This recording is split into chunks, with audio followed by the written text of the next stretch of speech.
member of parliament or a senator wants to communicate to Miriam, do you think it takes long? The message goes very swiftly. But what if we want to communicate to Miriam on messages of debt and development? What information mechanisms have we put in place? Because the political machinery is so strong. But the other machinery that we have is what Jalio has just said. We need to rethink our partnership and relationship in order to build better communication mechanisms that reach Miriam. Thank you very much. Welcome to day 3.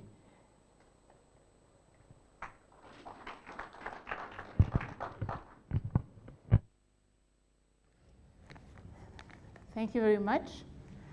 We are now speaking about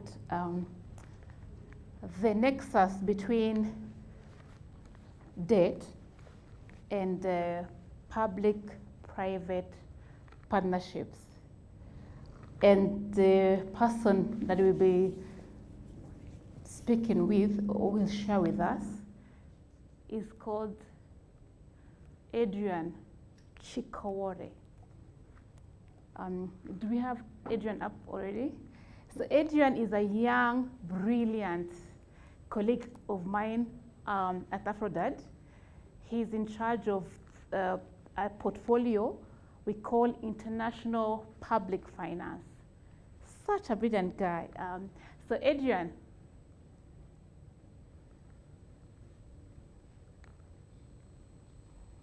Hi, Adrian.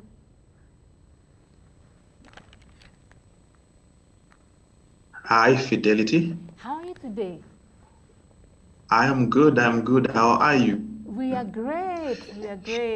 And we would like to know what type of car is this PPP?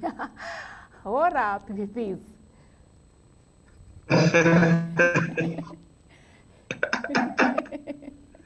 All right. Thank you, Fidelity. Good morning, everyone. Good morning. Excited. I work within AFRODAD as the policy and research consultant on international public finance. Basically, the portfolio that I work in works on 3 things, namely aid and development effectiveness. And then secondly, we look at emerging lenders and the implications of their financing on poverty reduction. And here we talk about the Chinese, Islamic finance, etc. And then lastly, I work on public-private partnerships and their alignment to the SDGs or their use to the SDGs. So today, basically, I've got a short period of time to share with you just the background of what PPPs are, what they entail, what opportunities they proffer to our governments as well as citizens, and then give some policy recommendations that we've given through studies we've conducted within AFRODAD across the Africa region. So be that as it may, in the principle of keep it simple, silly, I've got 2 definitions of what PPPs are, but the simple one basically says PPPs are long-term contractual agreements where the private sector provides infrastructure and services that have traditionally been provided by the public sector. And these include items such as hospitals, schools, transport infrastructure, as well as infrastructure and services for water and sanitation. PPPs come in a number of models, and amongst the popular ones, I think as journalists, you might have heard terminology such as service contracts or management contracts, where mainly the purpose is for infrastructure support services to services such as billing. And when we're talking about contract length, we're talking about 1 to 3 years. And basically the common sectors in which service contracts are found is water, utilities, and railways. But then also you might have read about the concept of build, own, transfer contracts, where in this case, investments are in an operation of a specific component of an infrastructure service. When we're talking about BOTs, you'd realize that risk is usually allocated to private sector in principle. But then if you look at the practicality of build-own transfer contracts, you'd see public sector, mainly in the name of governments, taking higher risks with regards to contracting through BOTs. And you'd realize that the common sectors in which BOTs are usually found are in energy projects, in transport infrastructure such as railways, as well as in the development of sanitation plants. And then lastly, there is a concept that has been rising within the African continent, a concept of privatization. And this basically means there is a transfer of ownership of public infrastructure to the private sector. And in terms of contract length, it's indefinite, but we have seen this in the telecom sectors. But of recent developments, you see quite a lot of privatizations happening within the health and education sectors. So you might be wondering, why are governments getting into PPPs? What's the rationale behind engaging with PPPs? And there are basically four key issues attached to this. One being, there is a belief that there is limited fiscal space for governments to meet development needs. As such, engaging with private sector, because they have the capital and to some degree also have the technical capacity to initiate and develop development projects across sectors. It might be in infrastructure, in transport infrastructure, water infrastructure, etc. But that's one of the reasons why our governments are getting into PPPs. The second reason is also a case to do with low public sector capacity to increase the level of investment to meet increasing development demands.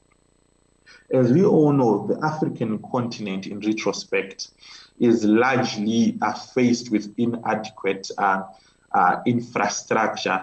We may name it in the context of transport infrastructure.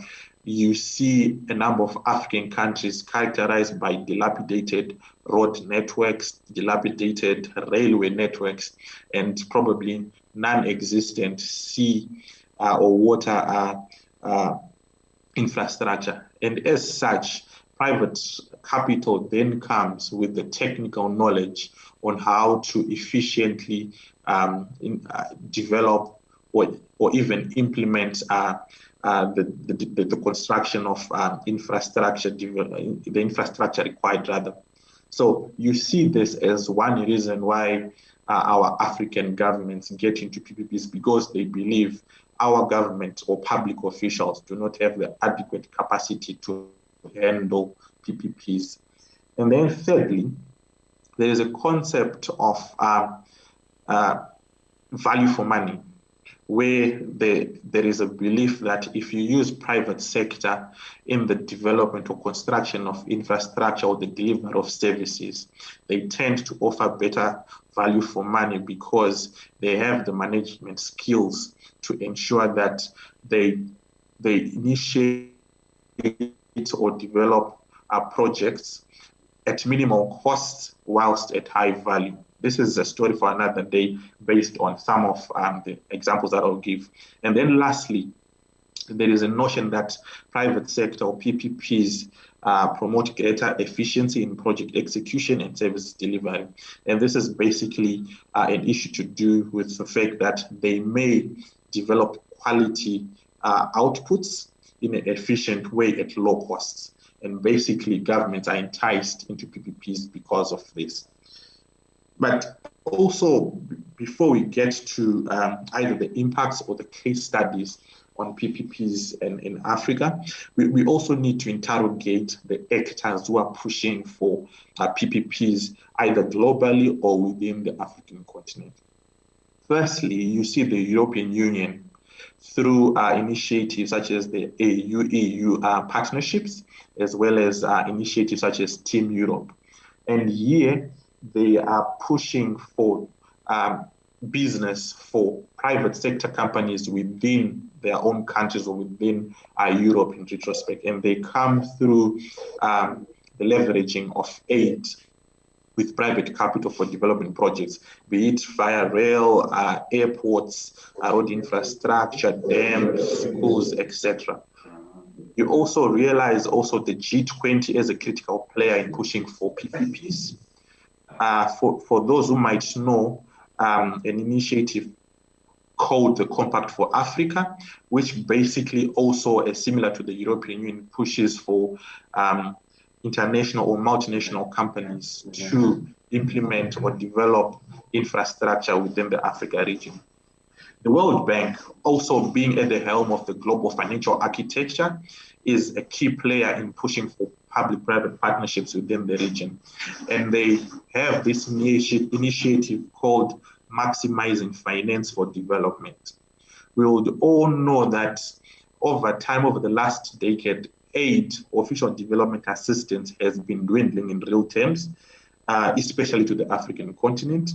And as such, the World Bank came up with a plan where private capital is leveraged with official development assistance in a concept called blended finance. And in this concept, they also highlighted the rationale that I've talked about, say there is better value for money, there is greater efficiency amongst other things. And then you find the World Bank playing a critical role in development finance and also the leveraging of private capital for projects within the region. Of interest, and worryingly as well, is the role of the United Nations through institutions such as the United Nations Economic Commission for Europe, and partly our own United Nations Economic Commission for Africa, the UNECA. Through the SDG agenda, there is a massive push for the use of PPPs to attain the SDGs. And this is because the financing needs that are needed to finance the SDGs within the globe as well as within Africa, that is now running into the trillions, cannot be raised in their own view through domestic resources mobilization. So then they are now pushing for foreign direct investments, mainly through external financing such as PPPs. Thus, you see the UN also playing a critical role in pushing for PPPs.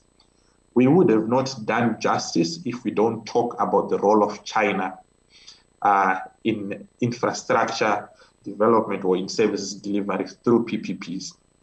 The Chinese investments are problematic.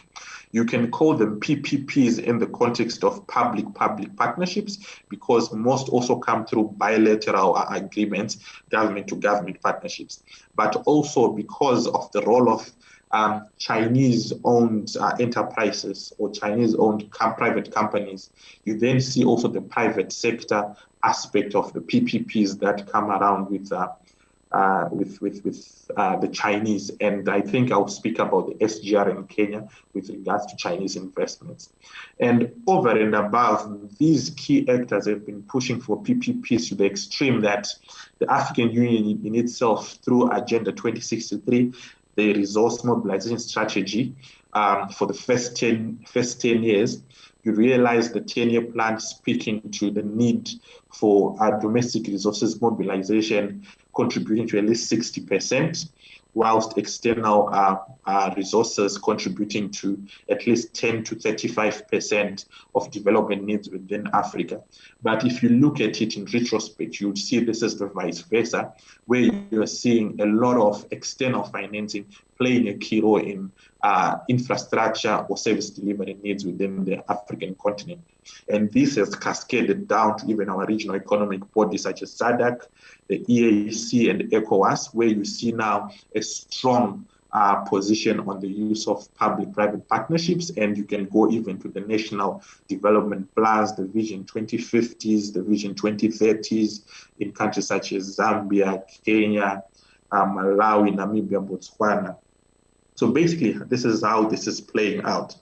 And then if we are to look at the impact, I'll start by just highlighting the impact and then we'll go into the case studies. So with impacts, you see that there is an increase in high user fees and out-of-pocket expenses for public goods, such as education, health, social transport, through the use of PPPs. There is also limited access to services by ordinary citizens, thereby exacerbating inequality. You also see this through the lens of sectors such as health and education. You see the crowding out of expertise and resources from public to private sector services delivery as well. And you also see the commercialization of public goods. More so, PPPs undermine democratic accountability. You see quite a lot of corruption through tendering and unsolicited bids. And you also see the role of the parliament being sidelined because PPPs are an enclave of the executive where decisions are mainly made at cabinet level. And as such, you basically see how this plays out. And more so, I think from Theo's presentation yesterday, or even Thierry's, you realize that PPPs are also a driver of public debt. And with the case studies, I'll start with the Ghana Sankofa gas project, which is a flagship project of about $1.2 billion, which is supported by the World Bank in Ghana through the Ghana National Petroleum Corporation in partnership with two private companies named Eni and Vitol. Within this project, there is in the contract rather of this PPP project, there is a take or pay clause in the contract between Ghana and the two private companies, where the corporation, the Ghana National Petroleum Corporation, must purchase 90% of a predetermined quantity of gas produced, whether it is able to use it or not. And in this context, in 2019, the Ghanaian government had a bill for unused gas, primarily due to this take-or-pay clause in the Sankofa contract that amounted to $250 million. And this was due to a lack of demand and delays in building associated infrastructure needed to offtake the gas project. But also, PPPs also entail contingent liabilities and risks which are accrued to government.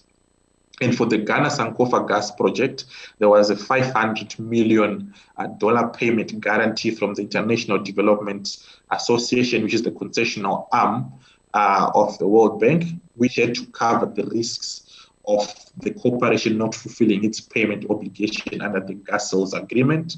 So basically, that's a $500 million debt that is already signed to as a result of entering into this contract. There was also a $200 million enclave loan guarantee from the International Bank for Reconstruction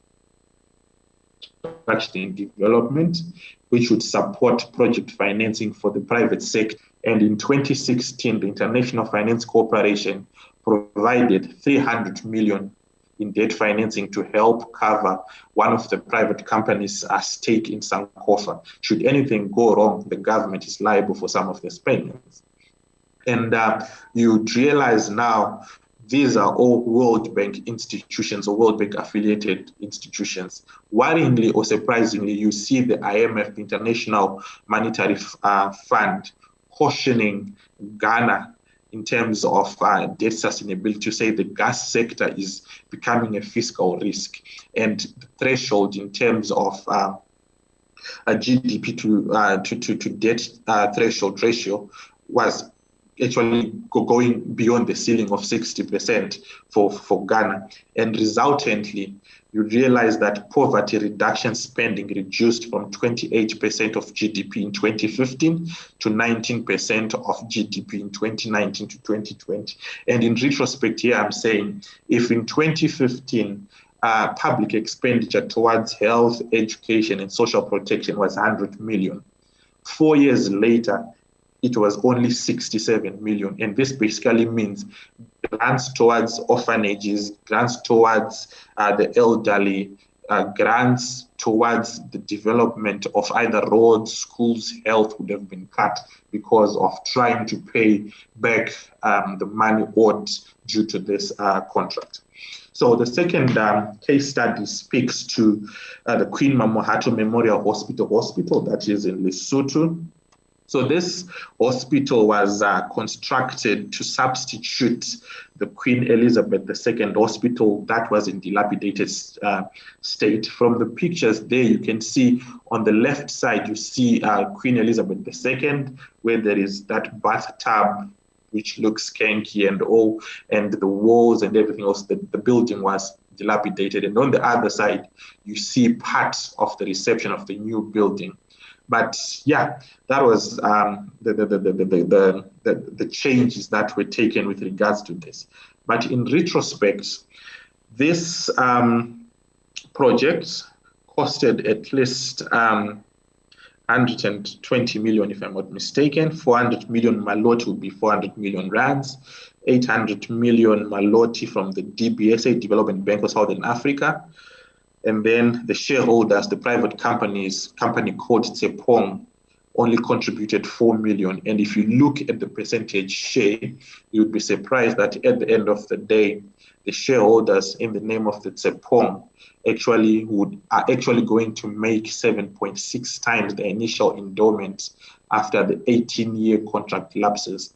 But one thing I should highlight is probably this Queen Mamahato Memorial Hospital is a 425-bed hospital that has 3 filter clinics. And the private sector company, or it's a consortium rather, called Tsepong, was contracted to treat 310,000 outpatients and 20,000 inpatients per year. Excess patients would be charged to the government at a fee pegged by the consortium. So if you check to the right, outpatients, the cap being 310, between 2012 and 2015, outpatients in 2012 were 356, which basically means 46,000 more patients, or towards those patients would be charged to the government at a rate that government and Tsepong did not agree to. So even if they were to charge $20 per patient, you multiply it by 46,000, that is some of the money that the government would have to pay to the private company. And that would actually be debt in retrospect. So these are some of the things that PPPs entail. For inpatients, it was a 20,000 cap, but you'd realize there were over 20,000 from the inception, and all the excesses would have to be paid by government. And then it is also important to note that PPPs might not all be that bad, all right?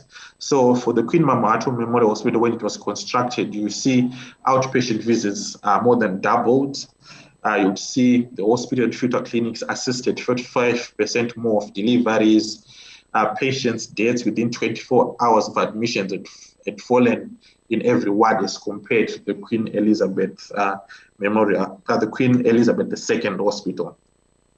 I do not know if I really need to speak to the Kenya Standard Gauge Railway, the SGR, given that we are being hosted by Kenya today, and Kenyan journalists might have even reported on this. But I would just have to run through this and highlighted that its inception came through an agreement between the Kenyan government and the Chinese government, as well as the China Export and Import Bank.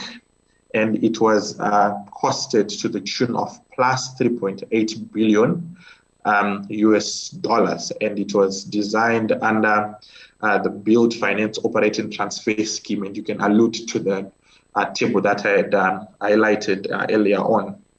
But then what's important to note here is the Exim loan extended entailed a debt loan of 90% of project cost, when only 10% was being provided by the government of Kenya.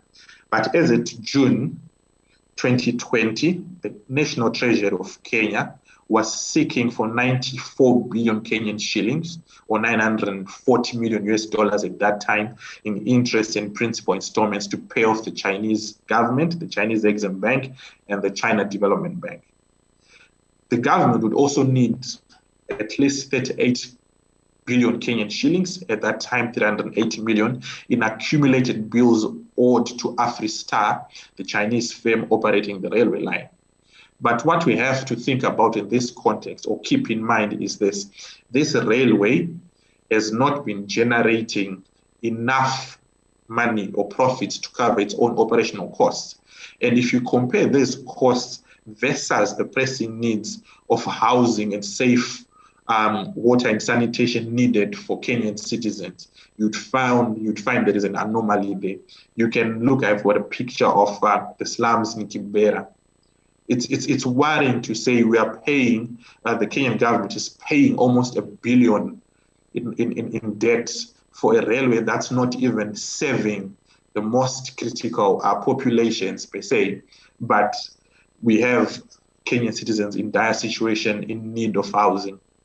Compare this with the welfare needs of doctors and nurses. I believe they once had a number of strikes when the wake of the COVID came through. But these are some of the things then when you look at PPPs versus debt and the implications they entail, you see how debt payments are prioritized versus or against the welfare of the citizens. In terms of recommendations, I think we've recommended a lot of policy items to governments. One being there is need to ensure there's a clear rationale to engage private players across any sector. That's one.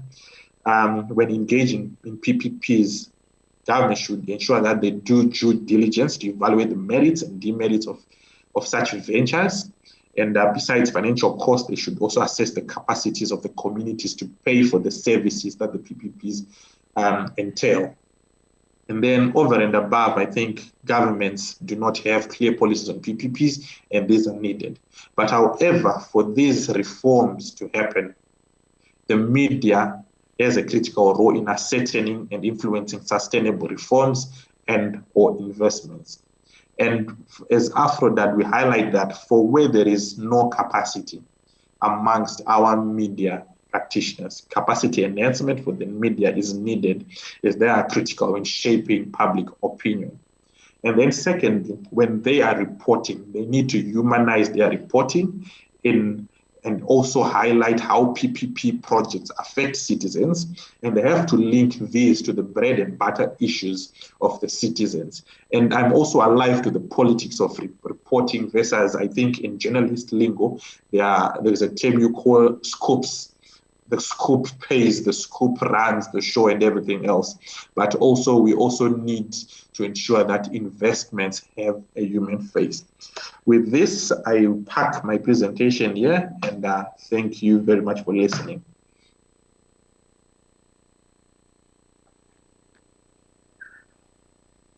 Thank you, Adrian. Thank you very much for such a brilliant presentation. Do we have any question for Adrian?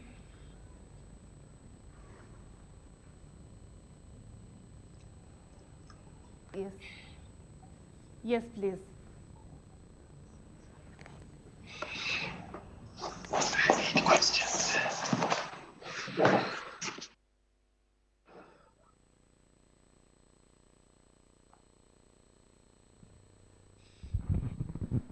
Adrian, great presentation. Thank you so much for that. PPPs have been touted as the way to develop a country for the near future. And a lot of governments, and I would say for our Kenyan government, you get the sense that that's the direction they want to operate moving forward. And the selling point that seemingly excites citizens is that it's not debt. It's not a debt obligation that we put upon the country, whilst in reality it is. Talk to us a little bit about that, especially because earlier this week I was talking to economists, for example, who are talking about the PPP project that is the Nairobi Expressway between our airport at the Jomo Kenyatta International Airport all the way until the Nakuru Highway, and how even the clearance of the things that have been on the way leaves, all the clearance that happens to make way for that highway, the Kenyan government has had to foot the bill for that, even though it's been sold to us that the PPP is almost free. Talk to us about the hidden costs of PPPs that we as journalists need to be aware of.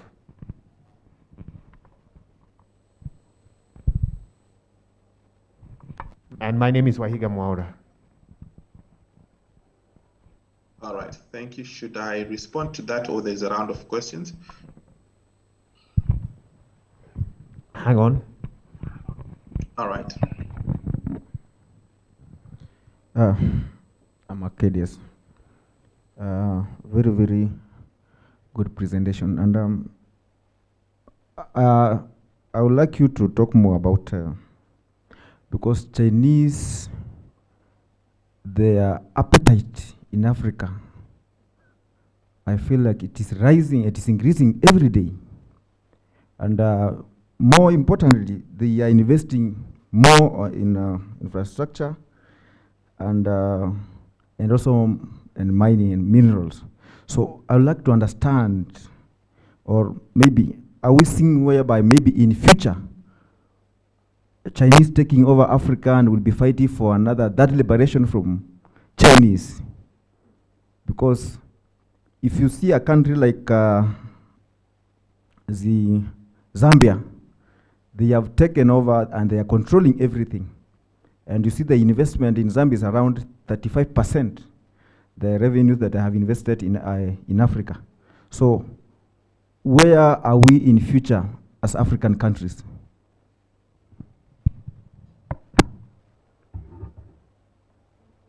Question? Any other, or you would like Adrian to respond to these two? And then if any other question comes to your mind, we can come back to you.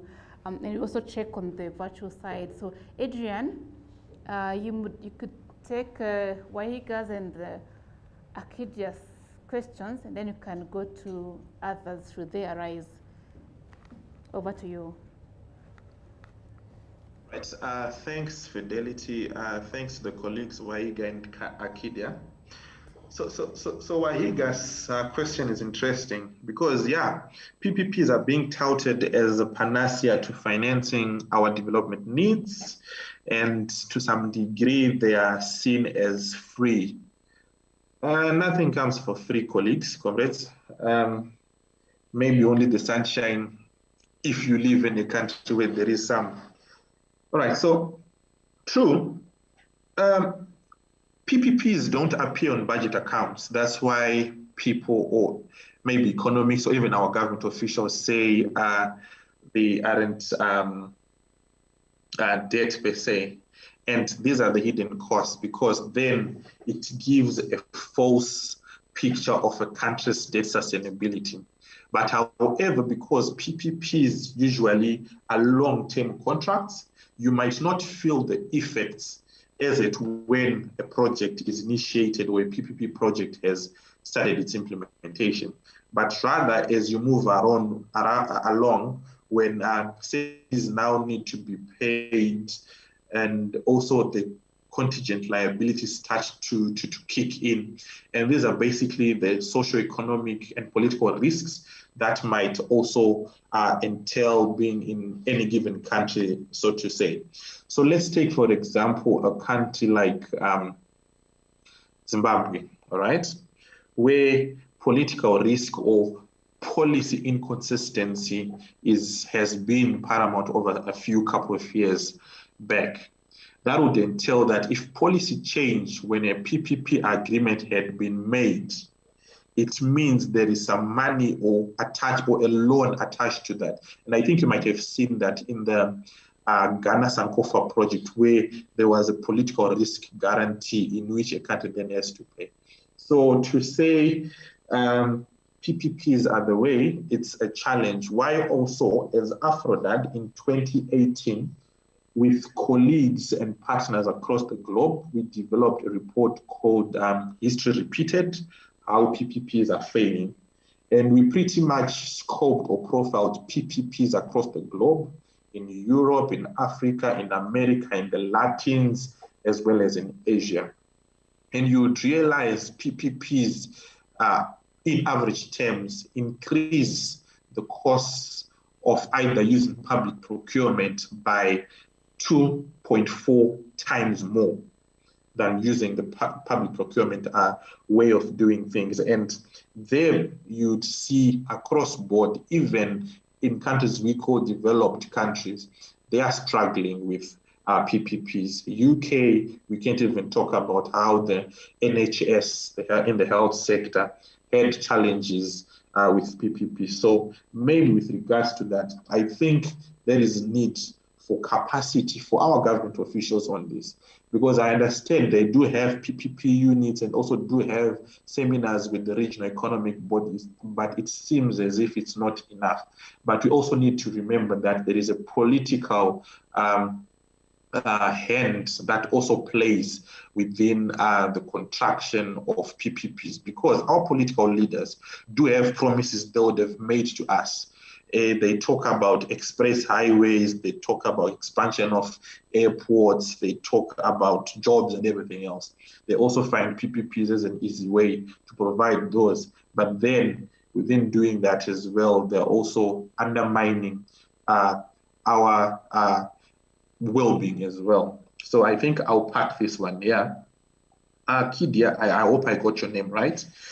The role of China in the African continent is increasing and is worrying. Yeah, that's very true. That's very true.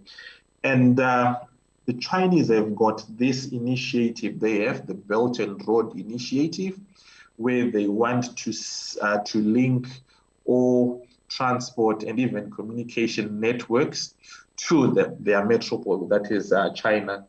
And you see that as problematic because it portrays an extractivist model of investment that was used by our colonizers. For Kenya, Zimbabwe, we talk about the British, but for other countries, there is France, there are the Portuguese, the Germans, etc. There is that extractivist model being pushed by the Chinese, and that's very problematic. And also, it is important to note agreements with China or Chinese overseas investment companies are shrouded in lack of transparency. So there is a challenge there because you see the executive playing a key role within these agreements and Parliament not. Remember, parliaments are our oversight institutions on issues such as public financial management. So if you see, that's what we say actually, parliaments not being part of these loan agreements, then you know we're up for trouble. That's one issue. We also see a rise in resource-backed loans, all right? As African countries, we are stripped of cash, all right? So we are leveraging or mortgaging our resources, be it the gold, the coal, the diamonds, so that we can get investments in the form of infrastructure development, mainly from China. Infrastructure development, the dams, the express highways, the railways, the airport expansions that we're seeing across the African continent.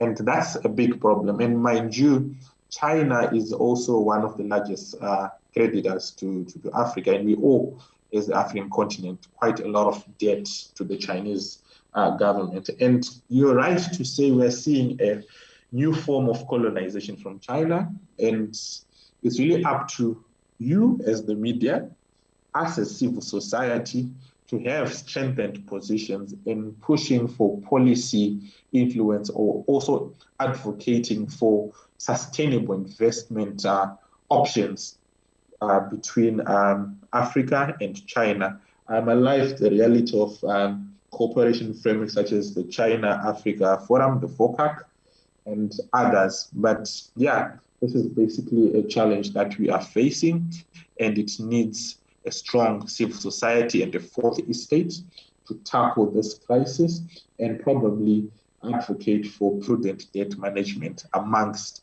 African countries. Thank you.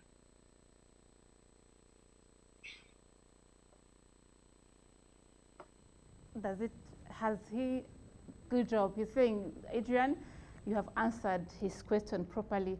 Akirias, are we good? Super. So, okay, yes, Jason. The mic is coming very fast.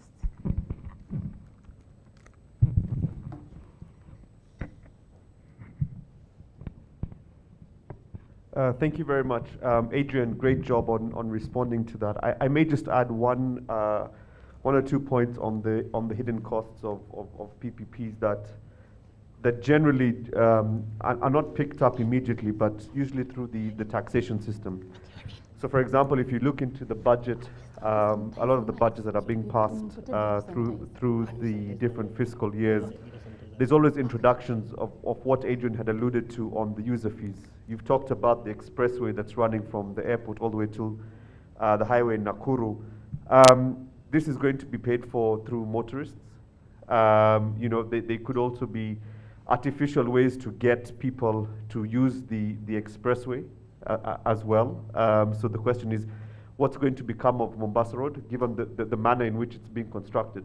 How is that road going to be reutilized? So there's that component. And then you look at things like taxes on fuel, for instance, or energy.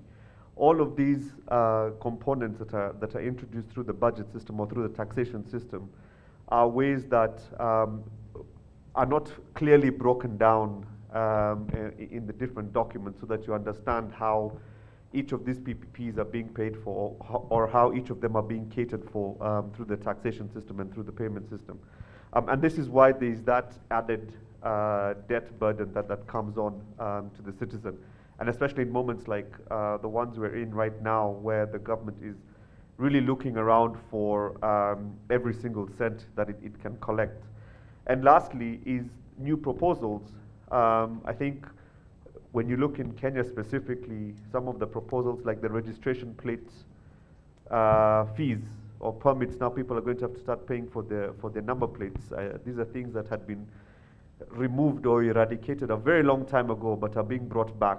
All these types of proposals are things that on the face of it look like an attempt to raise revenue, which they are, but also it's an attempt to raise revenue to pay off a lot of these debts, but also as a way of offsetting some of these financing arrangements that our government gets into in the form of public-private partnerships, and particularly with what Adrian has mentioned with certain development partners like China. So I just wanted to add and buttress a couple of points that he had made. Thank you very much. Thank you, Jason. And I had already seen your question. So no, we are going to sanitize that one first. He's bringing it over. The question is here. I was just bringing this one, but he needs to sanitize that one first. Please proceed. Thank you. Oh, thank you. My question is a matter of public interest on the Chinese Road and Bridge Corporation contract and the Kenyan government that brought about the implementation of SGR. From a media perspective, what's your view? We would like just to hear what you think about that kind of an arrangement and availability of such kind of documents to the public.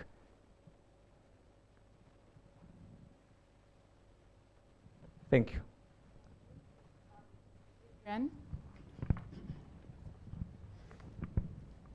Adrian, and probably we have Burundi also with a question. So we have Burundi, and then Adrian can take both of them. Bonjour à tous. Merci pour cette bonne exposition qui est aussi riche sur les PPP. Et moi, je trouve une certaine contradiction au niveau des accords de partenariat et la réalisation des travaux. And in the implementation of works, because on one side, you talked about, you said that it's efficient service for a lower cost. So that is good for PPPs. But on the other side, you said that these PPP agreements between the executive and without the intervention of parliament, which is a bit contrary to the normal way of doing things, because when MPs are representing the population in their country. Secondly, I would like to know what we should choose between PPPs and privatization. Because when we look at for the definition of PPPs, these are contracts that are signed by private enterprises, and they should be, and also for privatization, we talk about the works are being executed by private companies. So I would like to know what we should choose among the two, so that we may see whether there is an issue, because there are issues in the PPP arrangements. Thank you. I'm called Julien Barenzois. I'm a journalist. I would like to concur with Adrian when he said that there is another form of colonization. China, I'm sorry, I'm not against China, but if we need to look at that, they are quite cunning, using PPP arrangements in such a way that they have created facilities, but behind that facility, there is something that is hidden. So when I say that there are institutions such as the Confucius Institute in many universities of Africa, it is not by way of love, but I think that they are trying to enter our spirit. When somebody comes and attacks your spirit, they're actually attacking you even physically. So regarding aid, China seems to help Africa, but that is not a free aid, as Adrian said. This is just a strategy. So I concur with him. Africans should be very prudent when they are cooperating with China. Thank you. Very much from your rich comments. So we'll go back to Adrian. Allez-y.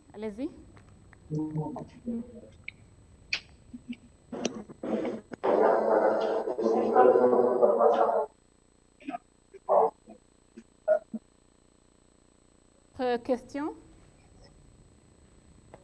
For the first question? All right. Can I now intervene? Yes, please, Adrian. I think they're fine. All right. All right. That's fine. So I do have a question on public interest from one journalist. I don't think I got the name, but he also highlighted the issues to do with information disclosure. So information disclosure is one of the weaknesses that we've found in PPP agreements. You seldom get all of the information with regards to a PPP agreement. You sometimes also don't get the environmental and social assessment reports of projects that would have been gotten through a PPP agreement. It's even worse, the financial contract, the financial aspects of the contract. So it's one way, it's one thing to lament that there isn't information disclosure without coming with solutions. But also, I think, depending on country,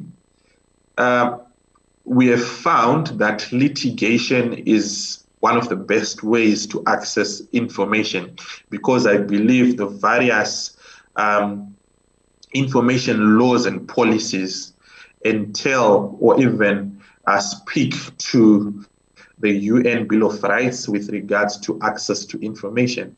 So I believe as journalists, depending on where you're placed, how you're placed, litigation is one route in which we can access information with regards to PPPs, because information disclosure is actually a problem with PPPs. In one country, PPPs are also protected under Official Secrets Act, whereby they are taken as state secrets, and it's concerning, it's worrying at the same time to have such draconian policies protecting information from the citizens who are intended to benefit from either if it's infrastructure development or service delivery through PPP. So I think I'll park it there.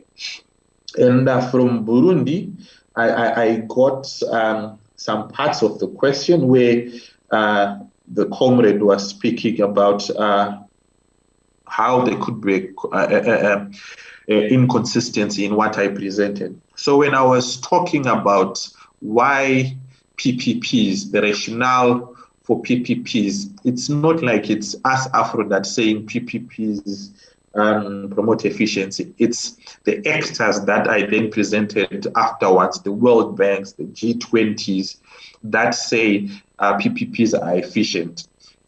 In principle, yes, but on the ground, that's not what we've seen. We've actually seen a lot of delays with the implementation of PPP projects, mainly because of disagreements at our government level or poor environmental assessments having been done, and there is call or instructions or directives to redo some of these things. So yeah, this is basically the issue that I was raising with regards to PPPs. And then you also highlighted the role of the parliament. Yes, the parliament has got an oversight role, but in the construction of PPPs, as AFRODAD, we conducted studies on privatization, basically a model of PPPs within 10 Southern African countries. And in all these countries, with the exception of maybe South Africa, we realized that parliamentarians were not in the loop of what these PPPs entailed. And these PPPs had not been tabled in Parliament for them to discuss or weigh in the cost-benefit analysis of uptaking a number of PPPs that we had profiled. And this is something we see as well in countries such as Liberia as well, in West Africa. You see the role of Parliament is somewhat subdued by the executive through the cabinet. And I should have also had a slide on what a typical PPP structure looks like.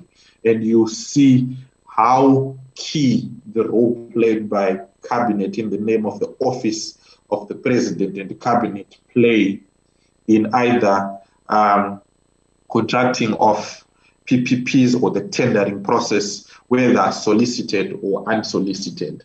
So yeah, that's one thing. And then you also raised a question on what then do we opt for, PPPs or privatization? So a decision on that is based on a case-by-case issue, or case-by-case analysis rather, where there is need for due diligence, where the appropriateness of PPP or privatization is analyzed or assessed on its costs and benefits to whatever project that needs to be undertaken. So we cannot then say go for PPPs or go for privatization, because both have got their pros and cons. But then if a country has to do a due diligence and a case-by-case analysis weighing the options, whether it benefits a country and its citizens or not, is then based primarily on how a country decides, and basically would recommend that in-depth or comprehensive researches, economic researches rather, be done to ensure that PPPs are sustainable, should they be, because there are sectors in which PPPs, we can strongly say we cannot recommend PPPs, and these are sectors such as health and education, water, sanitation, and hygiene services, because these are linked to the bread and butter issues of human development and well-being. If anything goes wrong within these three, we are so sure that we'll have health crisis, we'll have issues with our education systems as well. So I think I'll pack it from there. And to Julian, thank you for the compliments. I also concur with what you've highlighted. It's good to note that people are actually attentive and taking a good listening ear to the presentation. Thank you. And yes, actually saying that it was a packed, very enlightening session. So thank you very much.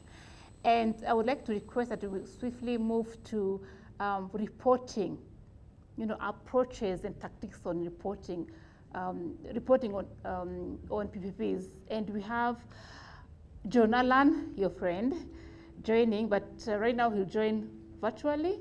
And then we have Maya, who is here with us, who is also going to contribute to the conversation. So let's go to John Allan first, and then we'll come to Maya. Allan. Good morning, everybody. Can you hear me? Loud and clear. Good morning. Fantastic. Thanks a lot for having me again. I said I'd be here again today. Unfortunately, I'm not feeling very well, so I thought, in this day and age, why take the risk of coming with a sniffle? So my presentation is quite brief, as it was yesterday. And what I'll try and do is just explain a couple of things that we usually focus on at Africa Uncensored when we're trying to do any reporting on public-private partnerships and the like. So I'll share my screen and then begin my presentation.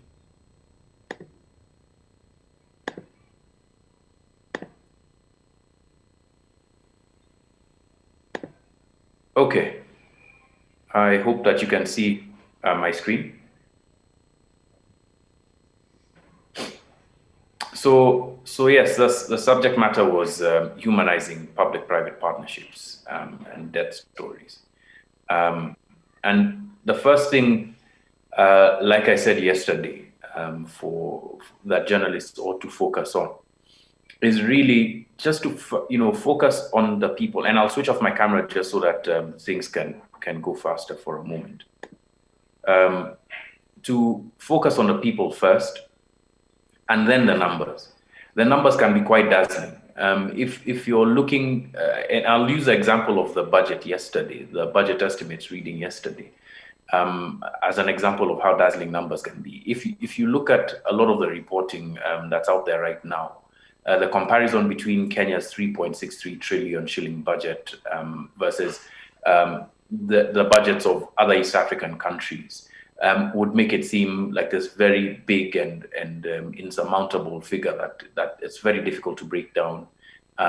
But even there, even with numbers that big, and PPPs can be bigger, but often are smaller in terms of the quantum of the numbers that you'd be dealing with in comparison to a budget like that. There's always a person. And the philosophy that we use here at Africa Uncensored is the closer you get to people, the closer you get to a story. So that perhaps is the one universal tip that applies to all stories, but specifically stories about public-private partnerships, debt, illicit financial flows.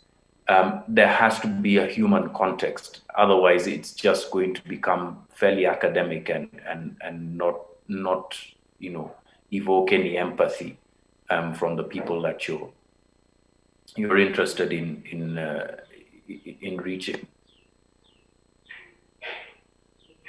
But the second and perhaps equally important thing is to explain relationships, right? So with a public-private partnership, there's often that private organization, that company that's going to procure a service or a couple of products over a long period of time for a government.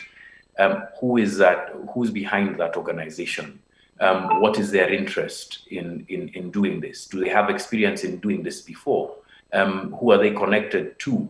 Those kinds of relationships are fairly important, being able to establish why there would be any sort of public-private partnership with a company in specific, if this is one that's proposed by people within government, or even if at the end of a process of looking for organizations through an open contracting system, you still wind up with various organizations that would engage in public-private partnerships. It's still important to understand what the stake of the company is beyond just pure profit or long-term stable and sustainable contracts with governments. The second thing, and I think a question was asked about access to information that leads into this portion of my presentation, is the breaking down of contracts. What part of a contract that has impact on the public? Have environmental impact assessments been done, and by who? Which organization did that? Was it a public organization that's mandated under the contract to do that? Where does arbitration take place in the case of problems arising from the public-private partnership? Or is there arbitration? What language are the contracts in? Those things are very, very important to be able to establish who's getting the short end of the stick. Unfortunately, there's one further rung that most African countries, journalists from African countries, I should say, would need to climb, which is access to the contracts themselves. That implies understanding and being able to navigate your access to information laws, so that in the case where these contracts are not made public, then there's a process that you can follow to ensure that you get access to those contracts. And where you do not get them, even after following the process, that then also becomes part of the story, that there is either an attempt, a willful attempt, or just reluctance on the basis of how governments work to share these contracts with you. I think that the person who was asking the question was about what the thoughts are on the SGR contracts. Well, it's very difficult to have thoughts on a contract that you haven't seen, and this has been the long-running attempt for many in Kenya and I'm sure in other African countries, to be able to access the correct information so that you're able to analyze these contracts. Because journalists, a lot of journalists who perhaps don't have skill set in reading contracts, for specialized or industries or specific industries, it's important to then lean on the experience of experts who understand what certain terms are. So, as an example, for instance, if you're looking at an oil extraction contract, what is cost oil? What is profit oil? When does a country begin to profit? If there's a public-private partnership that has been engaged in to extract that, are there any tariffs that will be paid? As the example that Jason gave on the expressway, what tariffs are going to be paid? How much are they going to be? Who's going to collect them? For how long? Those are important questions to ask, because that also leads you to the people that I had mentioned who will be impacted by this, members of the public who use a road or are depending on the extraction of oil to feed into the equalization fund, as is the case here in Kenya, and other aspects of local content that you would then need for development. And the third thing is to analyze the system, right? So not all, PPPs are equal, right? The taxes, the policies used to enforce them, not all of them are equal. So it's important to ask whether this is really a government policy of engaging in public-private partnerships to alleviate in the short term its expenditure on development, right? Or is this a particular specific public-private partnership for a specific goal, a specific project? And how are those going to be managed? Who does it affect? because, in Kenya, for instance, we have a devolved system of government, it's very likely that some of these PPPs will affect the management of county governments, county budgets. Where do all of these things fit in? A great example is in healthcare. So if we're getting into a leasing program with various agencies, not to say that what we did was a PPP, healthcare is a devolved function, right? And certain aspects of healthcare are devolved. How do the county governments fit into the infrastructure that's been set for a public-private partnership? So those would be the 3 steps and 3 tips that I'd ask journalists to focus on. So it's connect companies to initiatives, break down contracts, analyze the system, but even before you do that, find the person at the heart of the story, or perhaps with the aid of these 3 things, right? So I had one example of a video, as I did yesterday, that I could play, that's part of like a public-private partnership that might give you more insights into this.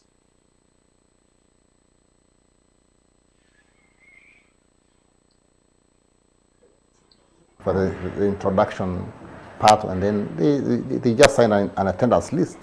One of the sharpest critic of this project was actually the secretary of that. He was requested to take minutes, and he's the one who took minutes. But he's saying I took minutes. It was a first inception meeting, so I didn't expect that this amount to just constitute about 50 people to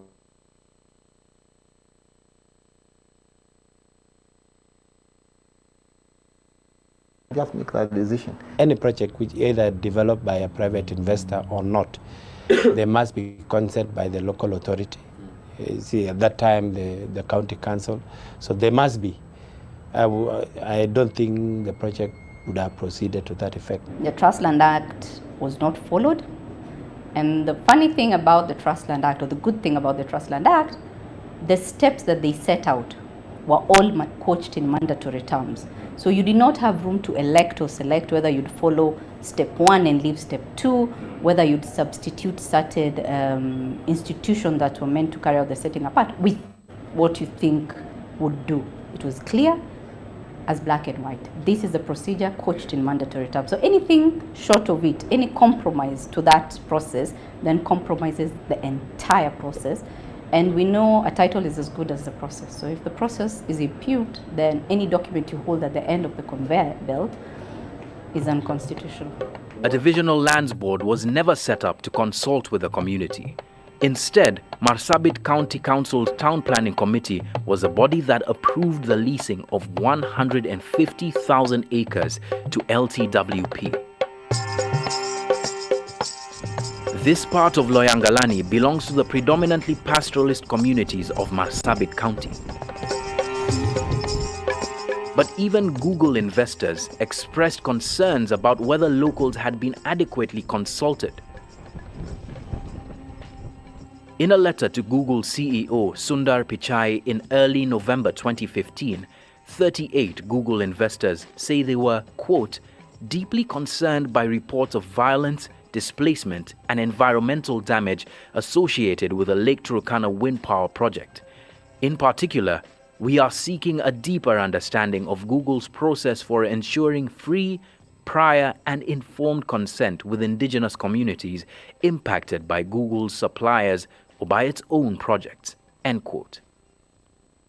The whole issue about full disclosure didn't take place. You need to tell me how or why you need a land, what my role will be, and what's my future involvement on that land. A Kenyan court ordered both sides to seek mediation over their claims for an amicable settlement that worked for each party. They were given 90 days. Those 90 days have since lapsed and the talks have stalled. Our client's concern is simple. How did you acquire the land? But that question has never been answered in court, was never given the prominence we thought it deserved, it being an environment and land court whose specific mandate is to address the land question. We wrote to the management of Lake Turkana Wind Power seeking, amongst other things, answers about how they acquired the land on which the project sits. They wrote back, declining our interview request, saying that after reviewing our questions, they would be unable to respond owing to an ongoing court case and confidential contracts. Sarima village in Loyangalani looks like it's always been here, but these are new houses. The village was relocated in 2014, moved 1 kilometer away from its original location to pave way for the building of an access road to the site. Because the community was not a part of the negotiation, both Amina and Mali believe that a lot of the community's needs that could have been addressed weren't. For instance, part of the claims of some of the members of this community is that the resettlement of this community paid for by the LTWP didn't include the entire community. The people of Sarima village are part of the indigenous communities here that call these hills and plains their home. Sarima didn't always look like this. It was a much smaller village, but the impact of the project has seen it grow from under 500 residents to over 1,500 residents. The people who live there are people who come to squat for jobs and to squat for all sorts of businesses. That's a new community. That's not a Sarima we know. 60-year-old Simon Ekitoye has lived in Sarima all his life. He was amongst the first beneficiaries of what villagers claimed was a lot of promises of jobs that the development would bring to Sarima. Alifanyisha mimi miaka 2.5. Alifanyisha mimi kazi hapa. Aliandika mimi ya kwamba simamia kuhamisha hizi manyumba yote, kagawa hizi mamiti yote gawe wenyewe. Simon and a few others would move the village off the path of this road. Okay, so I was just giving a bit of a, showing part of a documentary that we had produced a few years ago with regard to the Lake Turkana Wind Power Project, which is supposed to be the largest in Africa and is a public-private partnership. And looking at the impact that the engagement that project has had with on members of that community. And so that would be my take on some of the tips that you can use in reporting on public-private partnerships. And of course, there is an implication that these things have on debt. All right, thank you very much. Thank you very much, Alan. Any question for Alan? Yes, there's a question this side. Mike.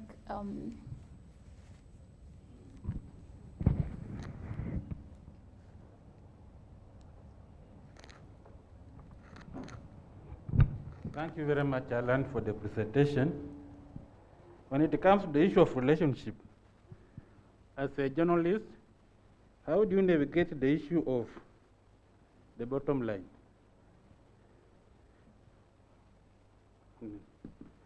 We know that media houses are owned by companies, and we also know that this information is not just hidden for the sake. There's a reason why it is hidden. And now here you are digging to unearth it. So it becomes sometimes challenging when you are going to expose information that your media house might not be keen on, and because of the proprietorship in the companies that are involved in the partnership, and also that there could be issues relating to what the government really needs people not to know. Thank you very much. I mean, that's a tough one, and it's an existential question that journalists pretty much everywhere face. What happens when your reporting comes up against the interests of your owners or of the political elite, the ruling elite, at that point in time? My answer would be, push as far as you can, but also choose the hill that you want to die on, right? And this is from experience, right? There's sometimes when you try and push a story, you have to really think about your own interests as a reporter. Do I want to keep my job, or do I want to keep reporting these things? You know, the legend of these kinds of interactions would have you say, no, I'm going to do my job, and you know, and I'm going to report this, publish and be damned, and the like. But we know that there are much more practical concerns that people have on a daily basis. So choose the hill that you want to die on. If you think that you're going to, you know, you can survive without a job and perhaps publish elsewhere, then by all means go ahead and do it. But also weigh the risks that you might be facing should you choose that route. Will these organizations sue? What kind of pressure can be brought to bear on you should you persist with your reporting? And weigh those risks even before you start reporting, so that you're not frustrated in the end that you've done so much work. I think the other thing to consider is that there's a much richer ecosystem for the publishing of content like this outside of legacy media, right? And it would have just as much, if not more, traction than it would if you allowed it to be reported and perhaps massaged or watered down in a media house that you're working for. There's lots of people who'd be interested in publishing this content on your behalf. And it's a strategy that was used even in the 80s, where the 80s and the 90s, where if in Kenya, there's a specific story that journalists here have dug up but can't report, then they would share it or leak it to other reporters from outside the country and then report about that other reporting. So there's ways and means to be able to get through this. I hope I've answered your question. Yes, please. There's a comment here.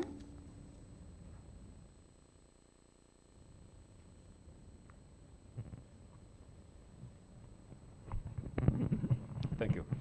I think John has done an excellent job, and that's what we call seasoned journalists. If you've been in the field for some time, I think the explanation that John gave, that's very excellent. And we as editors who send out for such stories, these are the things we try to find out. The debriefing we get from the reporter on the ground. And I think John explained very well in his presentation. The issue is for a journalist try to find explained relationships with regard to triple Ps. That's where that's where the elephant in the room is. I'll use the Kenyan example because at least I think around Africa or in the East African area region, Kenya is leading in the area of PPPs. And for journalists, this is the thing you have to check. And as John said, explain, try to extract the relationship. And especially try to learn to read the contract. I have had occasion to look at some of the contracts, although when I got hold of those contracts, I did not hold those contracts because from my heart as a journalist, but from my heart as a lawyer. So you'll be shocked at some of the contracts that Kenya goes through, goes between Kenya and the private partners.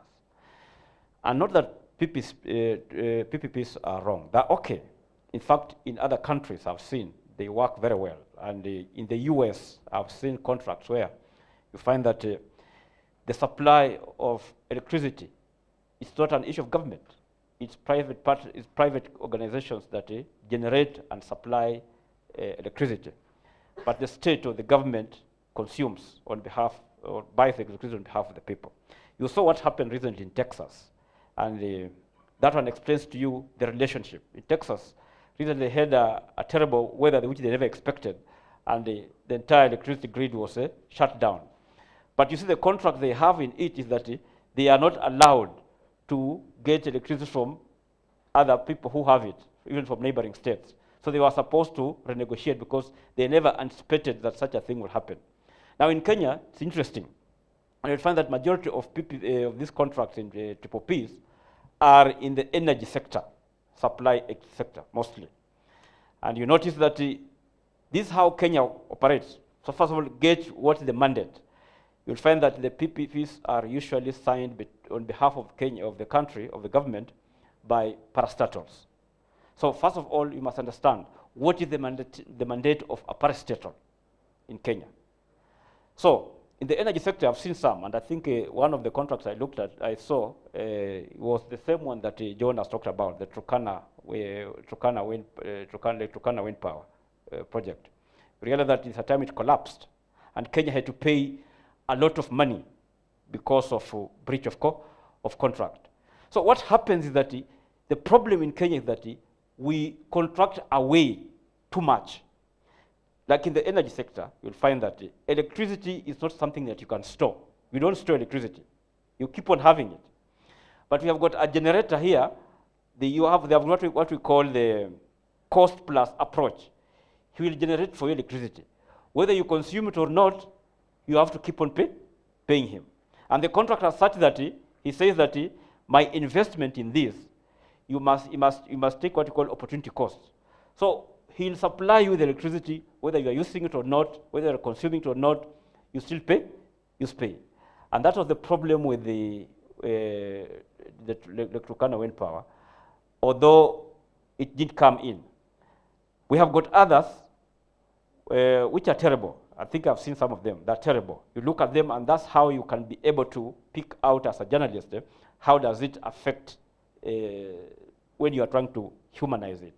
And the only problem that journalists, I can say, will have is maybe having access to those contracts. And I think that's what John said. You may be very lucky if you get access to those contracts. We have tried as journalists to get some of those contracts. As a media house, they will not give you. They say that they are confidential. The last time a media house tried to get hold of those contracts was the case of, I think, Nairobi Law Monthly versus Edin Njoroge and Kenjen. And I think it was Councillor Abdullahi who was happy with the case. But the court ruled that a media house is not a citizen under Article 35. It's not a citizen. It's only citizens who can do what? Who can get. And citizens are flesh and blood citizens, not corporate citizens. So those are some of the areas that you may have to look at. But if you are lucky, learn how to interpret the contract. The way John has said, explain relationships, and then you can be able to run a good story. Thank you. Brilliant, brilliant. Is there any other question I haven't seen? Yes, please.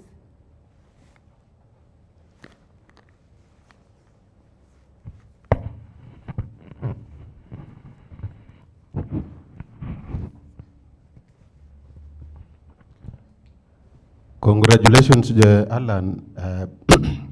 I was in a place called Somerset in the UK, and I met one Nick from Finance Uncovered who said he knows you. And I can see the reason he knows you because from yesterday, you trained us and you are giving us examples. I want to insist this and call upon our hosts that in future trainings, it is key when you are hosting journalists to bring in these case studies and at one point even give practicals to journalists so that they are able to understand. It really helps because yesterday we were able to see the case of Mombasa, what happens at the port, and right now we are able to see what is happening in Turkana. But my challenge to us as journalists is that let us get to understand these things that are being talked about, because if someone wakes up and says illegal financial flows, what do you understand by it? And my take is that the training should start from the very bottom. When we come here and we are told this happens, and we go away, we might not actually be able to do a good job when we are assigned out there. For example, in Kenya, how many journalists do understand to read a company's financial statement? Are we able to tell the collusion between auditors? Because a CEO will cook the figures of a company, and then an auditor will come and collude with that, and they sign off and say, Mumias Sugar is making a lot of profit, but after some time, you wake up and you are told Mumias is dead, it will never come back again. So that is my take. Thank you very much for that comment. And probably before Alan reacts, so about understanding this concept, I agree with you. And this being the first of sort interaction with us in the room and others on the virtual room, we are trying to understand where you are at. And that's why you've seen we are going to have a SWOT analysis. So you can look at the gaps, the opportunities, and how we can partner. You know, so because from you and from the questionnaire that we're going to share, we need to know where you are at and when you can meet, so that if it's empowering on the knowledge side and any other side that you feel like this empowerment can help me report more effectively and more consistently, then we get to have that conversation. But I like that comment. You have come to ask for your hand in partnership, and let us know how we can make this partnership smoother for yourselves as very valuable media people, and also can also get to know how we can make it easy for you. So we need to hear more of that type of feedback to help us move forward on the same page. Any question? You have a comment from here. So someone has already seen Maya. Yes, so the person says, happy that Maya is there. Mind you, are listening to John Allan, but it's okay. Happy that Maya is there. PPPs are seemingly bad contracts. The government of Burundi entered in partnership with StarTimes to build a terrestrial TV network. 4 years after the completion of the network, the StarTimes kept it locked. We will have to pay back a colossal debt for equipment that are not being used. Since Maya taught us that we have to be part of solutions, what can we do as journalists? Claude Kurunziza from Rema TV, Bujumbura, Burundi. So actually, thank you very much, John Allan. This person has made us to quickly move to Maya, because she's also she's going to talk about reporting, but probably could hear from Burundi, so that you can take care of any question that is coming from Burundi and any other person from the virtual side, Burundi.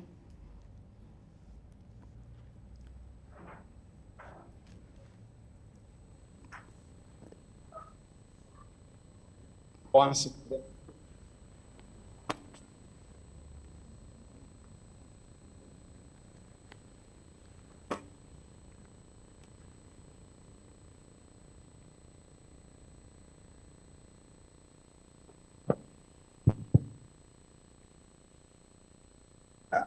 merci beaucoup, Monsieur John, pour ta bonne présentation que je juge instructive. Which is full of information.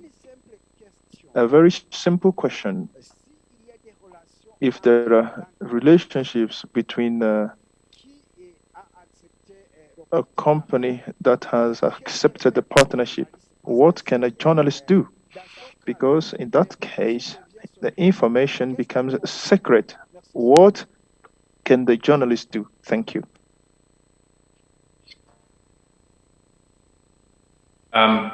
Okay, the question was for me, I'm guessing, and my French is pretty bad. The last time I spoke French was in high school. So I'm trying to figure out what you were asking with regard to what relationships.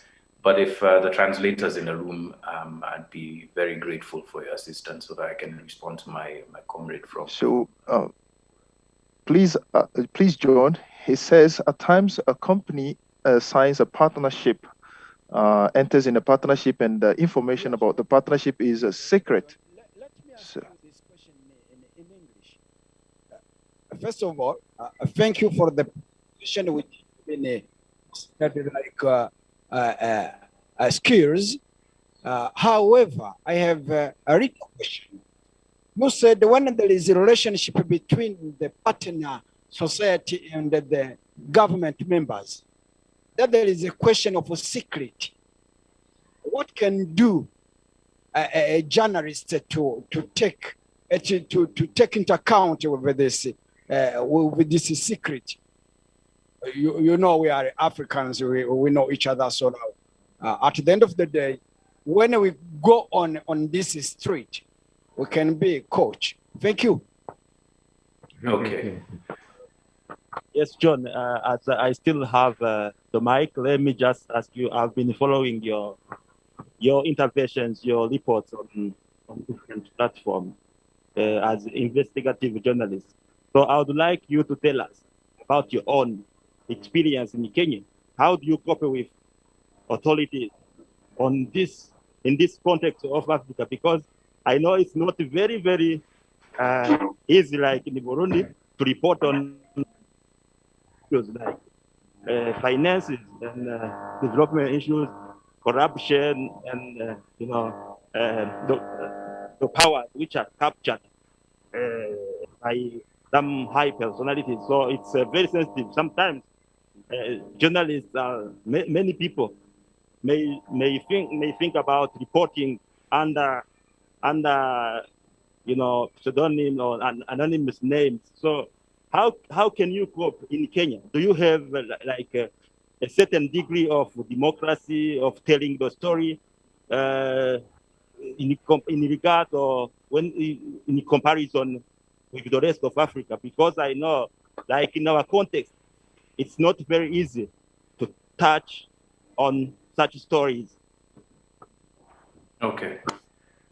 All right. Thanks a lot to the gentleman from Burundi. So I'll answer both questions in one go. In terms of secret relationships, this is a problem across Africa, and you're right, where our access to information laws, even if they do exist, sometimes are just not followed,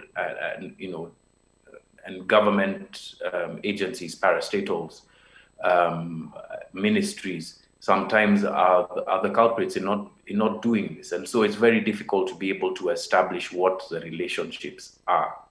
However, there's another way of going about these things. It's in looking at the bits of information that are public. So company A might have its company records with the registry. Who are the owners of that company? And if there is, sometimes there are personal relationships there between the owners of the companies that engage in public-private partnerships and the agencies that are then the procuring agencies, right?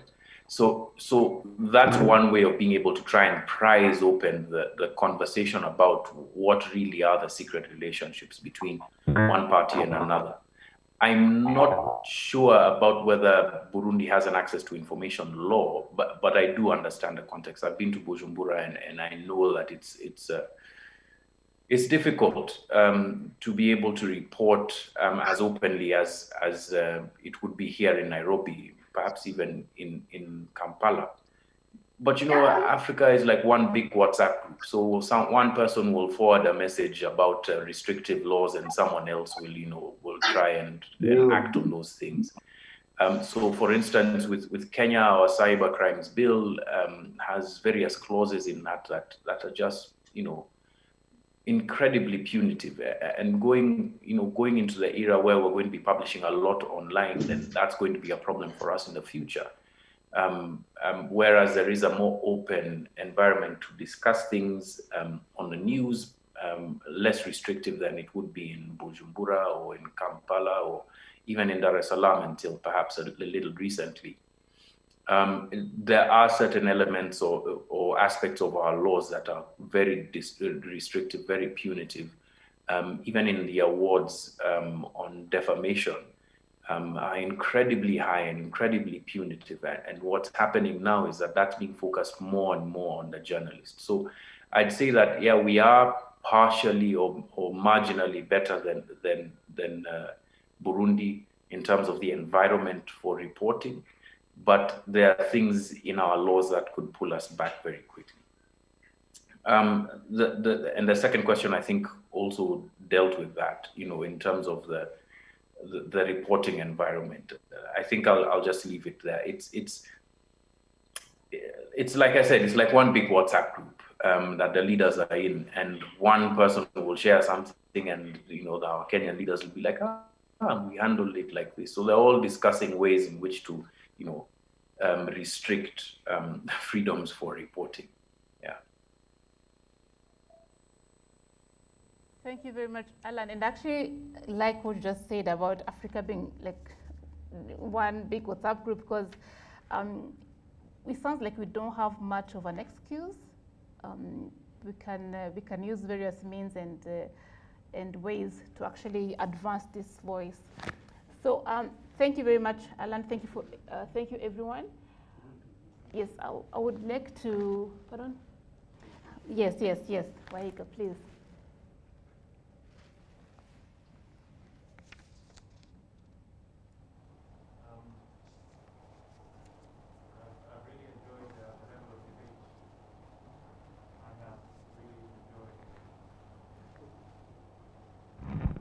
I have really enjoyed the level of in these first two sessions. And just to speak to my brothers from other African countries who are as frustrated as we may be about the lack of transparency with some of the deals that parastatals and governments get into. And John, good to see you. It's Wahiga here. What I can say is that eventually nothing will remain hidden forever. Okay? And so for me, I think for us as journalists, I guess it's just cultivating that patience to wait.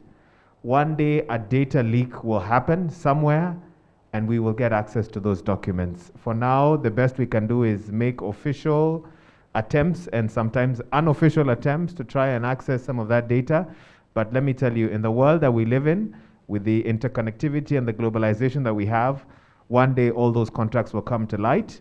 And for us, with the pieces that we've put together already, once we get access to the final contracts, it will be very easy to put together a detailed story that will make sense for our audience as to why things are the way they are. So I understand your frustrations. Even as I sit here, I ask myself, here in Kenya, there are certain contracts we have waited to get access to for a long time. And we actually have the law on our side in regards to that. And so don't give up. Maybe that's the message that I have. Don't give up. Keep pushing. Keep trying. Eventually, all that is done in back offices will come to light, and it is our role to make sure that we really run with them when that does happen. Thank you. Thank you very much, Wahiga. Thank you, everyone. I would like to, yes, Jason, so they can, after Jason, we go and have our coffee break, because I know some of you didn't take breakfast probably. So it's ready, I've checked, so you can have Jason and you can go for coffee.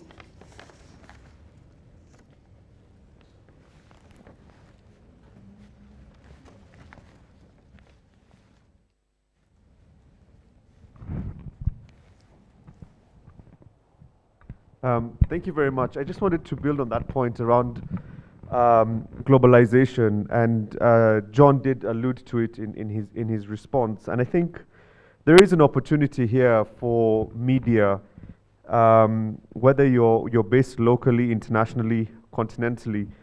The exposés that have taken place in the last half decade, let's say, for example, on tax issues and illicit financial flows, are just but a reminder that that globalization can actually work for investigative journalism, and also the creativity that can exist within the media fraternity. Let's look at it this way. The companies that operate or have interests in a country like Kenya, and building on what Adrian's presentation was about, are not necessarily all headquartered in Kenya. They're headquartered in different parts of the world, in different locations. And in those different headquarters, there are sometimes better legislations when it comes to issues of access to information.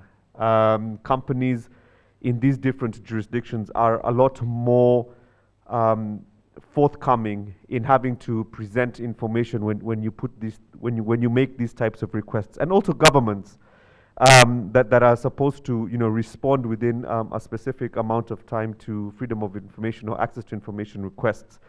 So I think there's also that opportunity when we talk about follow the money or the money trail.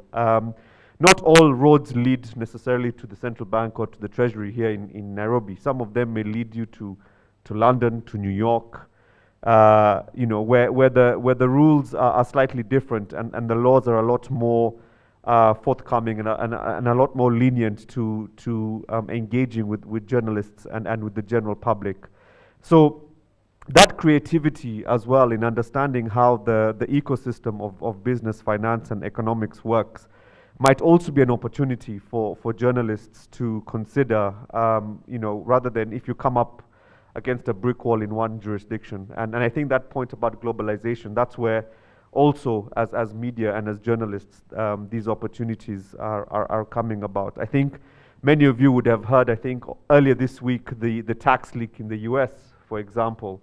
There are people who are also frustrated, the bureaucrats that sit in government offices who are not necessarily part of that ecosystem, but see how certain individuals are benefiting at the expense of the majority. They too are allies in this fight. And I think as journalists, there is an opportunity to tap into that frustration, particularly in a time of a pandemic where bureaucrats are having to do things they would not otherwise be engaged in, yet they can see the impact that is taking place right before their eyes or towards citizens. So things like that are also avenues and creative ways that as media, as civil society, we need to sort of bring together and strengthen that ecosystem that continues then to have the opportunity to hold the broader ecosystem to account. Thank you very much. And I would like to read this comment as we go for our break. This is from Burundi. It says, I have experience from Mediapart, France, on how to publish sensitive information. It can endanger the lives of journalists in France. So Mediapart partners with another newspaper in other countries, such as Italy. Africa could partner to publish, so Africa could partner to also publish sensitive issues because it would ease your job. So Mediapart, we are going to look into it. So when it's very sensitive, there's a way you partner with Mediapart to know how to publish this type of information without putting your life in danger. So we are off for our coffee break. When you come back, I remember yesterday we spoke about debt and inequality, but we didn't touch on how to report on these matters. So when you come back, we'll have Waiga Mwaura, our very own, because I told you I'm a journalist since Wednesday. I've joined you, not officially, but so we will have Waiga Mwaura take us through reporting those tricks and reporting on issues of debt and inequality. And we also have Maya, who is in demand here. Then we can open the conversation and have our partners that have been with us. As I mentioned earlier, we have Burundi that has been very active. We have Chad, we have Cameroon, we have Uganda, Zambia, and one that I'm forgetting. So we are going to, once we are done with these two presentations, we are going to open the conversation so that our partners can also make their very, very, very useful contributions, because they have been having conferences in their own countries that are the double, like this one in nature. So they're going to tell us, speak to us, and get to see what we have shared. I can see already Uganda speaking. Let us go for a coffee break, and then we come back. You can actually carry your tiny meal. You can go have some fresh air, then bring your your snack, and then you can continue. We could give you 10 minutes. So you'll be back at 12:27 or so, 22:25. Thank you.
Hello.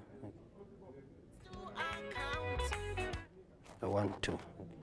The people do hold our governments to account.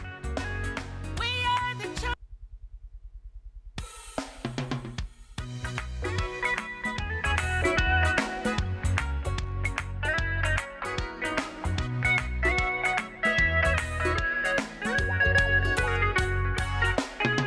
We call for policies and practices that put people first. We call for policies and practices that put people first. You and I are the people who hold our governments to account. You and I are the people who hold our governments to account. We are the champion. We are the champion. We are the champion. We are the champion. We are the champion. We are the champion. We are the champion. We are the champions.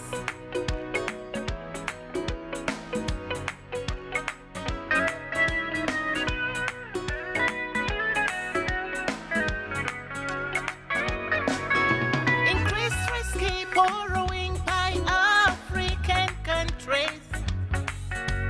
Aid crisis, increasing poverty, inequality. Our governments borrow and we pay without involving us. Vana mama siya, agogo kalamba, anyamada gusawan chito. We call for policies and practices that put people first. We call for policies and practices that put people first. You and I are the people to hold our governments to account. You and I are the people to hold our governments to account. We are the champion, we are the champion, we are the champion, we are the champion, we are the champion, we are the champion, we are the champion, we are the champions.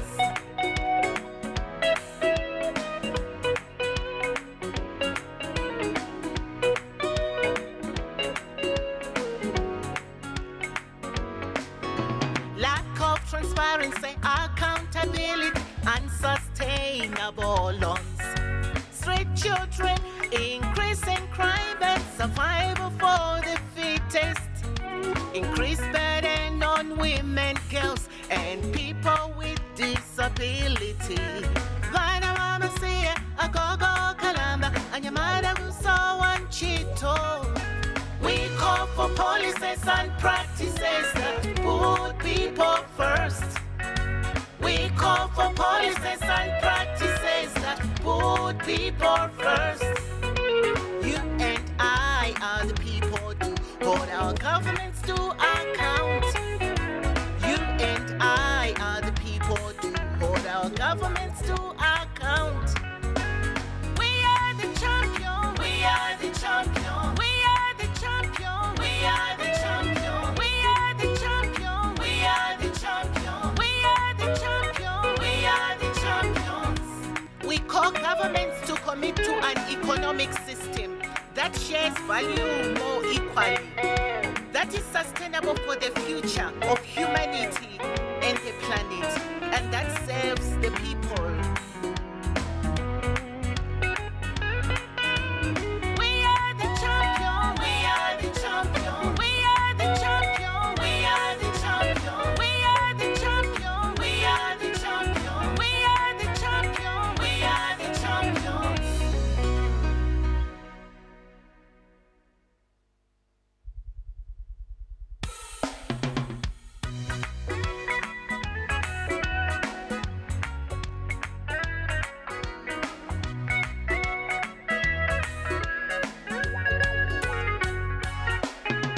We call for policies and practices that put people first. We call for policies and practices that put people first. You and I are the people to hold our governments to account. You and I are the people to hold our governments to account. We are the champion, we are the champion, we are the champion, we are the champion, we are the champion, we are the champion, we are the champion, we are the champions.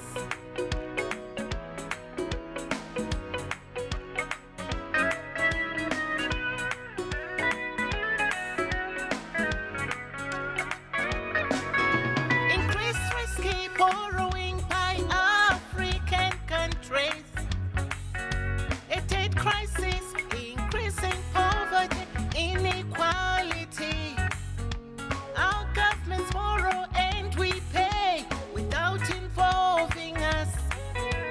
Vana mama siya, agogo kalamba, anyamada gusawan chito. We call for policies and practices that put people first. We call for policies and practices that put people first. You and I are the people to hold our governments to account. You and I are the people to hold our governments to account. We are the champion, we are the champion, we are the champion, we are the champion, we are the champion, we are the champion, we are the champion, we are the champions.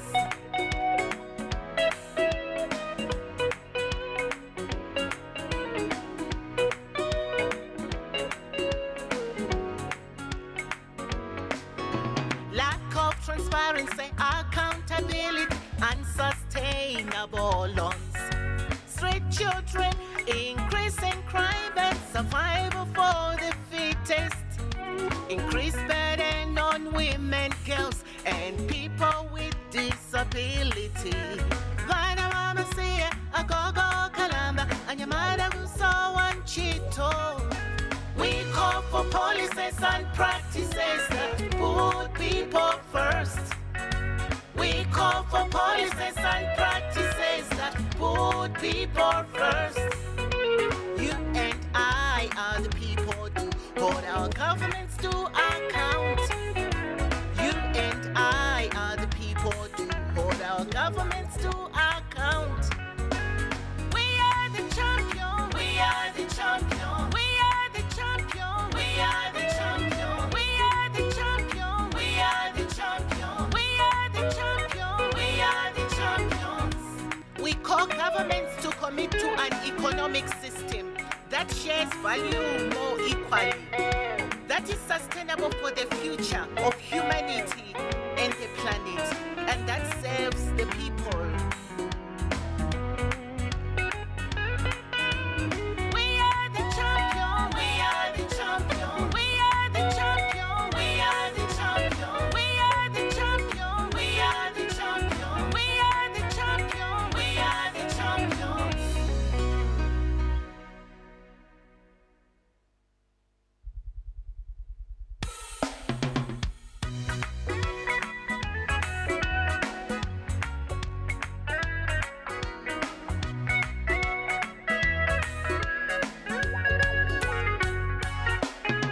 We call for policies and practices that put people first. We call for policies and practices that put people first. You and I are the people to hold our governments to account. You and I are the people to hold our governments to account. We are the champion. We are the champion. We are the champion. We are the champion. We are the champion. We are the champion. We are the champion. We are the champions.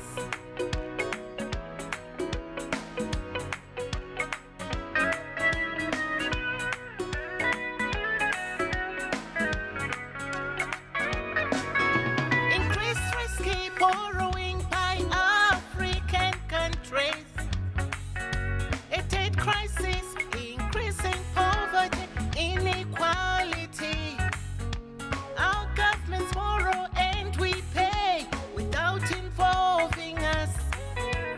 Vana mama siya agogo kalamba anyamada gusawan chito. We call for policies and practices that put people first. We call for policies and practices that put people first. You and I are the people to hold our governments to account. You and I are the people to hold our governments to account. We are the champion. We are the champion. We are the champion. We are the champion. We are the champion. We are the champion. We are the champion. We are the champions.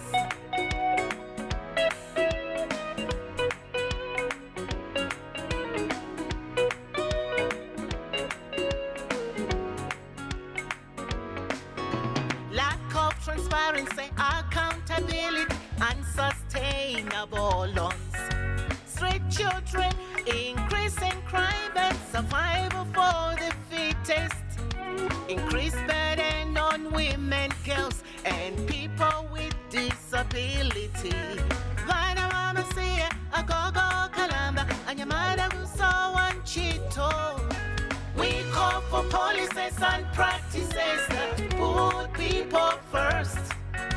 We call for policies and practices that put people first. You and I are the people to hold our governments to account. You and I are the people to hold our governments to account. We are the champion. We are the champion. We are the champion. We are the champion. We are the champion. We are the champion. We are the champion. We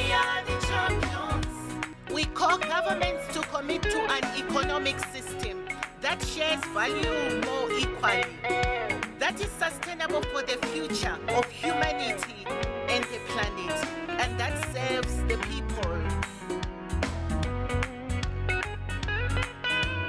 We are the champion, we are the champion, we are the champion, we are the champion, we are the champion, we are the champion, we are the champion, we are the champions.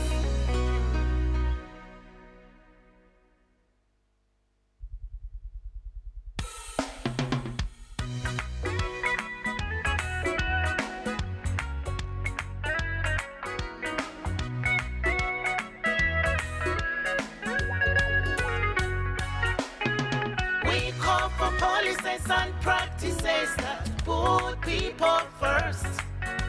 We call for policies and practices that put people first. You and I are the people to hold our governments to account. You and I are the people to hold our governments to account. We are the champion, we are the champion, we are the champion, we are the champion, we are the champion, we are the champion, we are the champion, we are the champions.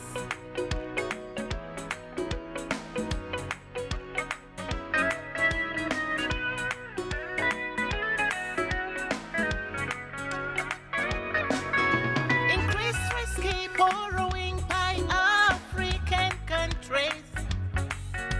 A debt crisis, increasing poverty, inequality.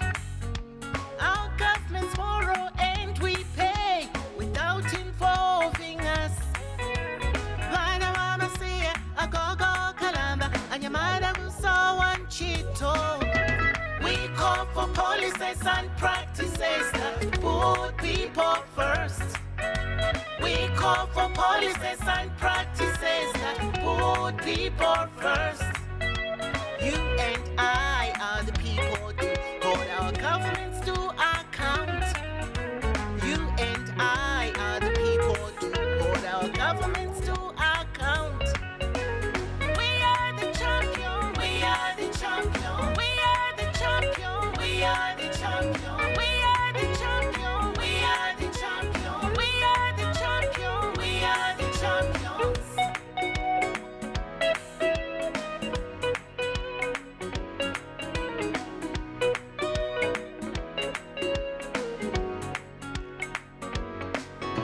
Lack of transparency, accountability, unsustainable loans.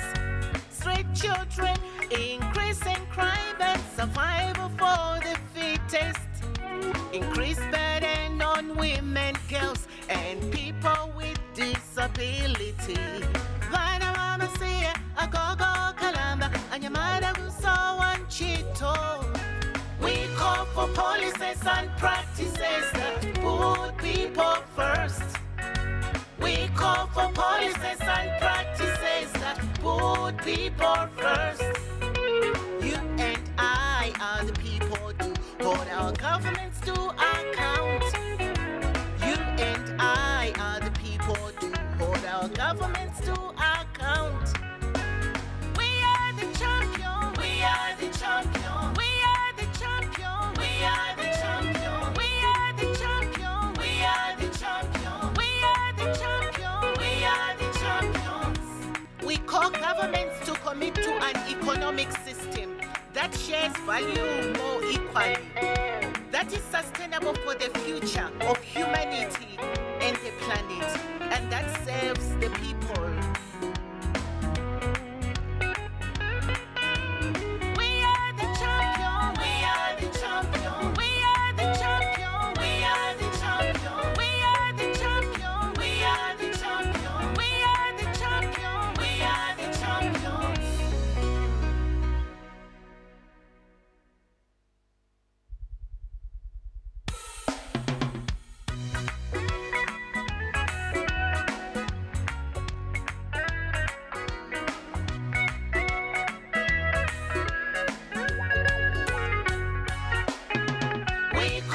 policies and practices that put people first.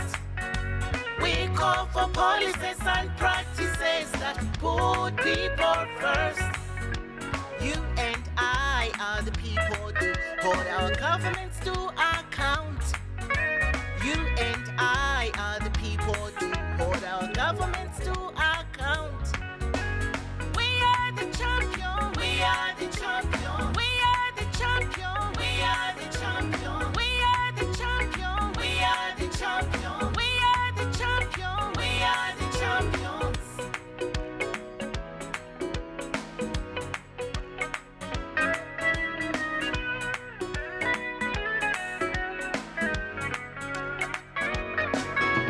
Increased risky borrowing by African countries. Aid crisis, increasing poverty, inequality. Our governments borrow and we pay without involving us. Vana mama siya, agogo kalamba, anyamada gusawan chito. We call for policies and practices that put people first. We call for policies and practices that put people first. You and I are the people to hold our governments to account. You and I are the people to hold our governments to account. We are the champion. We are the champion. We are the champion. We are the champion. We are the champion. We are the champion. We are the champion. We are the champions.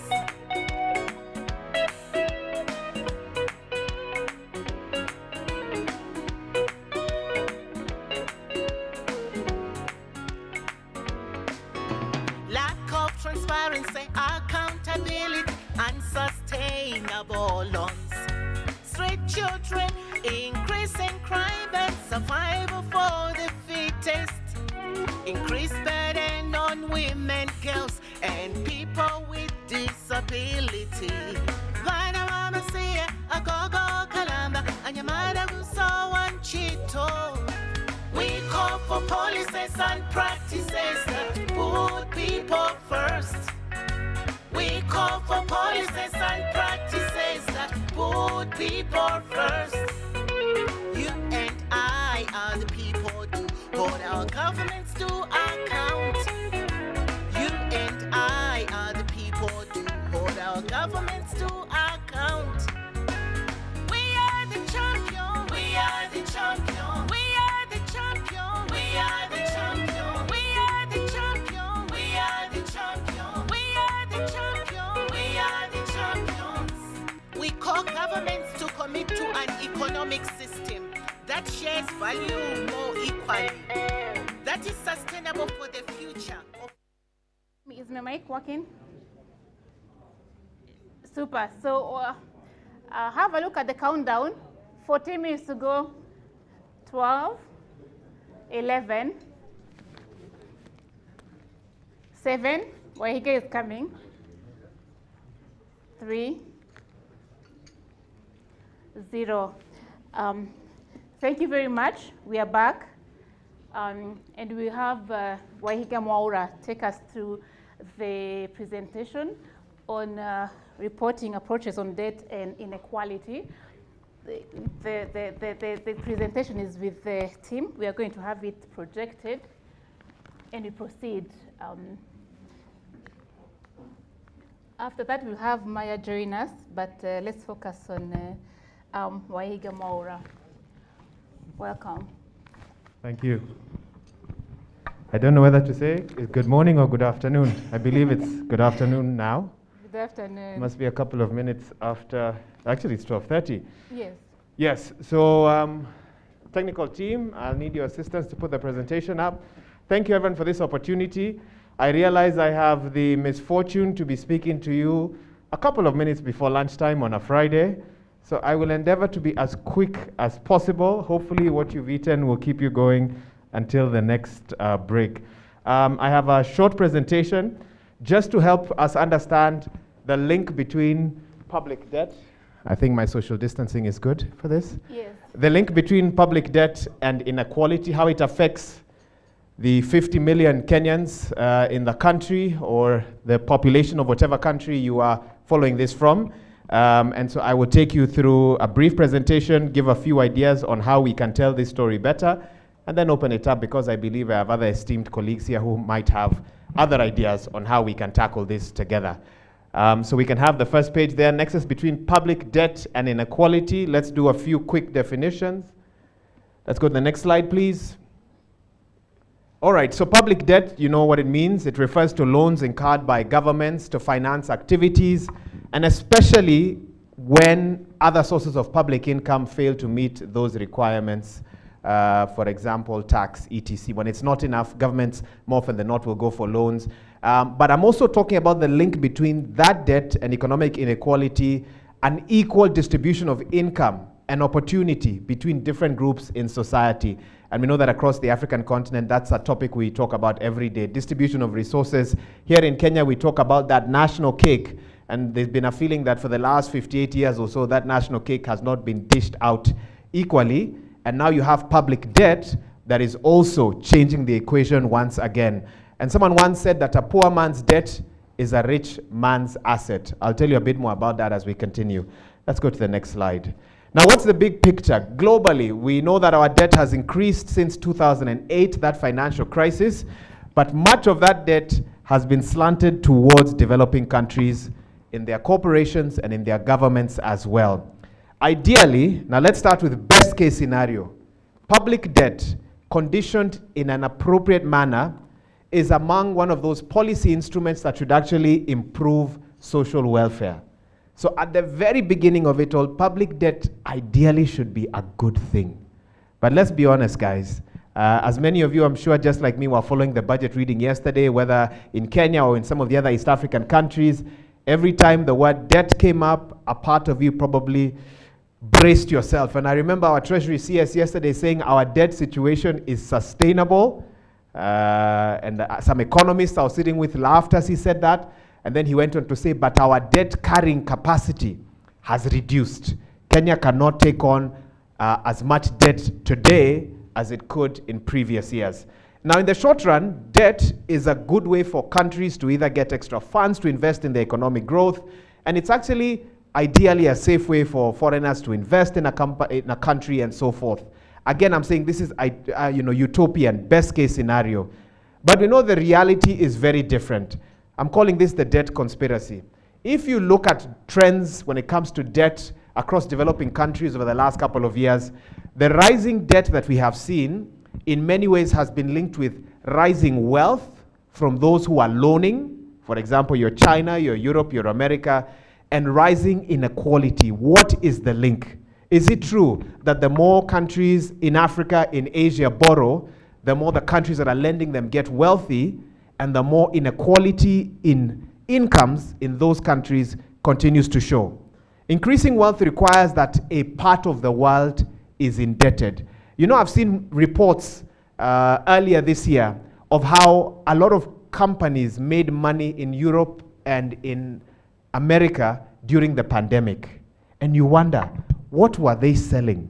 What were they loaning? How have millionaires become billionaires in the midst of the worst pandemic the world has witnessed over the last 50, 100 years or so? It shows that somebody somewhere is getting poor as these individuals and governments get rich. When one population reaches debt saturation point, for example, if Asia reaches a debt saturation point, they cannot or will not take any more, then those who want to create financial wealth through loaning money move to another less indebted population. And right now, as you can see, Africa is that gold mine, that wild, wild west, that untapped area where people come with all sorts of ideas to lend us money, either through some of the loans you've seen, PPPs that we've been talking about in the earlier session, but it inevitably leads to a disparity as some grow wealthier and others grow poorer. Many affluent countries are known to, for example, lend money to governments in support for a particular cause. You know about the war between America, Russia, that sort of Cold War, America, China as well, and Africa gets caught right in the middle of that. We also know of loans that have been extended by private companies in return for contracts, which are often overvalued and of little or no value to the borrowers. Let me try and break it down for you guys this way. Some economists have opined that over the last 9 years or so, Kenya has borrowed roughly 7 trillion Kenya shillings in loans. And yet, our economy's ability to create resource from what has been borrowed, it is as if we only borrowed 1 trillion. An economist did the math for us the other day. And you wonder, if the value that our economy is giving out is only 1 trillion, and yet over 7 trillion Kenya shillings has been borrowed, what happens to the rest of the money? Is it stolen? Some minds say, is it possible that the new way to make money in governments across the African continent is to borrow as much as you can, and then make sure only part of it goes the right way, and then the rest of it goes into private pockets? Many of the debts, however, are questionable. Just like John Alanamu said earlier, not all PPPs are the same, not all debts are the same, and not all of them are taken for the right reasons. Very quickly, what are the dangers of public debt? Major economic problem. The owner of that app requires you to repay today or tomorrow. It doesn't make sense. And that's the place we find ourselves in. It can weaken the economic growth of a country. It crowds out private investment. We've seen concerns about that here. It can increase a country's inflation rate. It can tanker with its interest rates as well, and also distort the tax burden across generations. And when it comes to telling these stories, I'm just giving you an overview, but we must sit here in this room and try and understand, how do we translate this knowledge to that man or woman who doesn't have time to come and sit in this conference today because they are looking for a shilling for their lunch? How do you make it very clear to them that the deals that are signed at the very top will determine the burden of their children and their grandchildren for years to come? And I think that's something and a conversation we must keep having here. Evidence from research has suggested that many of the poorest countries' debt repayment is often carried out at the expense of basic human rights. I'm talking about rights to food, health, education, adequate housing, and work. You know, before I read this research, I had not quite seen that link. It blew my mind that when we talk about human rights in this country, did you know that we must scrutinize our debt because it inevitably will affect the rights that we have access to here? In addition, debt servicing, which Kenya is in the midst of, I think in the budget that was read yesterday, over 900 billion shillings were going to debt repayment. And we must ask ourselves the question, what is the opportunity cost of these loans? If we did not have these loans, and I'm sure some of the smart minds at Treasury would sit here and debate the value of the loans and what money has gone into it, but if we did not have them, what would we do with that 900 billion? Could it have been used for something else? Could it have been used for some of the things that we're really crying about? There's been a great call this week for 1% of our budget to go into vaccination. Vaccinate a sizable amount, or a sizable number within our population. Could some of that money have gone into that? Questions we must keep asking ourselves. Ironically, governments across the continent say that they borrow to alleviate citizens from poverty. And yet those same loans, if you look at the trends long term, will drive citizens into greater poverty. We must be aware of that. Let's talk a little bit about economic inequality.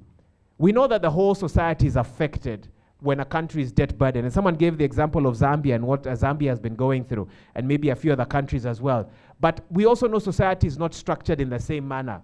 We know that, for example, more men work than women, and they get paid more for similar work. So if a debt burden will affect a population, it will affect the marginalized in that population more than it will affect those who have access to opportunities and growth in a much easier manner. In many countries across our continent, we know that girls and women have less access to education, health than boys and men.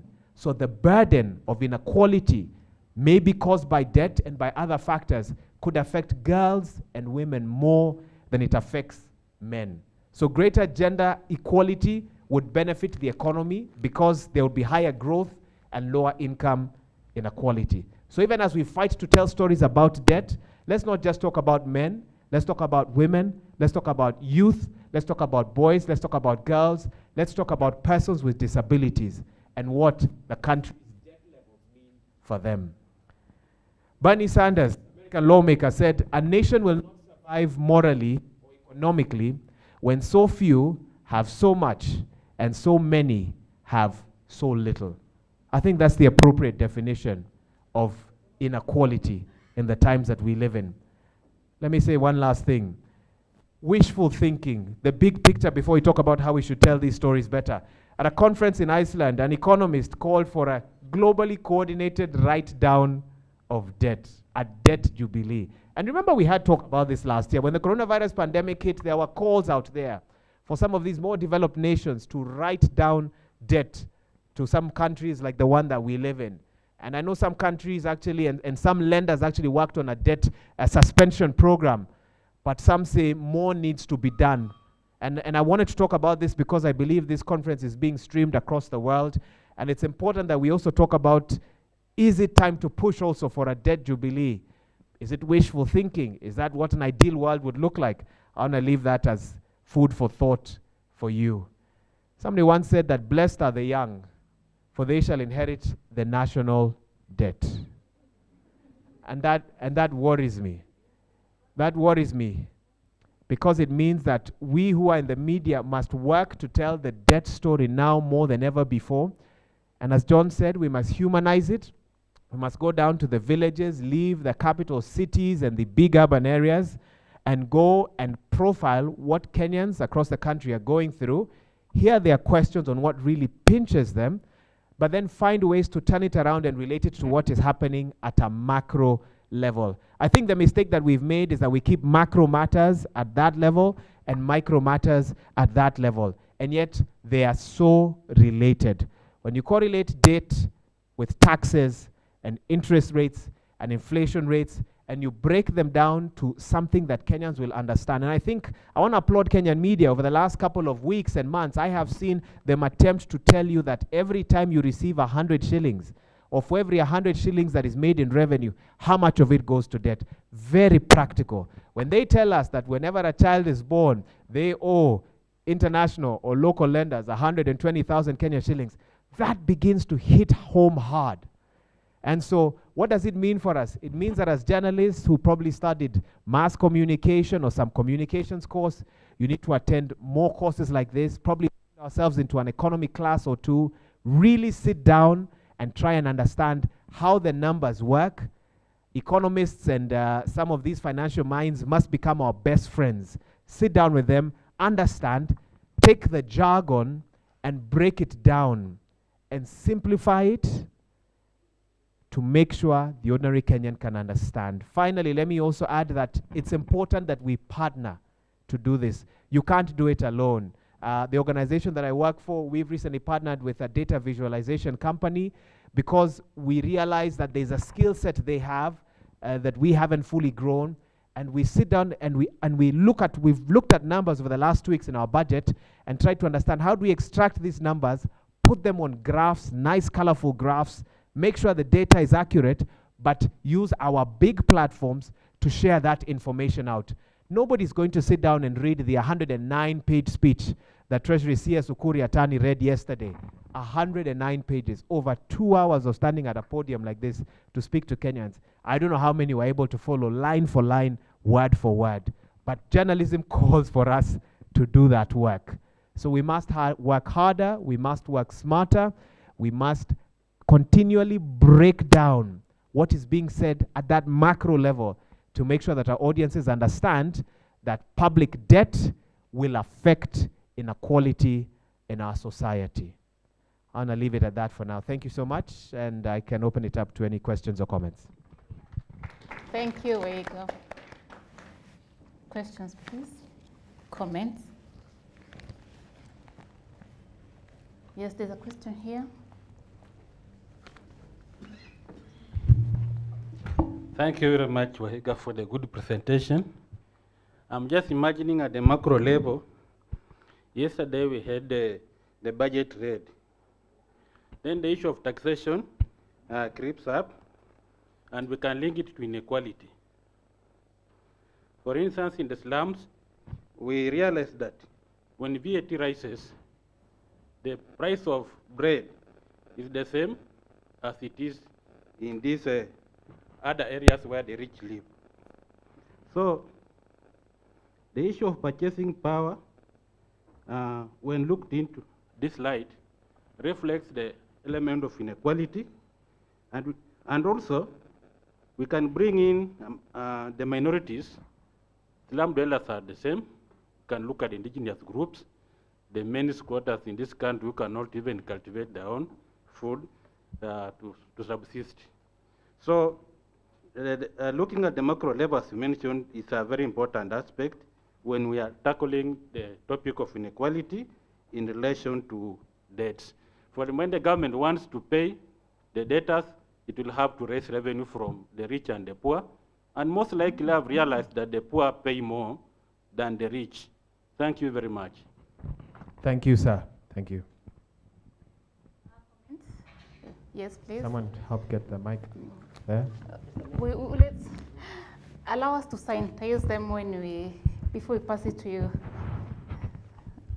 to sanitize it. Okay, thank you, Wahiga. And for me, it is just a call among us journalists to be able to closely work together. We have had occasions where media across the nation have singled out an issue and tackled it as the media in Kenya. So, for example, possibly we should run away from this daily reporting of things and just focusing on one item, and at the end of the day, as a journalist, follow that for 6 months, and when something happens, then you are happy at home, you say, at least I've gotten something. For example, this is a story we've followed for years about what happens in the Ministry of Education. TSC versus the Ministry of Education. So yesterday, I think the Ministry of Education got 500 billion, and close to 300 billion will go to TSC. But there are also other discussions that say, why can't we have TSC as a small arm in the Ministry of Education so that they just handle the issues of welfare of teachers? Why is this important? Because I come from Kakamega. In Kakamega at the county level, we have a TSC Director of Education who earns money. Then there is a Ministry of Director of Education of the ministry. 12 sub-counties have different officials from the Ministry of Education and TSC.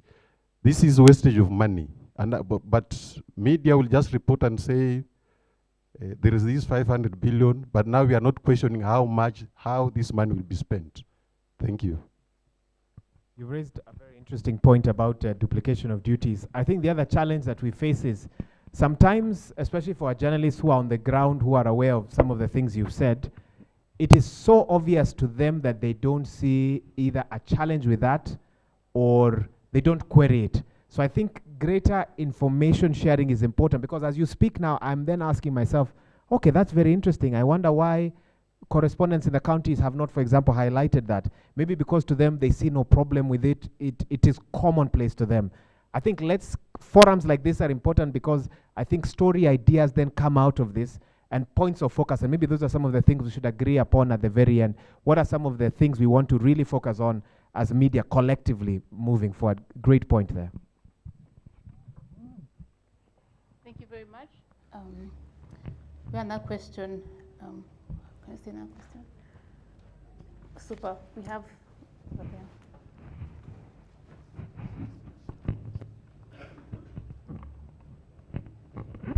Thank you, Wahiga. Now, Wahiga, you realize that we are in a unique profession. You and I know that. And we always say in media that there are 3 sides to a story. Your side, the other person's side, and the truth, what Vladimir Putin says. Now, you notice that that's one side of the story. But we are required also to have the other side of the story. That's the other challenge. Yesterday, in fact, I was watching the budget analysis across the 3 main media channels. So I watched the analysis that came on Citizen TV, Nation TV, and KBC. Strange enough, KBC also brought another version of the budget analysis. Very persuasive. In fact, One of the people the KBC brought was the Professor McPhee of the Strathmore University. And his approach and the panelists who came on Citizen and NTV, the other ones painted gloom for it. Does not appear to be a narrative from one side. Thank you. Wow, okay, that's a loaded question. Do I take another question before I respond to that?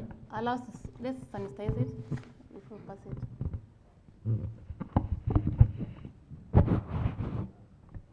Oh, I respond to that quickly. Is that okay?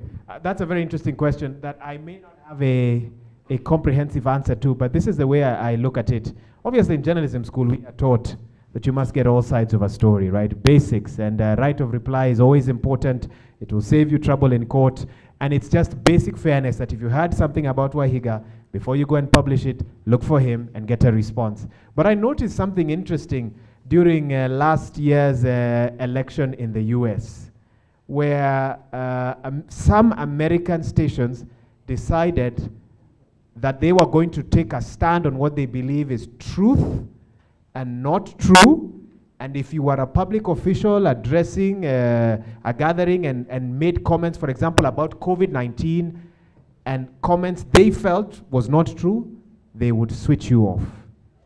And for those of us who work in African newsrooms, our minds were blown. You know, we could never imagine. Here on the African continent, I don't know, you know, for those of you who come from other countries, when a minister is speaking, a member of parliament, pro-government or anti-government, unless their comments are really inflammatory, more often than not will give you audience, will allow you to say what you need to say.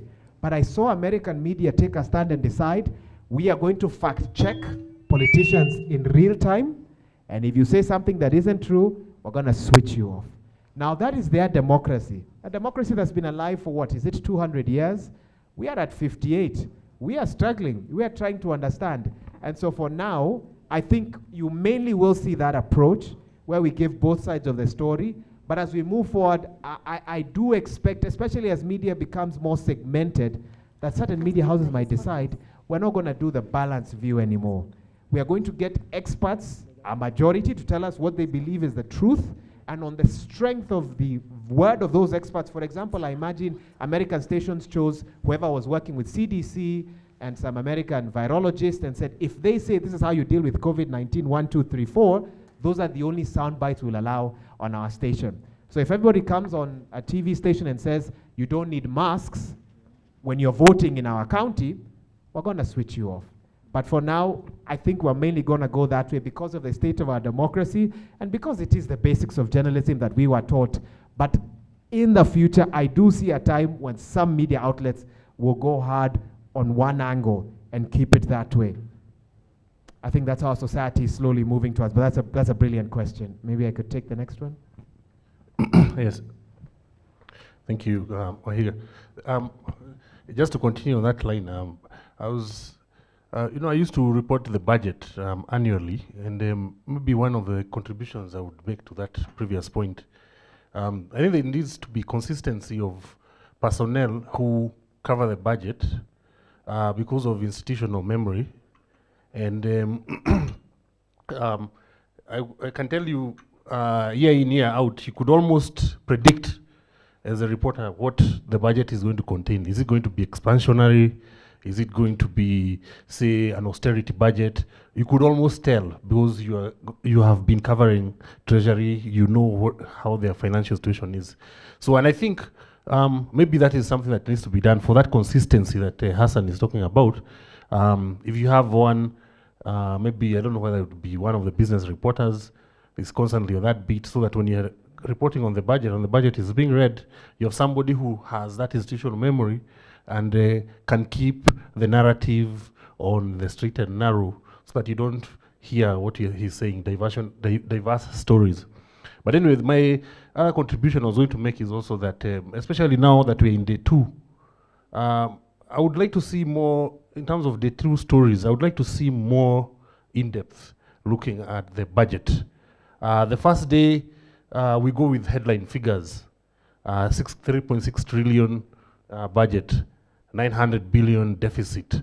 You know, bread has gone up or down. The two, I would probably think, and this is basically now I'm addressing even the journalists here, so as we are talking about how we report on this debt, is number one, we have to look at expenditure items from one year to the other. We do not do what is called zero-based budgeting in this country. We have this tendency to, if the ministry had a budget of 20 billion last year, they're looking to increase that by 30%. It doesn't matter whether some of the budgeted items were one-offs the previous year, they want this budget to be 23 billion. Instead of going back to zero and start from zero and say we need to build this and that, and it's going to cost that. So maybe it is also good, and the reason I'm raising this is because I saw one of the highlights that we're going to spend 27 billion on SGR Naivasha. And I asked myself, the SGR reached Naivasha, I think last year but one, and they have been doing some other. So 27 billion really you should ask yourself, is to do what in Naivasha? And the railway has already reached there. So some of these items from year to year, maybe go look at the ministry, look at the parliament. Funnily enough, their budget is not in the expenditure estimates. I checked. I don't know how it was left out. But parliament has increased its budget. Now it's at 46 billion. 4 billion of that is for overseas travel. 4 billion. And you can't even get that money for, like you're saying, let's vaccinate maybe citizens. So if you were to go look, if reporters can start looking at those different items, I think you can find a lot of pork, they call is, unnecessary expenditure, which keeps this budget very high, and on unnecessary items. We don't need our parliamentarians traveling, seriously. What we would want is that money perhaps go to healthcare clinics and that sort of thing. So maybe let's concentrate on looking at now comparatively year to year, what was spent last year and this year, what are they proposing to spend, so that we go to beyond the headline figures. You might be surprised, and I recently spoke with a lawmaker who said that sometimes supplementary budgets come up after the fact. After money has been committed, it's only the supplementary budget that then comes in as proof that that money was actually spent, which is not how it's supposed to be. So for that 27 billion, I wonder if some things have already been spent or commitments made that are now being fulfilled through that allocation that you're talking about. But we'll need to take a deeper look at that.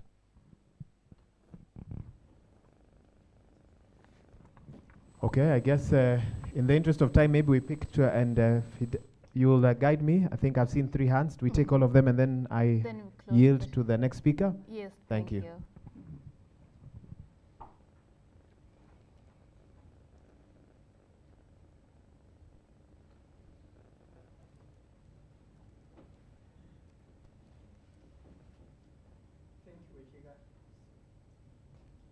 you. As a matter of public interest, what's your perspective on the hashtag Stop Cloning Kenya?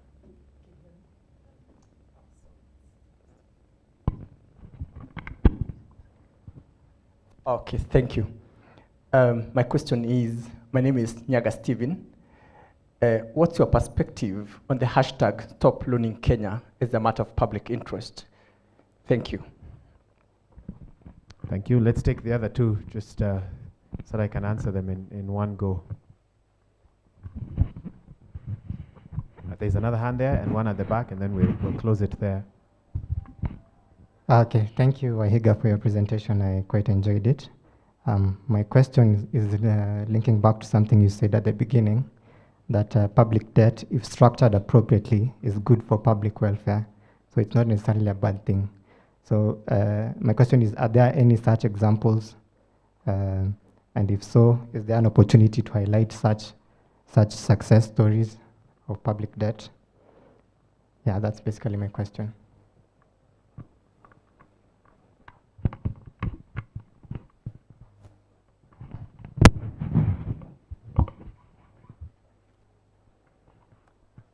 Thank you so much, Wahiga.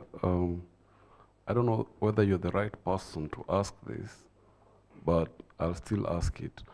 In this country, we are fed with too much politics. Perhaps we need some policy, quote unquote, policy change, so that some of the things that you're talking about perhaps could be highlighted on page 1 and make the main agenda for the better part of the year, instead of us being fed with politics, politics, politics, politics. Thank you.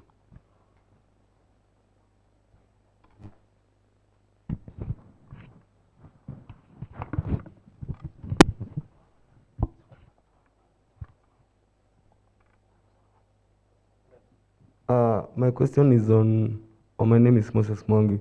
My question is on collateral. Since Kenya has been advanced loan from Exim Bank of China to do the SGR, on normal circumstances, when I go to the bank to get some loan, I ought to give a guarantor and some form of collateral, if maybe it's a piece of land or anything. So rumors are on the street that if we are unable to pay the China debt, or our land will be confiscated. Is it true? The second question is on the highways, the infrastructure developments which are being undertaken through the public-private partnership.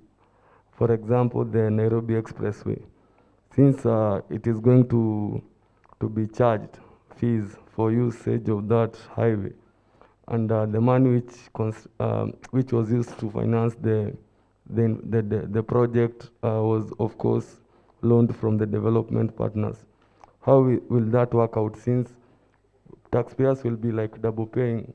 You are paying to use the highway, and then the money, you are also being taxed. Thank you. Okay, that last question, I wonder if it was, we should have had government officials here. Maybe they would better respond to that. Let me briefly try and tackle some of these, because I see our time is fast spent. Stop loan in Kenya. I had quite what's the word I'm looking for? Not dramatic, but I had a bit of an argument with my colleagues in the newsroom about that, because many of them felt that social media activism is temporary noise, more of light than actual heat kind of scenario. But I feel that it was a representation of the frustration many Kenyans feel about our current debt situation. And of course, that is proven by a survey, I think, by one of these pollsters, that 6, 7, 8 out of 10 Kenyans are really worried about our debt situation. And maybe they felt that their representatives aren't listening. Maybe they feel that stakeholders aren't listening, and the only avenue to go and vent out their frustrations is social media. Now, as to its impact, it's debatable. I'm sure IMF noticed that people were trolling their live streams, their conferences. They're trying to have a discussion on something happening in another part of the world, and Kenyans just go crazy on their comment section as well. And I do get the feeling that IMF is aware that Kenyan citizens are keenly following what is happening, and I wonder if they will then be more deliberate about how they follow up on some of the proposed reforms that they have asked the Kenyan government to carry out. So some say it was just noise by Kenyans. It happened over some long weekend when Kenyans were idle at home and had bundles and electricity and went online and did that sort of thing. But I like what Mukisa Kitui said. It now stands on public record that Kenyans have complained publicly. And it is strange that they are not complaining to their government, but to the lender. Does that mean they feel their government isn't listening? Let me put that out there for you. Somebody asked about policy debates instead of politics. Maybe you should get some of the newspaper editors here next time to answer some of those questions. What can I say? In this country, and I don't know if we have examples from Burundi and other parts of the African continent, politics really sells. It just does. I was a sports journalist for 7 years. I did a policy-only show for 2 years. I've hosted a political show for 2 years. People haven't talked to me in the last 14 years, 7 plus 2 plus 2, 11 years, as they have the last 2 years. Because I now sit with politicians and ask politician questions. I actually thought I had reached the zenith of my people recognizing me even on the streets when I was doing sports or when I was doing a policy show, because I used to host a show called Monday Report, and we just did policy issues, health, farming, you name it. We never talked politics. But when I started doing a political show, suddenly everybody knows me. And I thought to myself, this country, we really follow politics. I had no idea till I was actually in there. And so, which comes first? Is it the newspaper to change the headline for people to then change how they think? Or is it for people to demand for more policy, for a newspaper editor to then think, I'm not going to put politics on the front page, I'm going to put something else? Maybe that's food for thought. The question of collateral, and you've raised an interesting point. We're paying taxes already. Many of us feel more than we should be, and then we're going to have to pay tax on that road as well. And I like when somebody asked, what's going to happen to the road below, the original Mombasa road? It doesn't look like it's going to be fit for purpose anymore. Highway is done and dusted. And so I think we're going to have to really benchmark the future of PPPs in this country with the way that particular project is being carried out. And so maybe we should have more sessions like the one we had before, where we really explore as media how we can better push governments to make sure that PPPs are done in the interests of taxpayers and not in the interest maybe of completing a government project, so that you can then tick a box and show that what you promised you delivered. While it is true that the Nairobi Expressway, for example, was a project from 10 years ago, many could question the way in which it's been carried out, and maybe even lack of transparency on some of the players that are a part of it. But some of the questions there I may not be able to tackle because I don't wear any of those hats. Finally, somebody asked about examples of public debt. Oh, there you got me, man. That's a good one. Maybe my presentation was rather simplistic. I think I should say that public debt can be good with certain conditions. I think one, if you can get that debt in your own currency, then you have a fighting chance. And I know we've used the example, those of you who live in Kenya, the example of Japan. If they can negotiate the debt in their currency, or the US, it's a lot easier for them to be able to repay without feeling the pain that African countries feel as they have to then convert their currencies to euros or dollars, etc., and that sort of thing. Secondly, if your debt can go towards development, innovation, not recurrent expenditure, and not debt repayment. So maybe I should have, and maybe I'll rework on the presentation, add public debt can be good if 1, 2, 3, 4. Finally, I think avoiding some of these cheap quote-unquote loans, especially more of the commercial ones, which don't come with questions. I know some of the bilateral loans come with a lot of questions. When you get money from IMF, they're going to ask you to do a few things, but that is the way to go. And I'm glad that Treasury CS Ukuri Atani has started moving towards that direction. I feel like over the first 7 years of the Jubilee government, we got into loans that we should not really have gotten into. Economists from across the political divide have really analyzed and looked at that and said, we made major mistakes with how we borrowed then. Do I have any examples of good public debt? I've scratched my head thinking about it. We all know that Japan is touted as the largest player when it comes to debt to GDP. I think it's 257%, and somehow they seem to make it. But I also wonder what they borrow for. And so I would like to take a deeper look at what Japan spends its debt on. Is it on infrastructure? Is that infrastructure yielding quick returns? Is that infrastructure publicly audited so everybody knows where the money goes to? You could then say that, yes, maybe that is good public debt. But we also maybe need to sit down with the citizens of Japan and hear from them. Are they happy that 257% of their GDP is debt? And are they concerned about the long-term effects of that debt? So, good question. I really don't have an answer for you right now on good public debt, but I hope I've given you an example of how to properly structure public debt so that it is seen as a force for good. Thank you. Thank you, Wahiga. Thank you very much. Thank you very much. I would just like to mention, something about social media. Thank you, Wahiga. Thank you. So I just want to let you know that we were trending on #1. We trended since Monday. So Monday we trended, Tuesday, and right now we have hit #1. So those are the hashtags. Please keep the conversation going. So we can trend until tomorrow even when we are resting. So that's good. So we're going to allow Maya to share some 2-3 tricks, and then we are going to go to our partners, and we'll start with Uganda.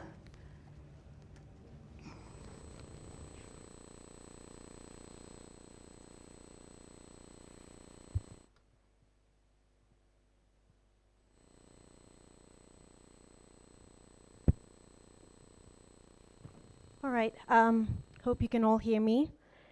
So mine's going to be very brief. I'm just going to be looking at practical ways that we can actually approach these stories and we can report on these stories, because that's essentially where we are at right now. We can have all of this information, but if we don't find a way to be able to tell it in a way that people can understand, people feel connected to, then there really is no point in having all of this information. So I like to look at things that are very practical, things that I can use on a daily basis, things that I can just apply in how I tell my stories, and how I can measure whether my stories are really being impactful and if they are relevant to the audience and the type of audience that I'm looking at telling my stories to. So I like to use this really this really simple way of looking at whether I am meeting the needs of the audience, because our stories really need to be audience focused. It's not about me as an individual, me as Maya, what I feel is important, what I feel I should say, what my opinions are on the piece, and whatever topic it is that I'm talking about.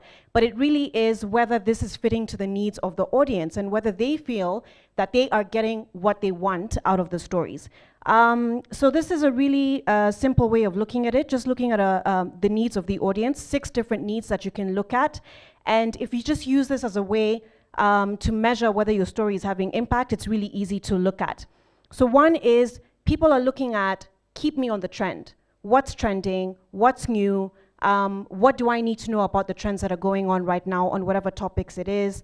Another one is update me. I want to know what's happening right now. And even as you're updating me, reassure me. We're seeing right now, during the pandemic, transparency of information has been very important, and making sure that we're keeping our audience updated with things, just basic information as far as the number of COVID cases there are right now, the number of vaccines. Vaccines is such a huge topic right now, and people are wanting to stay up to date with the numbers and how governments are planning on getting the vaccines. Are they getting financing for it? Are they getting into debt to get access to these vaccines, etc.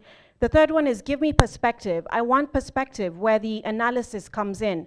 You have all of the numbers, but then give me perspective on what this actually means for me as a citizen, as an individual.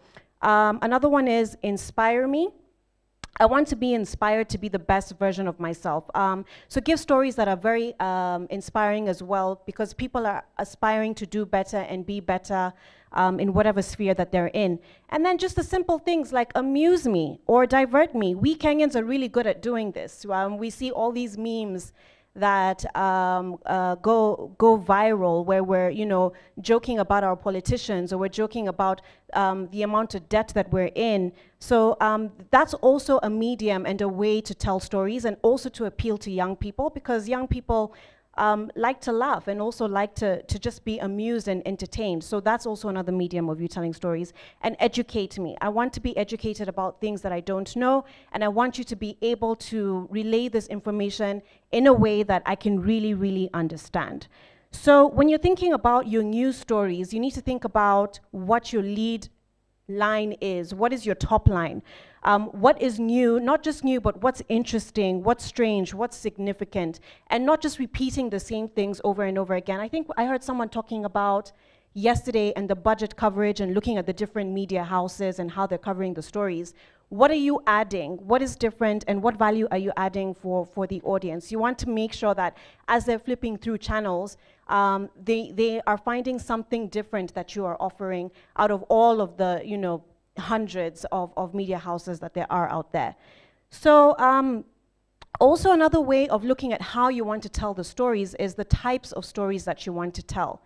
And there are 7 basic plots that you can look at in how you tell the story that we as human beings like to connect with, and that we relate to, and that also makes us pay attention. One is overcoming the monster, looking at what this menace is. What is this issue that is really threatening humankind? So in this sense, it would be debt that we're looking at, which is the obstacle or the monster. But then the story that you're really bringing out is how are people actually overcoming the monster? What are some of the tactics that they're using, and to come out triumphant out of it? The other story that people really connect with and want to hear more about is the rebirth, the story of renewal, the story of hope, the story of inspiration and redemption. Those are the kind of stories people like to hear about. The quest is one as well. The quest of, the person that's looking to solve the story. Looking to solve the issue. How are they solving these obstacles? What are some of the tactics that they're using? A really good story on the quest is last year we saw the quest to finding a vaccine. And that was something that people were following every single day. The research that was coming out, the development that was coming out, people had lots of questions about variants. And it still is a quest right now, the quest to vaccinate, the global population, the African population and all that. So that's another way of telling the story. And also the story on the journey and the return. Rags to Riches is also a really good one, where you pick a very strong character who against all odds is able to solve issues.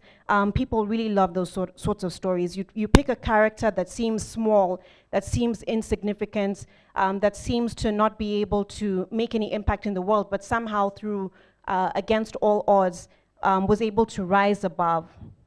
The story of tragedy is also one, because you want to really appeal to the audience and make them care about whatever issue it is. So the dark side of humanity and how it's impacting people. During this pandemic, we've seen lots of stories come out about lives lost, and also people not being able to access healthcare and things like that, jobs lost and things like that as well. And also this one is a very difficult one, but then comedy is also a really good way of being able to break down big topics and subjects in a way that people will find interesting and will want to watch. I really personally love Trevor Noah, because I think he does a really good job at that. He does an incredible job in taking very complex topics, very difficult subjects that may seem difficult to understand and uninteresting, and he tells it in a very clever way that is funny and that people would want to watch. Another thing I like to do is, in my process of looking at stories, is looking at the elements of the stories and a shopping list, really, of the things that I really need to make sure that my story has. One is a setting. So you need to look at where your story is and what mood your story is carrying. Is the mood anxious? Is it hopeful? Is it one of excitement? Is it one that is full of fear? There's a story that I just did recently, which was looking at vaccine manufacturing across the continent, and also just the financing that's going towards building the capacity to manufacture our local vaccines. And of course, the setting right now is that people are very anxious. People are wondering where it is that they're going to get their next dose from. People are wondering why it is that Africa doesn't have the capacity to manufacture their own vaccines. So that is the setting of my story. And then the second thing that you want out of your story is that you want to have characters, very strong characters that can carry the issue, the topics, the things that you want to bring out of your story. So who are the people that you're going to be focusing in your story? Who's your main character, but also who are your supporting roles? I think Wahika spoke about telling different sides of the story. This is where you really think about your strong characters that can bring out those different perspectives. So for my vaccine manufacturing stories, I looked at my different characters who could bring something different to the table. I brought 2 case studies out. One was a pharmaceutical company that has been wanting to manufacture vaccines for a really long time, but then they haven't been able to build the capacity to do so because of lots of barriers. So I wanted that character to bring out what the specific barriers are in financing, the specific barriers are in building capacity, facilities that are needed for vaccine manufacturing. And then I brought out a second company that has secured financing from India to build a vaccine manufacturing plant here in Kenya. So that's a different story. That's a story of hope that, we do have a way forward, and that something really is being done, and that there is hope in this situation, that not all is lost. But then also you want to be able to hold power to account. So I brought in the World Health Organization to talk about the COVAX scheme, to talk about what their thoughts are on the financing of the vaccine procurements. What plans do they have? Because our countries are running out of vaccines, and the COVAX facility, which mainly had India procure the vaccines, they're no longer exporting anymore, so no one really is certain about where the vaccines are coming from. So holding power to account there, and also giving people a sense of, a way forward, that there is something that is happening. And then I looked at an organization called AVMI, the Africa Vaccine Manufacturing Initiative, for their opinions and their recommendations on what they think should be the way forward, because building the capacity is not going to be a day or 2 days, or it's going to be a long-term focus. So what they think governments should look at right now. That gives the policy perspective, it gives the regulators perspective, it gives the manufacturers perspective, and in it as well, you're giving the ordinary citizens perspective as well, and how they are being affected by it. So aside from the characters, you also want to look at what are some of the complications, some of the challenges in your stories, and bringing that out really, really well. What happened? Why? How did we get here as a continent? Why do we not have, vaccine manufacturing capacity as well? And then now looking at addressing or responding to the situation. Who is addressing the situation? How is it that they're addressing the situation? And then ending the story with some kind of closure, just having some kind of resolution at the end of the story, so that it's well knit at the end. You need to remember that your story is basically taking your audience on a journey. And you want to take them to a complete journey all the way to the end. So you may not be able to break down everything, but sometimes you might be able to give your audience a bit of closure just by focusing on that one thing. So while the financing aspect of it, there's so much when it comes to vaccines and, and procurements and all that, but I decided to just focus on one thing, which is vaccine manufacturing. How did we get here, and what is the way forward? That was the focus of my story. I could go into so many other things, but you really don't have the time to be able to do that. So being able to really narrow down and focus on your story. Now, looking at the process, I know these are very basic things, but they're very practical, and they do help you just have some structure in how you approach your storytelling. So the process, of course, getting ideas, and I think that planning and preparation is really, really important. Depending on whether you are a writer, whether you're doing it for online, whether you're doing it for a newspaper article, or you're doing it for TV, or you're doing it for digital, having some sort of structure in your mind and a plan on how you're going to do the story is really, really important. When I am crafting my story, I go as detailed as even looking at the shots, what kind of shots I would need. So if I'm doing a vaccine manufacturing plant, I'm thinking about packaging, processing, I'm thinking about factory shots, people in their factory shots, and all of those kind of things. Just going down to the very details of the kind of shots that you would need to tell the story. And then preparation is really, really key. Don't go into an interview not having a very structured way of how it is that you're going to ask questions, having clear and concise questions, and having pre-interviews with your characters before you even go to location, before you even go to on set. For me, for this vaccine manufacturing story, I worked on it for about 2 months, just speaking to the characters of the story to really be able to understand in depth what the issues are, so that I know what to expect when I'm going on location. You don't want to go on location and find that it's a completely different story than what you thought. And sometimes you might have an idea of what you think the story is, and then you speak to the characters of the story, and you realize that actually the situation and the reality on ground is completely different than what I thought it would be. So that's why pre-interviews are really, really important, so that you don't find yourself stuck and you don't find yourself, just not knowing where to go next with your stories. So the preparation part is important. And then, of course, the collection of you doing the news gathering stuff now, where you go out and you get your shots, you get your interviews, you get all of that. And going back and writing your story. Don't be afraid to rewrite your story, Don't be afraid to revise that. Don't be afraid to even, your story might completely change once you go and you gather the content, and you might find that it's completely different than what you had in mind at first. So you edit, rewrite, revise over and over again until you feel that you've really captured the essence of the story the best way that you can. So those are just some of my tips. I believe in just practical ways of you being able to do stories and to tell stories, and practical ways of you to bring creativity in it as well. Because we can get lost in all of the information, but if we don't look at how we approach it, then we've really lost the whole purpose of it, which is just having impact in our stories that we tell. Yeah, that's it from my end.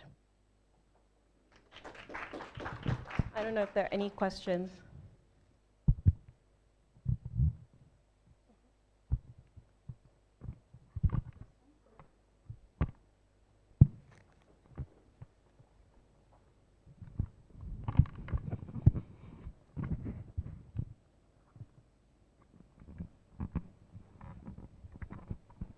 Thank you, Maya, for the good presentation. Now, when it comes to the choice of the people to interview, in case of COVID, for instance, the actual main sites, how do you decide? Because you might also encounter skeptics who are authorities in that area. How do you navigate through that? Thank you. So how do I decide who to interview? Who my...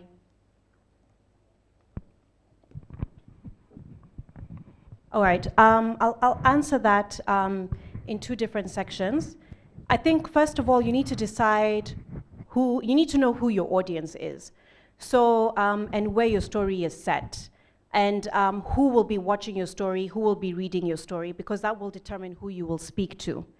If I'm just catering for the Kenyan audience, then it may just make sense for me to just speak to people who are based here in Kenya. But then if I'm working for an international media house, then I need to start thinking about how to make that a Pan-African story and how to represent different parts of the continent.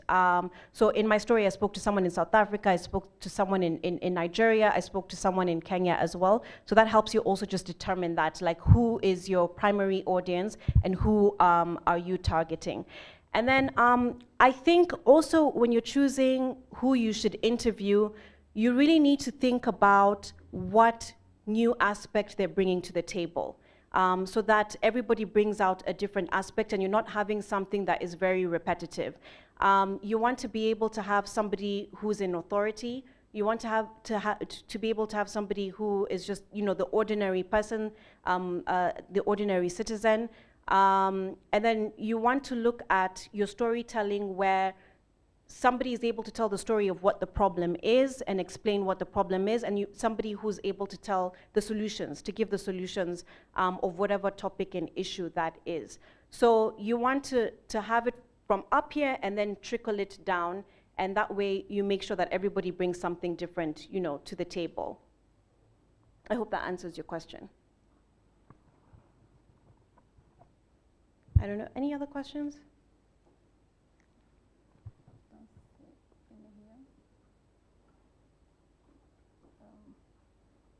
Have on my end.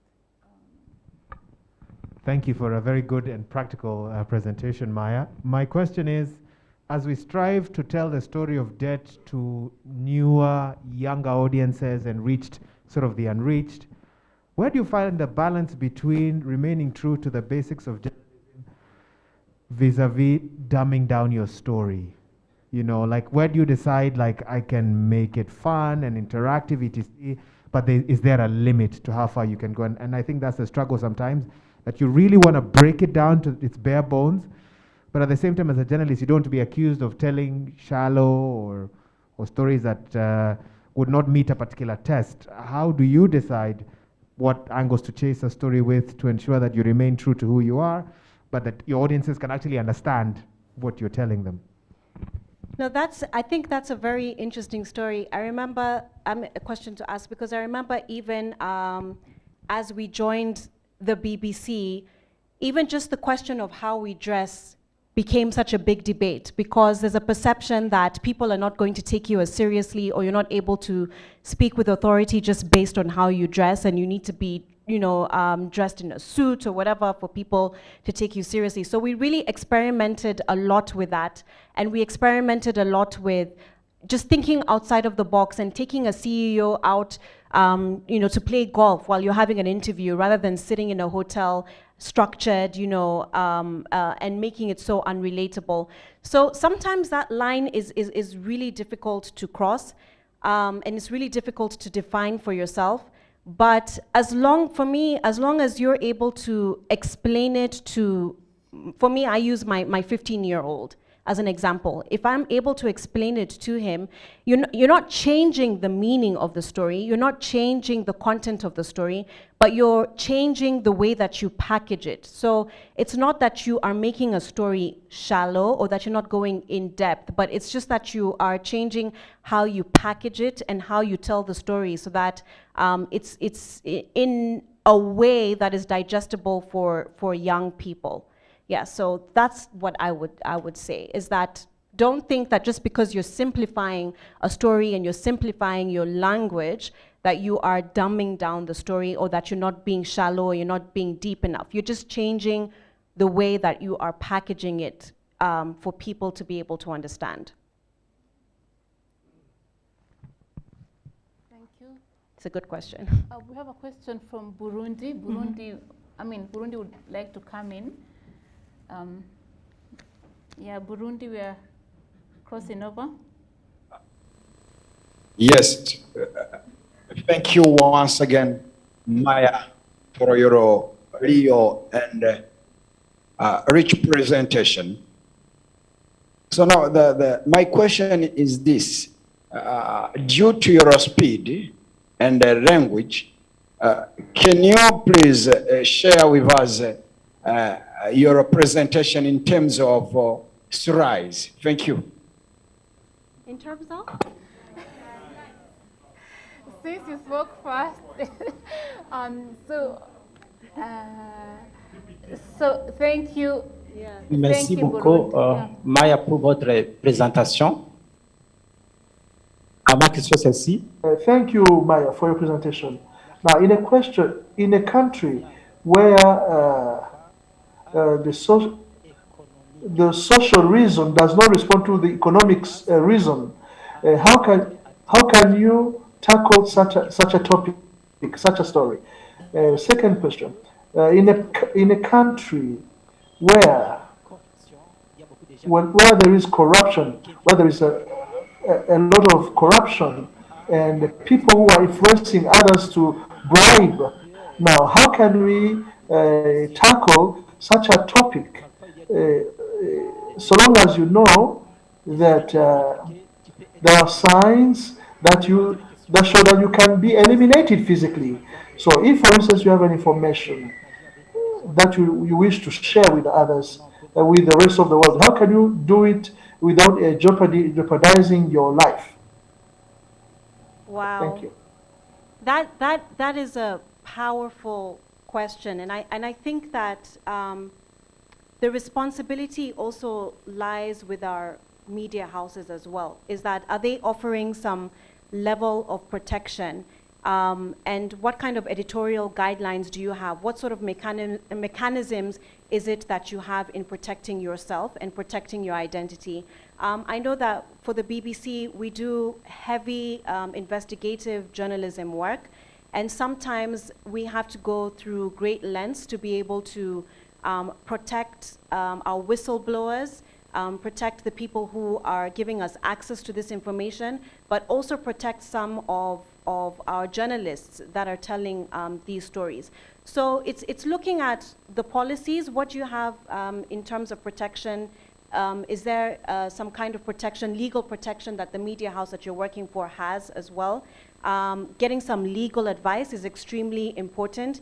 And when you talk about safety in reporting some of these, dangerous stories, make sure that your safety comes first. So don't rush to break the story, to break the news. Have people that you trust and have a team by you, a legal team with you that can advise you on how to go about the story in a safe way to make sure that, you know, your life is not in danger and your life is not jeopardized. Don't rush to tell the story. If it's going to take you 6 months, 1 year, however long it will take you to cover that story, your safety as a journalist is extremely important. Having the discussions, you know, with your editor, your line manager, whoever it is that is looking after you, if you have any areas of concern in following that story. And sometimes you may want to do these things anonymously if you are, especially in a country that's very difficult, or using mediums that, you know, are safe for you to tell the story. There are lots of organizations out there that support investigative journalists to make sure that they are safe in them telling their stories.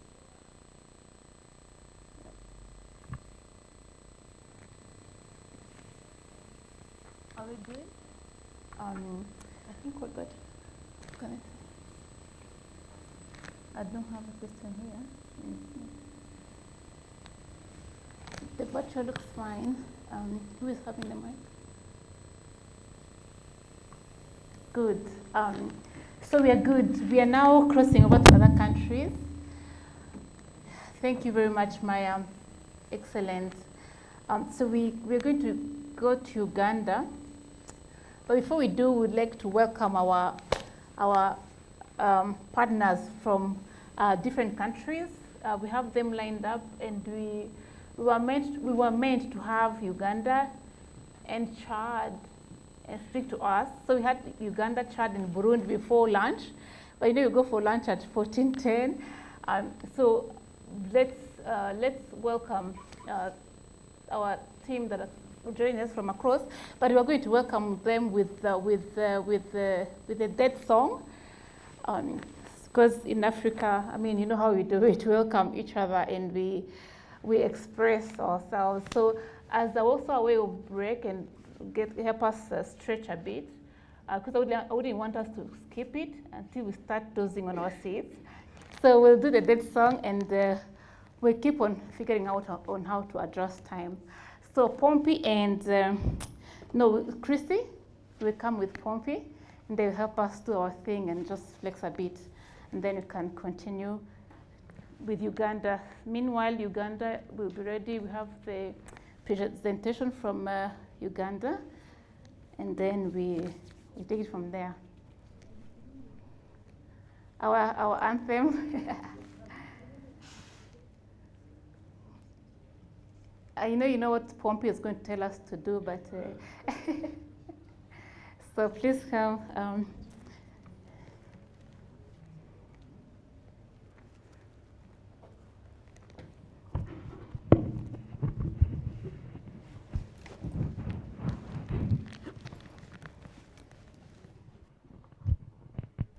Good afternoon. Please feel free to stand as we welcome our partners. I think we still remember Pompey's move, so we listen to Christy and look at Pompey.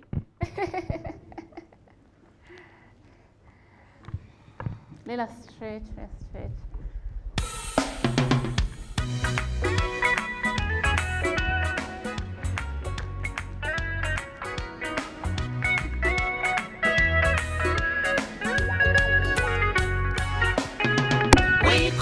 Policies and practices that put people first.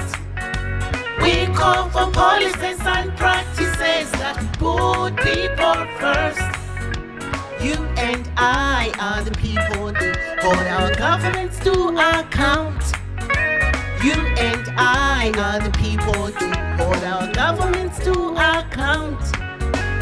We are the champion. We are the champion. We are the champion. We are the champion. We are the champion. We are the champion. We are the champion. We are the champions.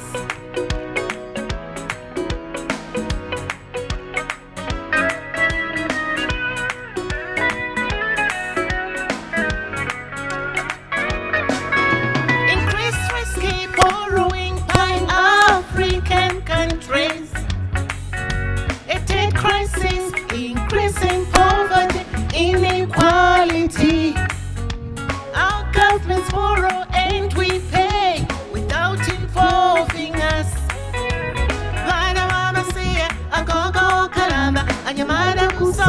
want it all. We call for policies and practices that put people first. We call for policies and practices that put people first. You and I are the people to hold our governments to account. You and I are the people to hold our governments to account. We are the champion, we are the champion, we are the champion, we are the champion, we are the champion, we are the champion, we are the champion, we are the champions.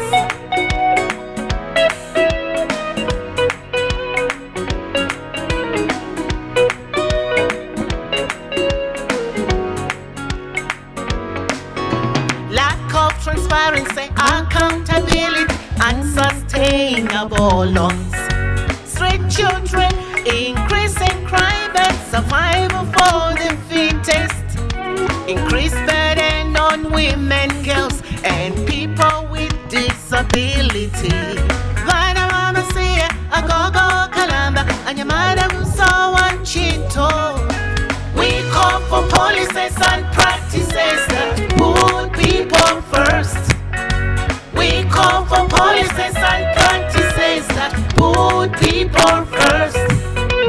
You and I are the people to hold our governments to account.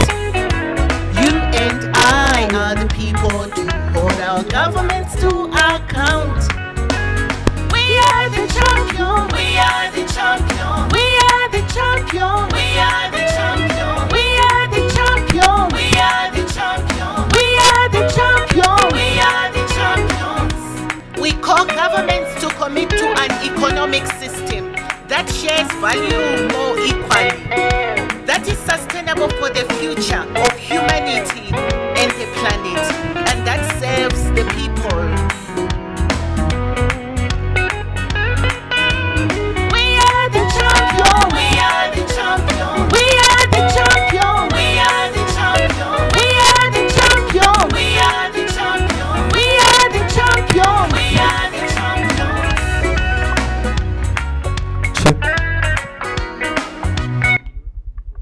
All right. Before we sit, for those who are joining us for the first time, please arise. We have a very small routine for that song.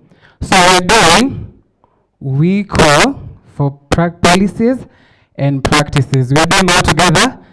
We call for policies and practices that put people first. One more time.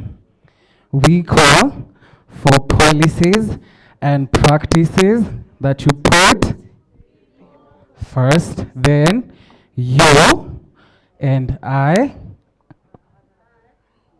then you move kidogo, then you put. One more time. You and I are the what? And then you move, and then you put. And then we are the champions. We are the champions. So we start from the top. So 5, 6, 7, go. We call for policies and practices that put first. One more time.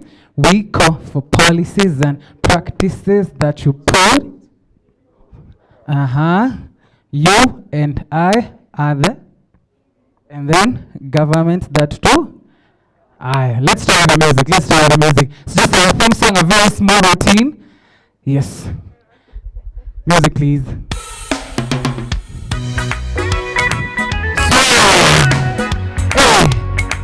And swing.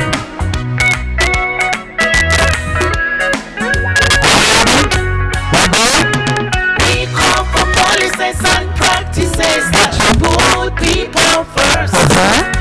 We call for policies and practices that put people first. You and I are the people to hold our governments to account. You and I are the people to hold our governments to account. We are the champion, we are the champion, we are the champion, we are the champion, we are the champion, we are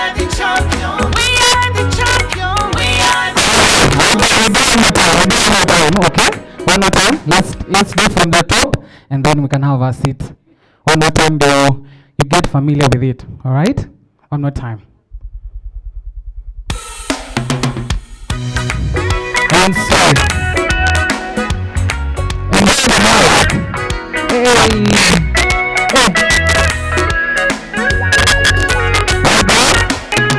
We call for policies and practices that put people first. We call for policies and practices that put people first. You and I are the people to hold our governments to account. You and I are the people to hold our governments to account. We are the champion. We are the champion. We are the champion. We are the champion. We are the champion. We are the champion. We are the champion. We are the champion. Uganda is joining. So we have Paul Busharizi. He's a content producer, current affairs, New Vision newspaper in Uganda. Paul, over to you.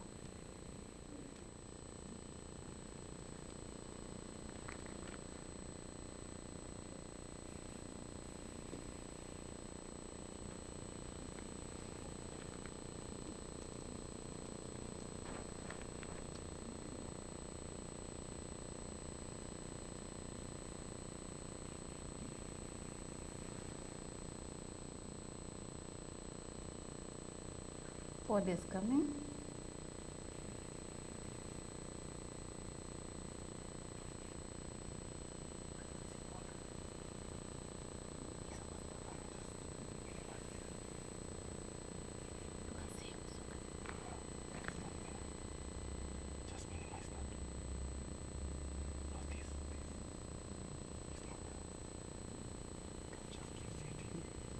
All right, so Siatini set.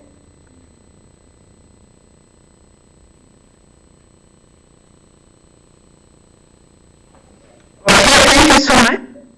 Project our presentation.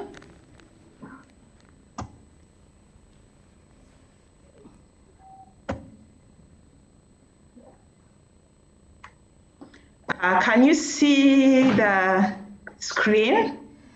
Yes, Jane, and welcome very much. Good to see you. We are honored to have you with Okay. us. Yes, you may proceed.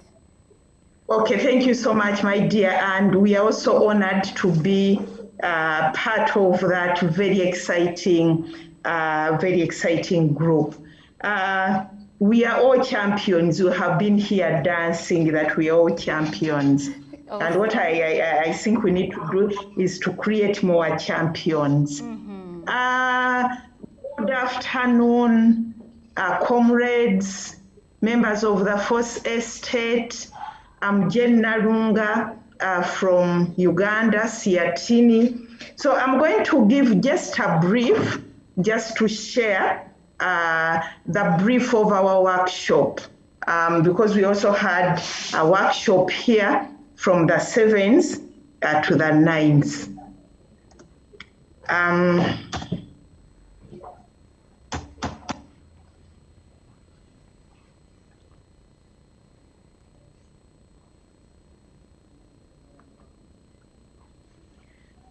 Hey, so maybe that's a pictorial showing, just our workshop, the participants, and it was as exciting as your workshop that side. This is an overview. This Pan-African workshop was organized in partnership between AFRODAD, Siatini, and UDN. And the objective was to equip journalists with information and skills to understand the issues of data and development and be able to actively and boldly engage in the debate and also influence decisions towards prudent data management. This training was attended intend to provide journalists and editors techniques of analyzing facts, issues, data on data and development. But most important was for journalists to be equipped with skills of how to report, to put a human face on the data, on the percentages, on the statistics. We had 35 participants who were drawn up from media practitioners, editors, reporters, and producers. And for us, it was very, very important to include the producers and the editors, because the producers determine what goes into the news. So we are lucky to have some of them. We also had some civil society members. We had a member of parliament and also representative from the president's office. Our methodology was a blend of presentations. We also had poems, some creative performance, and also actual training. The trainer was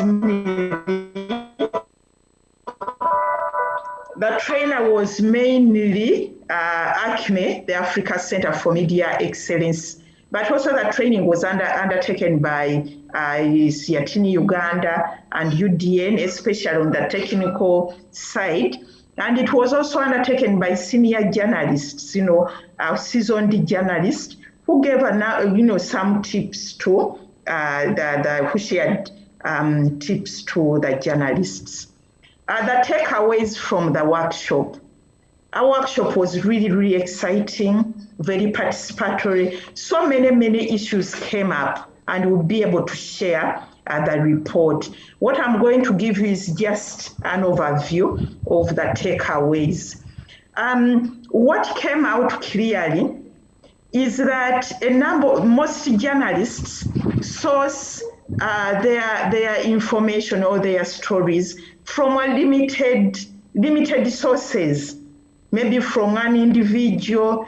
For example, we have a media center, the minister will come and give a press brief, and the journalists will use that press brief to come up with stories, without doing any further research. That was one. Two, when we looked at the stories, we looked at a number of stories. We analyzed the stories, previous stories that journalists had written, and those stories were analyzed to see whether they had been written properly. Another issue which came up was the absence of women in the stories reviewed. All of them, no women, no youth, no people with disability, yet that's where we see the human face, okay? It wasn't there. So we saw that there were many missed opportunities in the stories to include voices of the affected. For example, the traders, the business people, the bank managers, the men, the women, the farmers, But also the question which came up really was, who are the ordinary people? Because we are saying the media should include the ordinary people. So what was agreed on the takeaway was not that the ordinary people are not just the poor people, but all those people out there, the citizenry, those who pay taxes, those who run businesses, those who do farming, the employees, the employers, all those are ordinary people, and they have to feature in the stories. Another issue which came up was the attention to regional, to trends. Trends, whether global, regional, national, sectoral, historical, that the stories lacked that.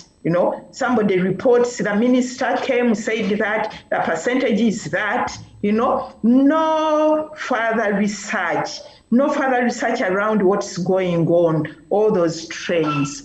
Another issue which came up clearly was the need to link, or the lack of linkage of debt to other sectors.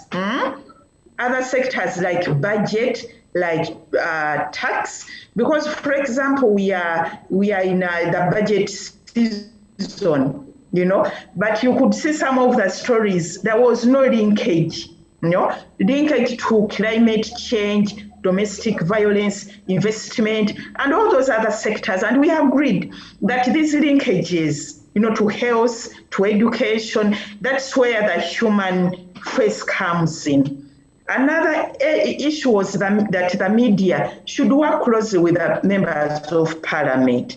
There should be a symbiotic relationship between members of parliament who work on those policies and the media in terms of exchanging information, because members of parliament might have sources of information which is needed by the members of the media, and the media can also do an analysis by bringing the human face to date to be able to help the members of parliament engage in these issues and maybe be able to make a change of policies in parliament.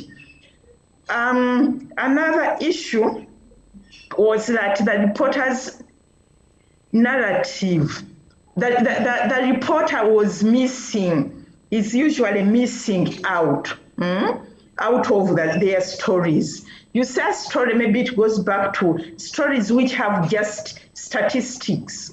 And then so and so said this, so and so said that. There is no imprint to be able to see there is passion. There is passion in this write-up. So this is an example of a Daily Monitor. They came up with a headline, Debt Each Uganda Now Owes 1.5 million.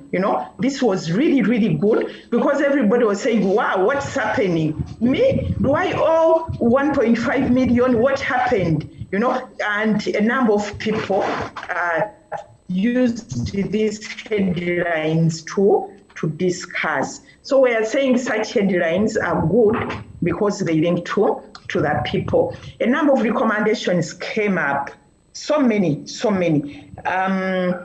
One of the recommendations was that it's a story. When you are writing, it's a story. Make it interesting. Make it about the people, not just numbers and statistics. And I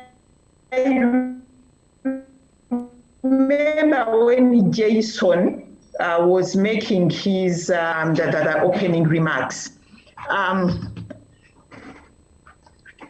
In his opening remarks, when he said that storytelling is in our DNA as Africans, So let us go out there and tell the story. And stories about people, they are not about figures. Another recommendation is the need to expand the pool of sources when journalists are writing. Talk to as many technical people as possible, but then also we realized that as civil society, again, we are civil society, we also need to provide information. We need to do research. You can't expect a journalist to start writing today an article. They are given maybe one day to write an article and you expect them to go and dig in books and all that.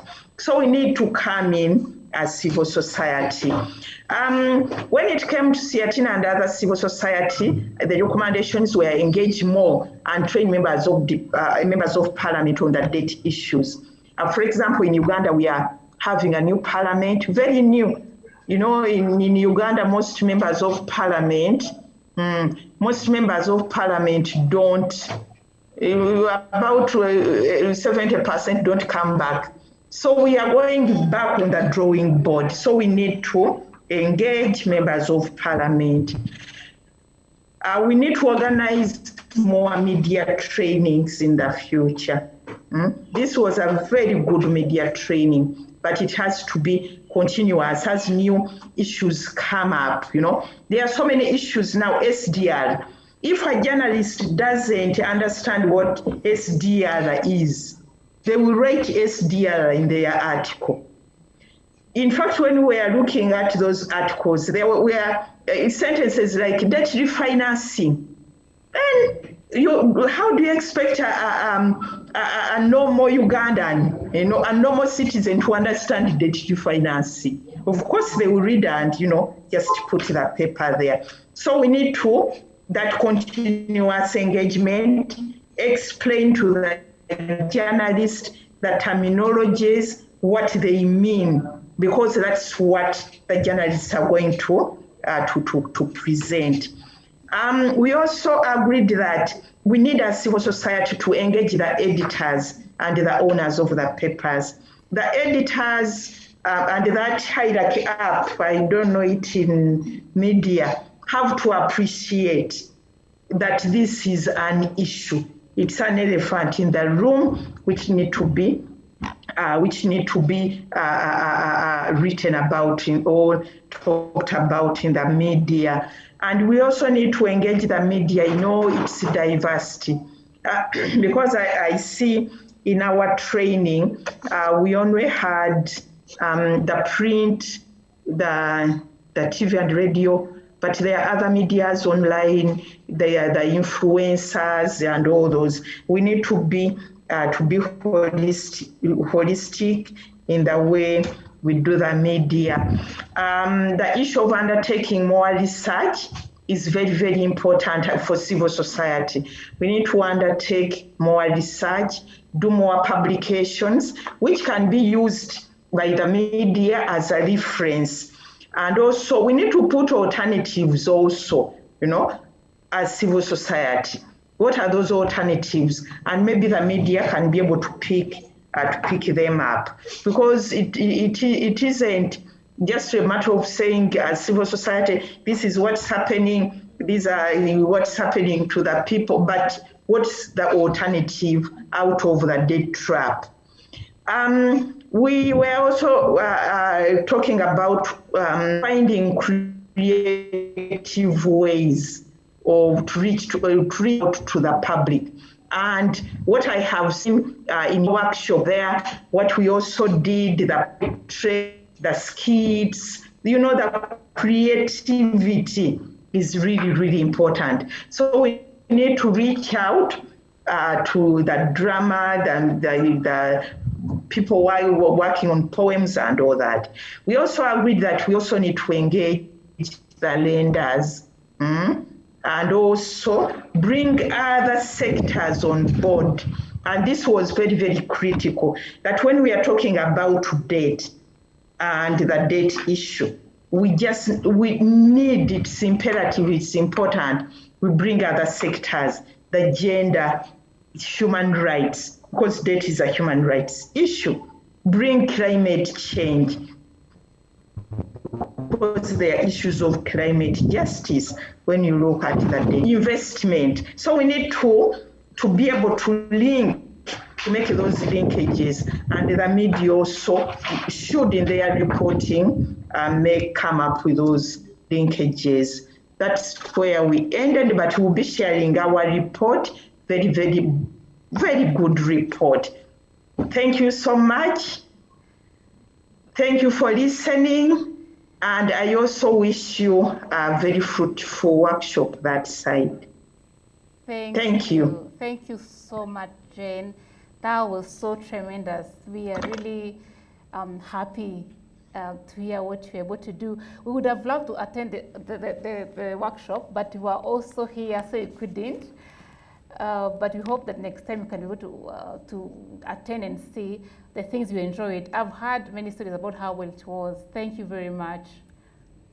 Thank you so much. Thanks. Thank you. So allow us to cross over to Chad, then you go for lunch. Chad promised they're going to take 10 minutes, and it's my hope that, Aristide, vous êtes prêt? Are you ready, Aristide?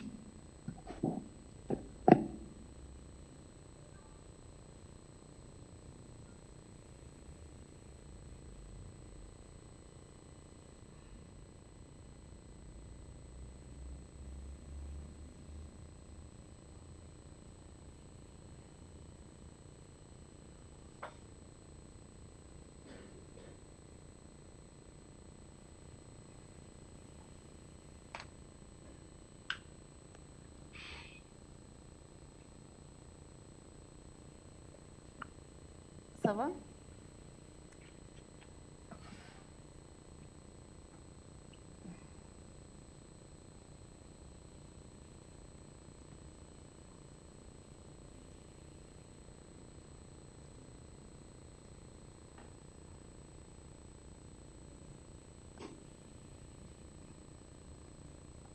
Allez-y, on voit la présentation, vous pouvez y aller. We can see the presentation and the slides, so you can proceed.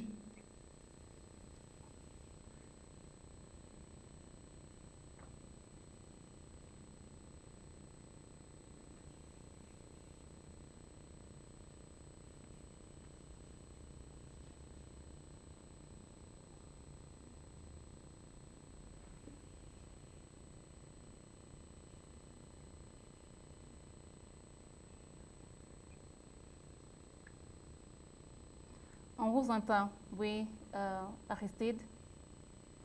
Aristide?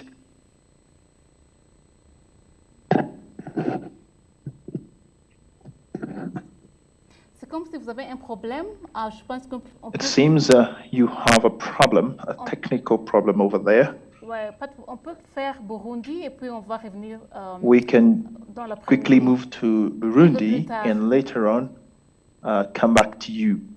Ça va comme ça? So it is okay. Is it okay that? Oui, on va Does it vous work parler for juste you? un peu plus tard.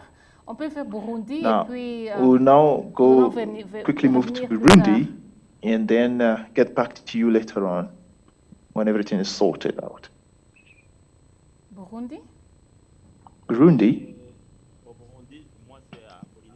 My name is Apollinaire Mushimbere from the Citizens Initiative for Environment and Rural Development.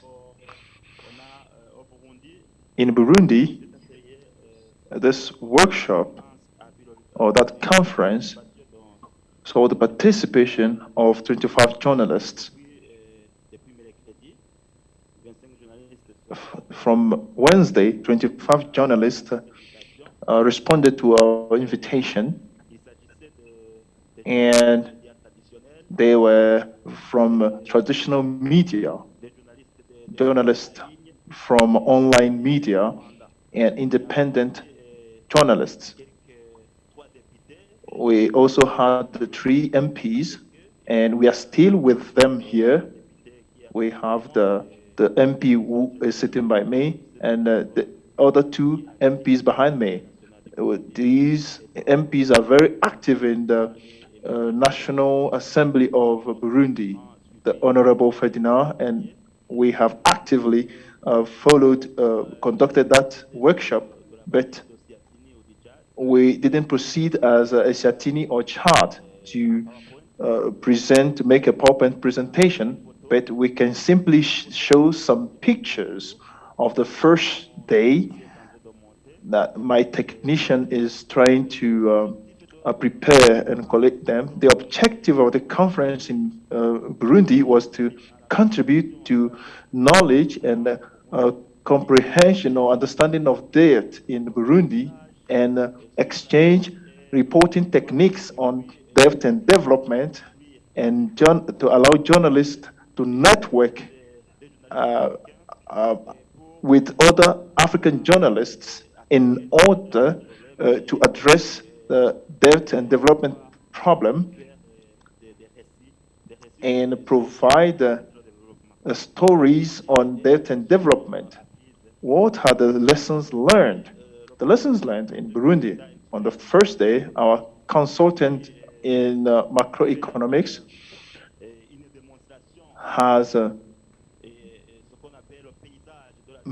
presented the African debt landscape, and he demonstrated that each Burundian was owing 300,000 rumble, and a newborn is coming to the world with 300,000 Burundian currency.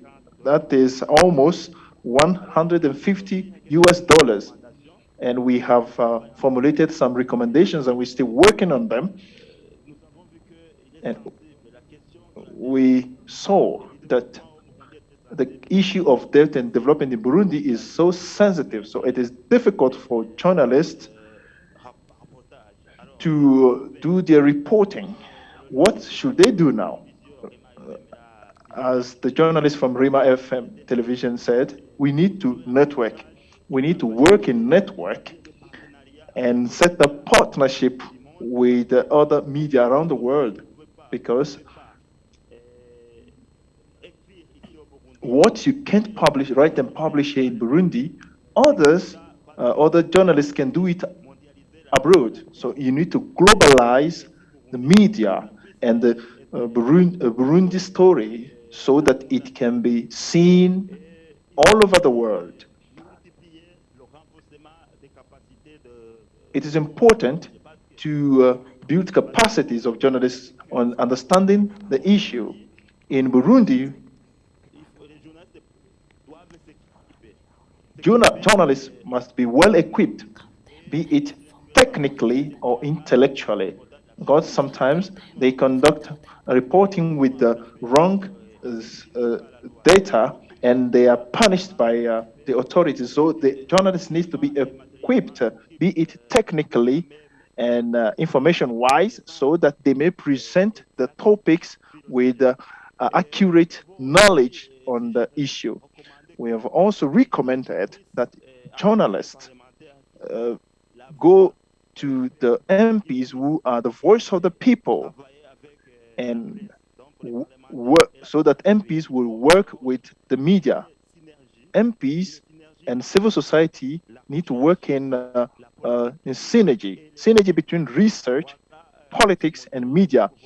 This is overall what we did during our workshop. And also, we said that media should be involved in all policies of Burundi, be it from budget preparation or its adoption at parliamentary. So therefore, we need to set up linkages between research, politics, and media. That is roughly speaking what the journalists in Burundi, including the other MPs and activists who participated to this meeting, have produced as recommendations.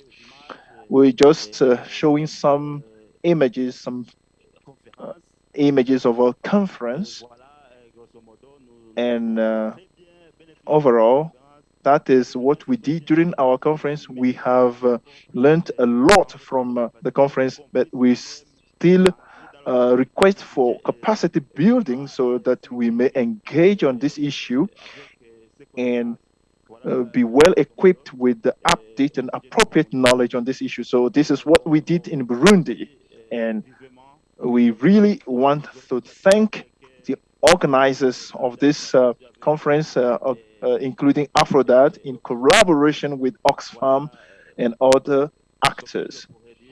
That is what I wanted to say regarding the training we conducted in Burundi. Thank you, AFRODAD. Thank you for those who follow online around the world and all over the world. Thank you very much. Merci, Burundi. Thank you, Burundi, pour un travail très bien fait. For this work well done. So, thank you very much. Let's go for lunch. So we have been able to do Uganda and Burundi. We are breaking for lunch. We'll be back in in 40 minutes. We could try and make it 30. We'll try between 30 and 40 minutes. Thank you very much. Thank you very much. We have a date with our virtual audience in 30 to 40 minutes. We'll try to make it 30 because we are trying to catch up with time. Thank you.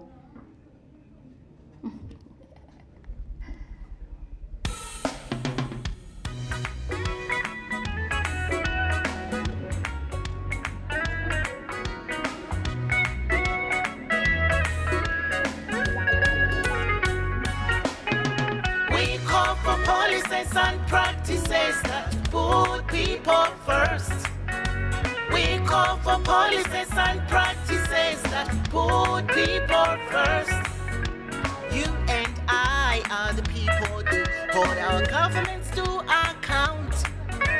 You and I are the people who hold our governments to account. We are the champion. We are the champion. We are the champion. We are the champion. We are the champion. We are the champion. We are the champion. We are the champions.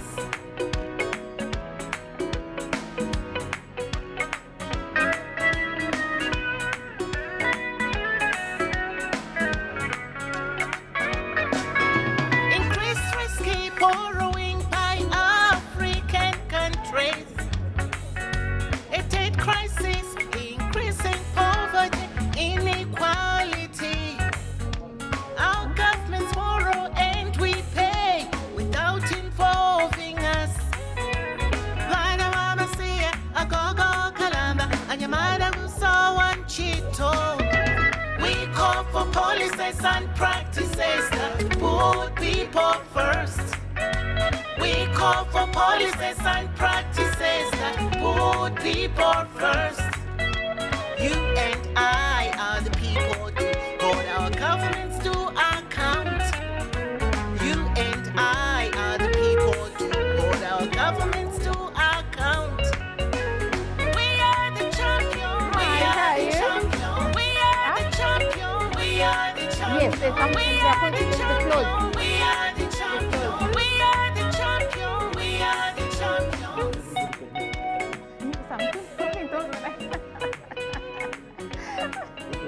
In fact, I need to leave this one here.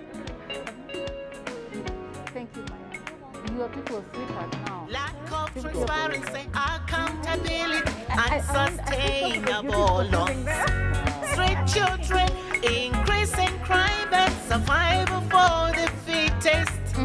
Increased burden on women, girls, and people with disability.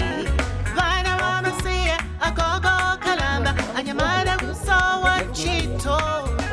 We call for policies and practices that put people first. We call for policies and practices that put people first. You and I are the people who hold our governments to account. You and I are the people who hold our governments to account. We are the champion. We are the champion. We are the champion. We are the champion. We are the champion. We are the champion. We are the champion. We are the champions. We call governments to commit to an economic system that shares value more equally, that is sustainable for the future of humanity and the planet, and that serves the people. We are the champion. We are the champion. We are the champion. We are the champion. We are the champion. We are the champion. We are the champion. We are the champions.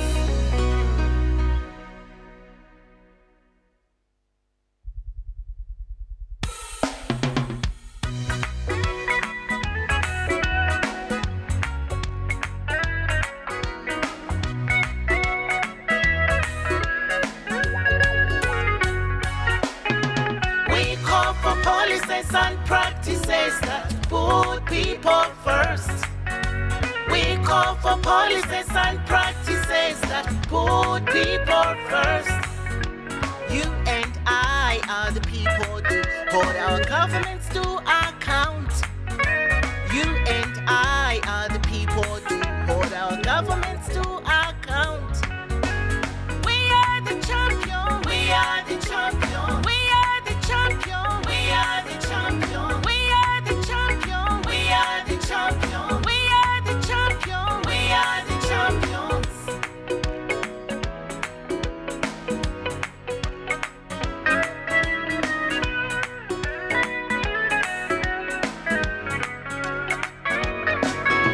Increased risky borrowing by African countries. Aid crisis, increasing poverty, inequality. Our governments borrow and we pay without involving us. Vana wamasia, agogo kalamba, anyamada gusawan chito. We call for policies and practices that put people first. We call for policies and practices that put people first. You and I are the people to hold our governments to account. You and I are the people to hold our governments to account.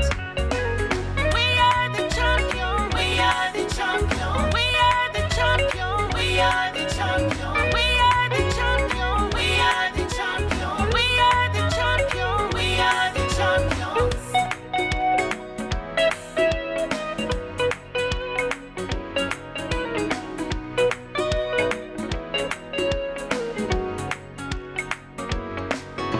Lack of transparency, accountability, unsustainable loans.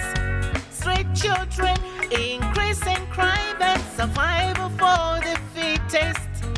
Increased burden on women, girls, and people with disability. Vana wamasia, agogo kalamba, anyamada gusawan chito. We call for policies and practices that put people first.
Relax.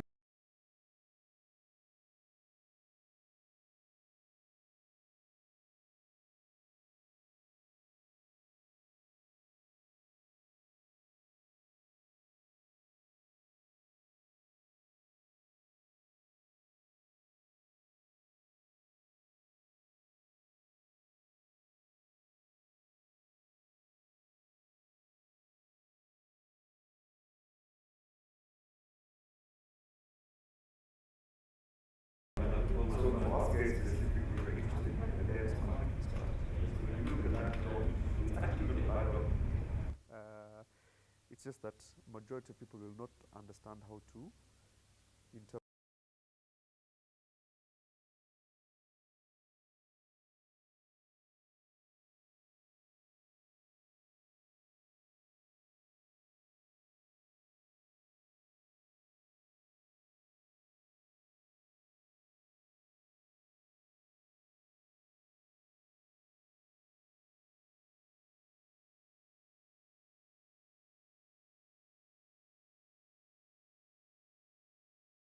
That's useful to do. Yeah. That's useful to okay. That's useful to know, because I think at some point we're going to try and put together a curriculum.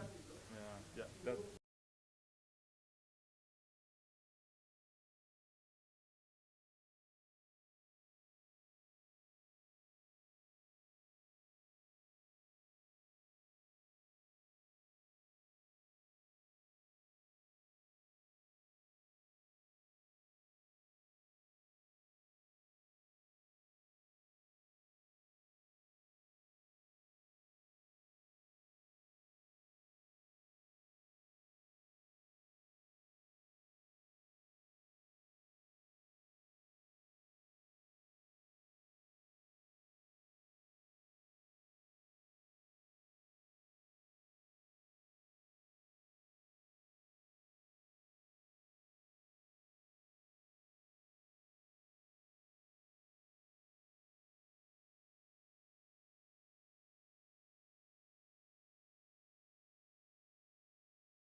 Yeah.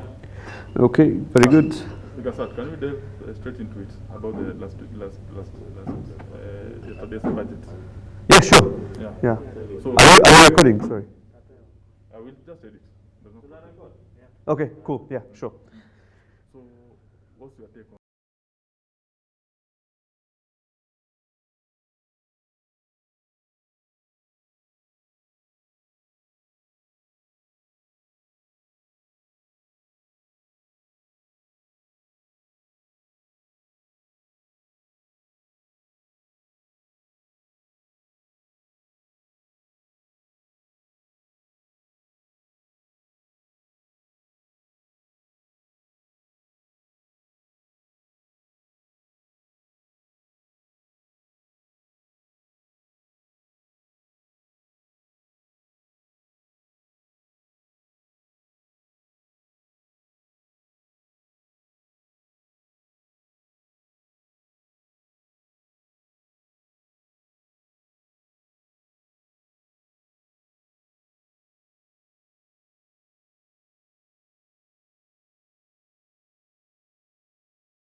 transparency, accountability, and sustainable loans. Street children, increasing crime and survival for the fittest. Increased burden on women, girls, and people with disability. Vana mama say a go kalamba and your mother so one chito. We call for policies and practices that put people first. We call for policies and practices that put people first. You and I are the people to hold our governments to account. You and I are the people to hold our governments to account. We are the champion. We are the champion. We are the champion. We are the champion. We are the champion. We are the champion. We are the champion. We are the champions. We call governments to commit to an economic system that shares value more equally, that is sustainable for the future of humanity and the planet, and that serves the people.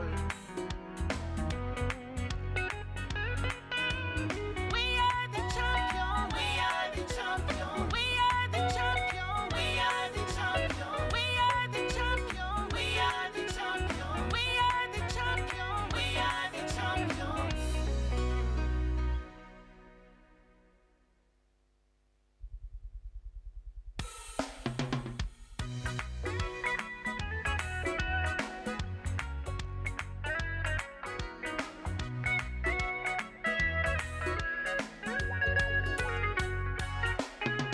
We call for policies and practices that put people first.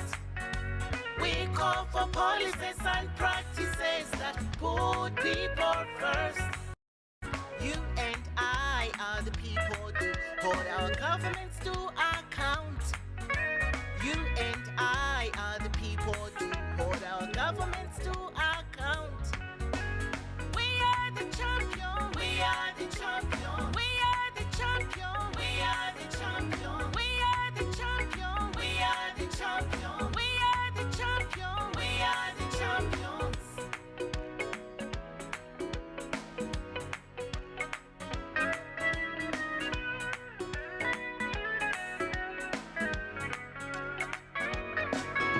Increased risky borrowing by African countries. A trade crisis, increasing poverty, inequality. Our governments borrow and we pay without involving us. Vana mama say a go kalamba and your mother so one chito. We call for policies and practices that put people first. We call for policies and practices that put people first. You and I are the people to hold our governments to account. You and I are the people to hold our governments to account. We are the champion. We are the champion. We are the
call governments to commit to an economic system that shares value more equally, that is sustainable for the future of humanity and the planet, and that serves the people.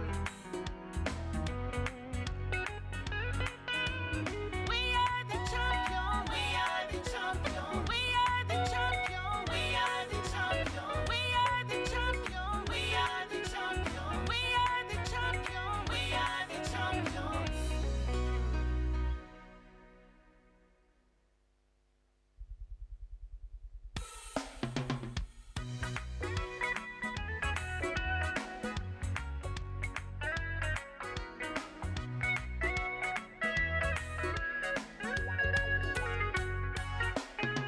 We call for policies and practices that put people first. We call for policies and practices that put people first.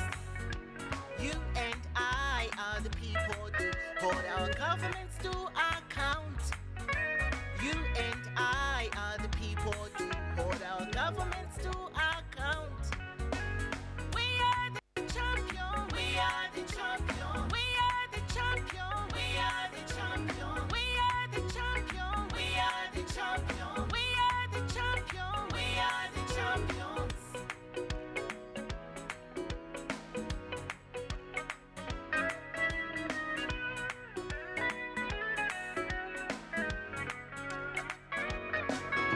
Increased risky borrowing by African countries.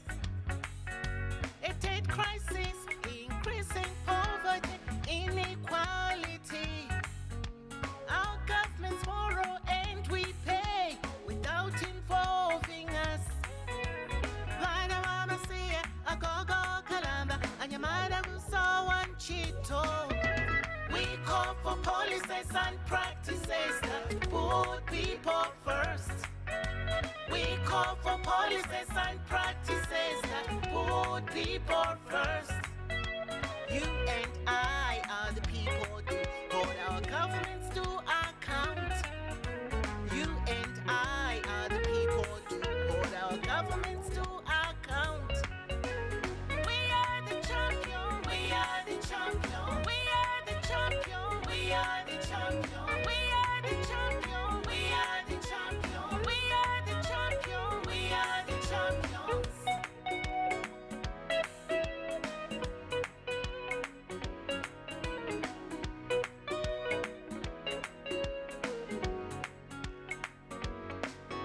Lack of transparency, accountability, unsustainable loans.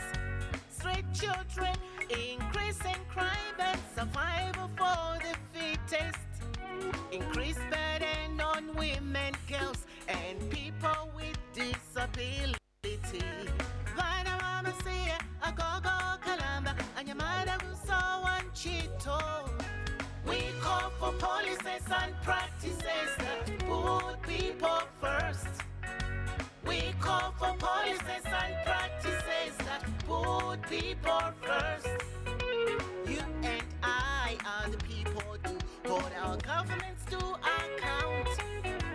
You and I are the people to hold our governments to account. We are the champion, we are the champion, we are the champion, we are the champion, we are the champion, we are the champion, we are the champion, we are the champions. We call governments to commit to an economic system that shares value more equally.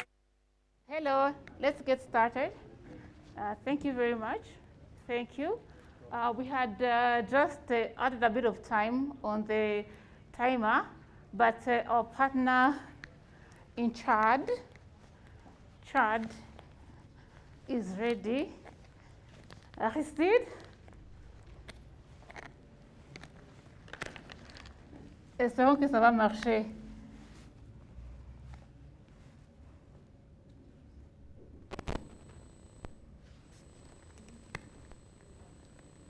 This training session with media and parliamentarians on the issues of debt and development.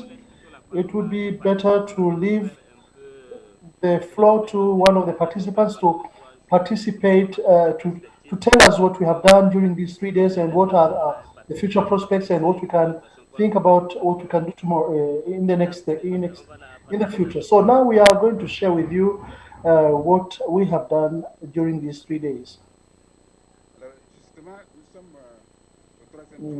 All right, we are at the third day, the last day of our training of media on debt and development for prudent management of debt and the COVID-19 pandemic.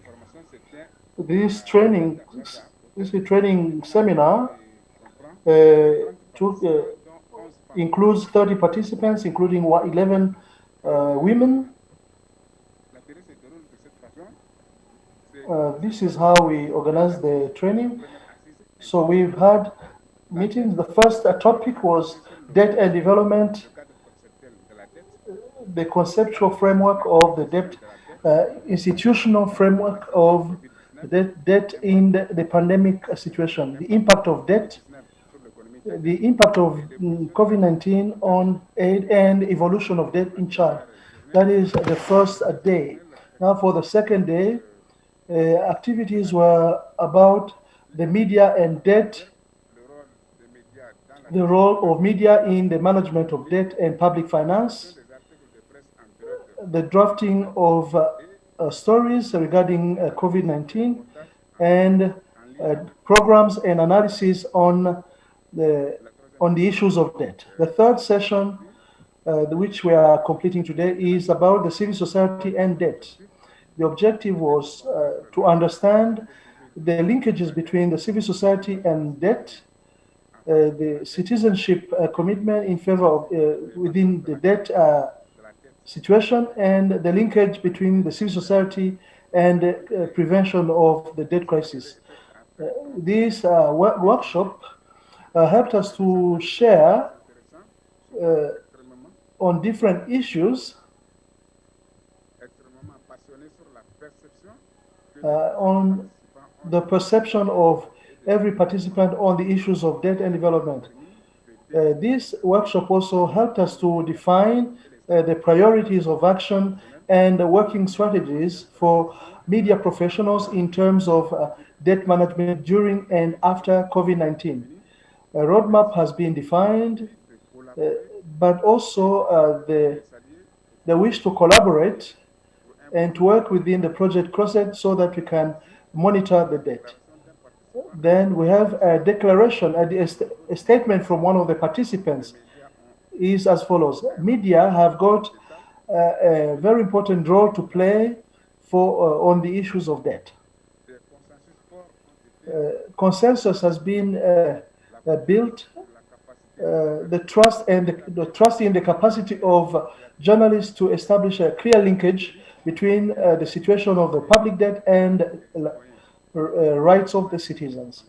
The journalists, as the fourth estate, have got the responsibility to be away from the public power so that they can monitor and hold government accountable for a better efficiency in the debt management. Programs, analysis, and stories in relation with debt and related issues. The choice of a training based on the economic culture. The future prospects. We shall put in place a committee for the monitoring of debt. We shall improve debt through men and women who are competent. To associate, to collaborate with civil society organization for a better management of the public debt and for more transparency.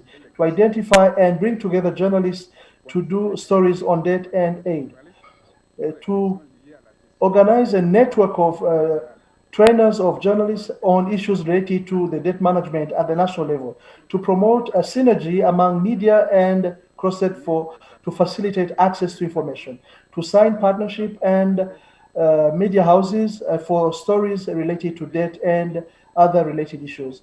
To include economic stories in the newspapers. So this is the summary of what we have achieved during these 3 days of training.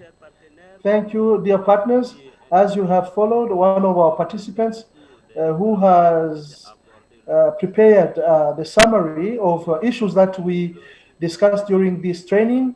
So if you have any question or any comment, we are ready to listen to you. Thank you. Nos amis de Chad. Dear friends from Chad, thank you. C'est un travail très bien fait et nous sommes vraiment fiers de vous. We thank you very much.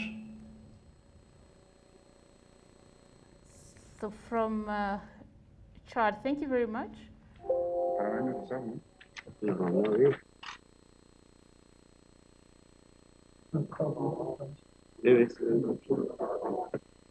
Chad, thank you very much for joining. We would like to move to. Thank you. We would like to move to Cameroon.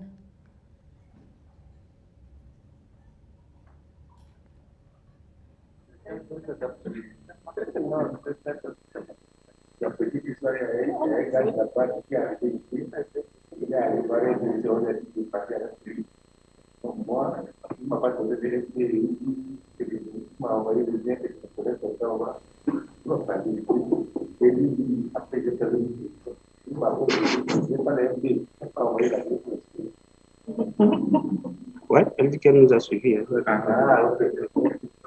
Qu'on a fini. Vous pouvez juste enlever le... Ouais, comme il réagit.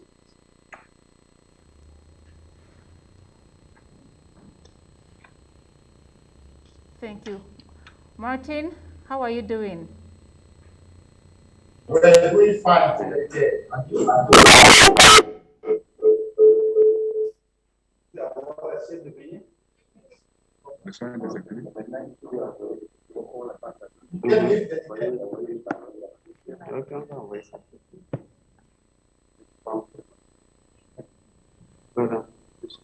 Non, le son n'a pas de message.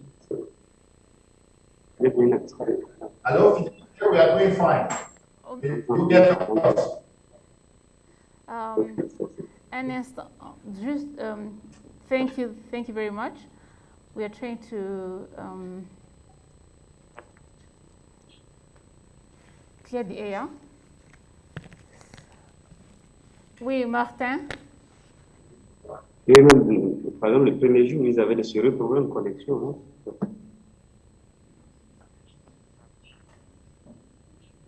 Yes, Delike, we are online. Can you get us? Ah, c'est bon, on a parlé, ils ont dit qu'ils ont écouté, donc...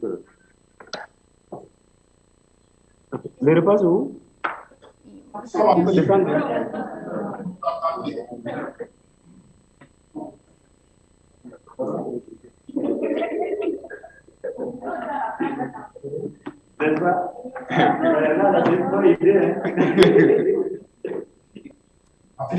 suppose you want us to come up now? We are ready for you, but if you would like to have some more time, we can give you some. No, we are ready. All right. We are ready. We can come up. Proceed, please. We can hear you. Okay, thank you very much for the space. It has been 3 days of very exciting work from this end. We managed to discuss a number of issues, and I'm going to invite some of our colleagues here, Eugene and Aristide, who are going to give you feedback on what we did. We had people, as you can see on the image, in this room, and others were connected from other places in the country. So I invite Eugene to tell you how we proceeded during these 3 days. Then Aristide will come up and describe the participation sheet, and then we will proceed with giving you what was the outcome of our work from here before we got into telling you what we think is the way forward looking at all the difficulties and constraints that the media may have in attending to this subject matter. So, Eugene, you have the floor. Thank you, Martin. Thank you, Fidelite, for the opportunity. You asked how it was. I want to say that it was very enriching being part of the conversation on the issue of debt and development on the continent of Africa and in Cameroon particularly. So briefly, to tell you how it went, we started off on Wednesday, which we came to this call Wednesday when we had an overview of the 3 days of the conference from Adin and the partners that we have. We went straight into the subject matter and development. We discussed issues, and after that, we had to listen to presentations from you in Nairobi. We listened to people like Peter. We listened to people like we listened to Peter from Oxfam. We listened to Ruben. We listened, and then the high point was the presentation from Maya Hayakawa, which was talking about humanizing data in our report, so that the layman can easily understand what we are talking about. Since we understand a couple of issues of concepts and language could be misunderstood if they are not humanized for the local man to understand. So I should say that it was very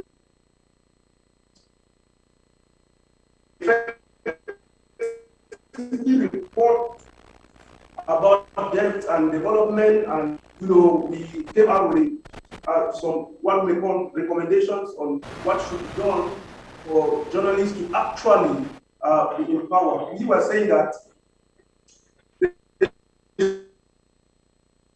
should be after the humanization the report that will be easily understood. We think that we should go further, because on the first day also we had to understand the joint declaration of Cameroon, Congo, Gabon, Sao Tome and Principe, Central African Republic, Equatorial Guinea and Chad on their common stand on mobilizing a common advocacy on debt on the Central Africa. That was presented to us, and we gave our own inputs as reporters and journalists to that document. Then the following day, that was yesterday, we also had the opportunity of getting abreast with another document, which is the African Borrowing Charter, which we understood that the African Borrowing Charter is a very important document, which, if it is well popularized, people will have a great impact.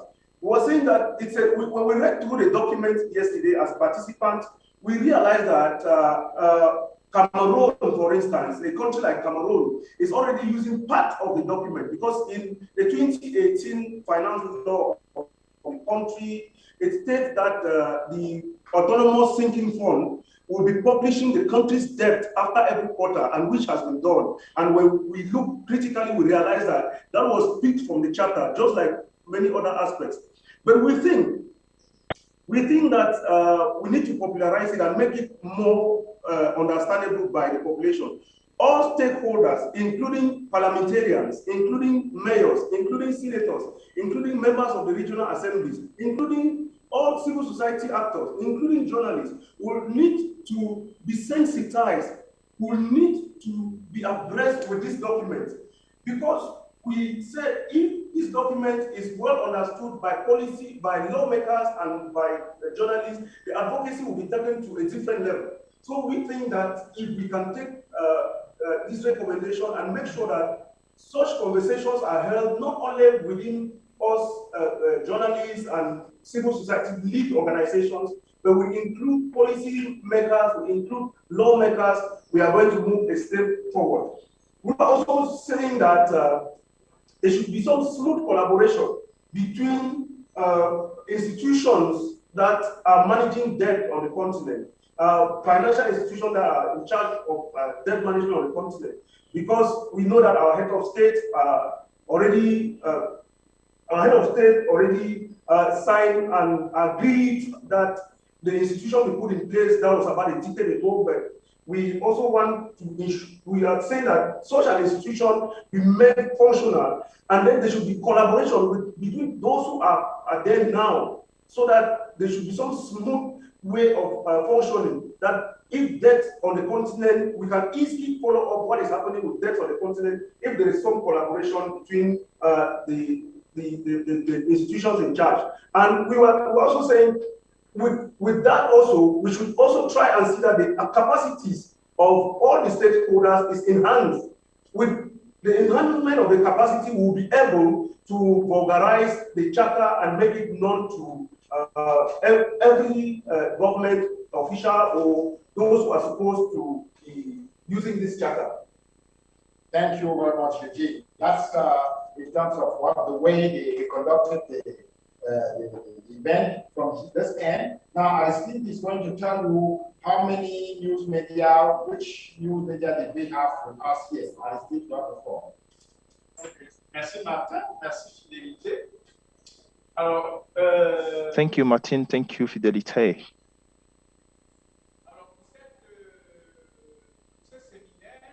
For this 3-day workshop, 10 journalists were present in person, and 10 were following the seminary or the workshop online for the reasons related to the coronavirus pandemic.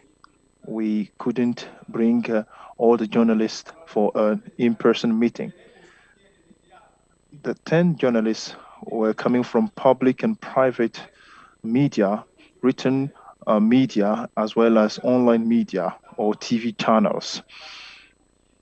The ECOFIN agency in Cameroon, the CRTV, the national television, mutation, repair.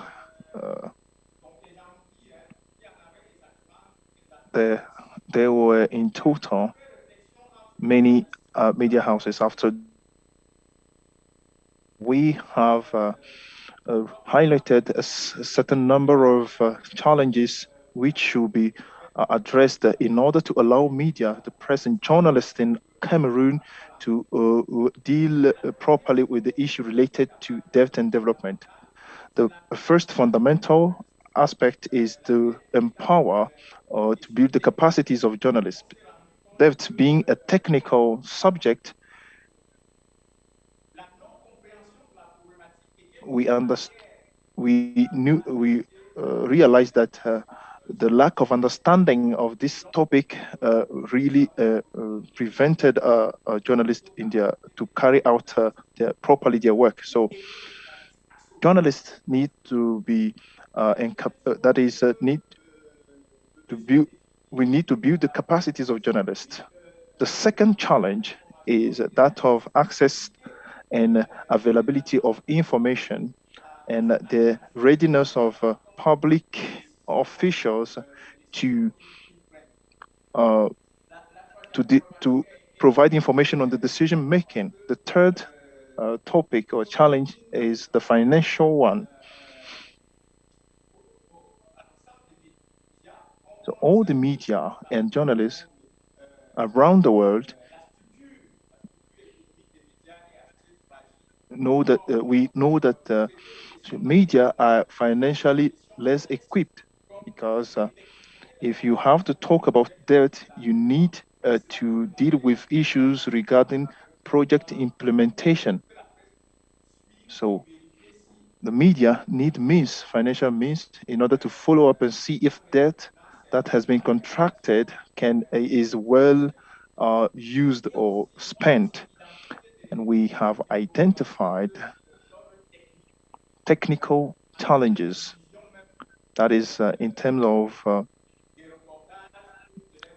broadcasting, reporting, or information, especially in rural areas where access to internet or electricity is is very rare or difficult. And we have also suggested alternatives to information access.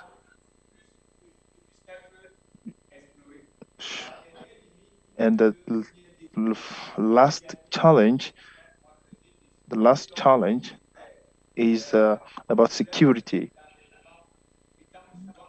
Debt issues are usually related to corruption and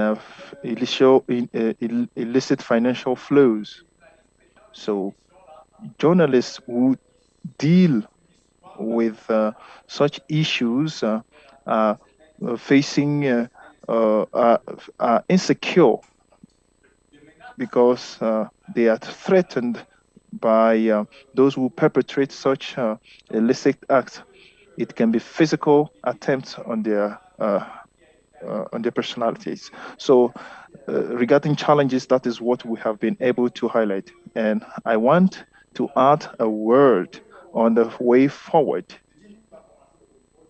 Njimba has started with the way forward. Now,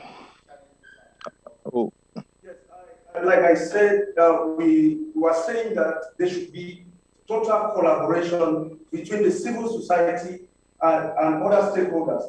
Stakeholders here, we are talking about the media, we are talking about locally elected officials, we are talking about those who hold power, we are talking about the government. So we have to work in synergy, and to do that, we need to work as a network. We have to work as a network that when such issues of debt are up, we who are of the media are informed so that we can easily follow up. This is coming after we must have had our training or some form of capacity building on how to trace all of it. So if this is happening, we have to work in collaboration. That is the way to work in collaboration. Make sure that also the financial institutions in charge of debt on the continent are working, have a smooth collaboration amongst themselves, and make sure that all the other institutions that are supposed to be in place are in place. From there, we can move forward. Okay, what's the way forward? I still concern the media for fair. Now, for the way forward in terms of we need to set up a network of journalists who work on the debt issue. That is important for me because not all journalists have a same level of understanding of the debt issue. So that network will allow journalists to help each other, support each other in order to build their capacities and understanding on issues related to debt.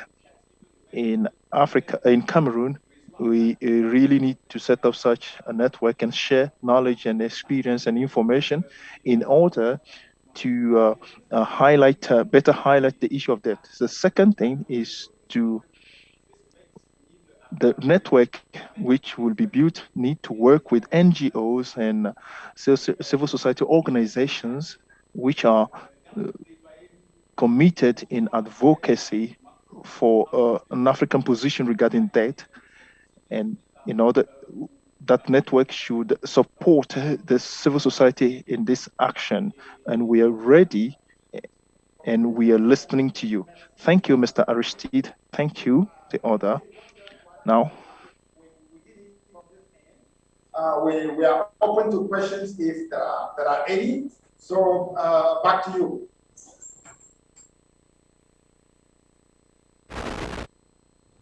That was really excellent. Thank you very much. We are moving to Uganda. We are trying to move fast, back to back, so we can finish and come back and start making closing remarks. So Zambia, please proceed.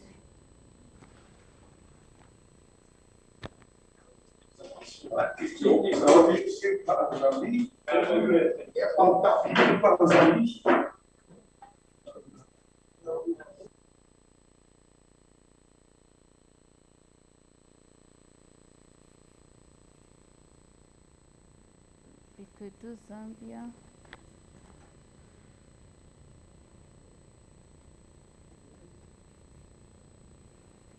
All right, Zambia is in. All right.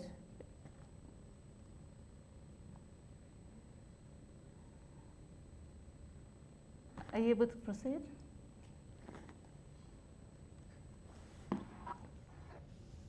Yes.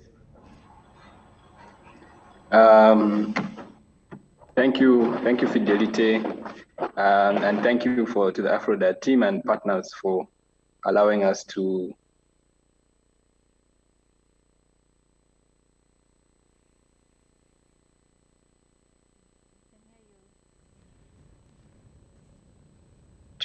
on this important activity. It's been done in other countries with here Zambia. So we had a team here. It was quite well attended in terms of media personnel. We had some students here as well and some CSOs as well that gave feedback over the past 3 days.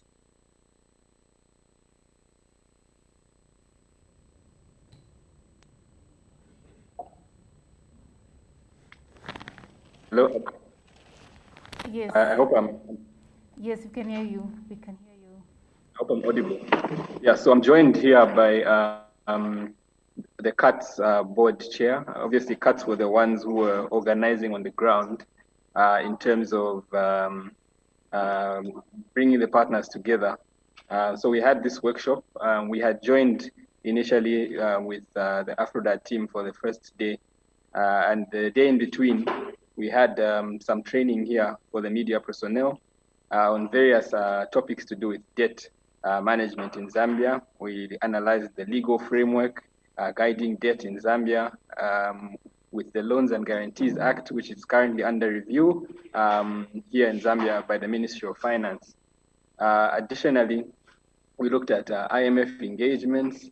We looked at different debt solutions, be it cancellation or restructuring. In Zambia, the debt is quite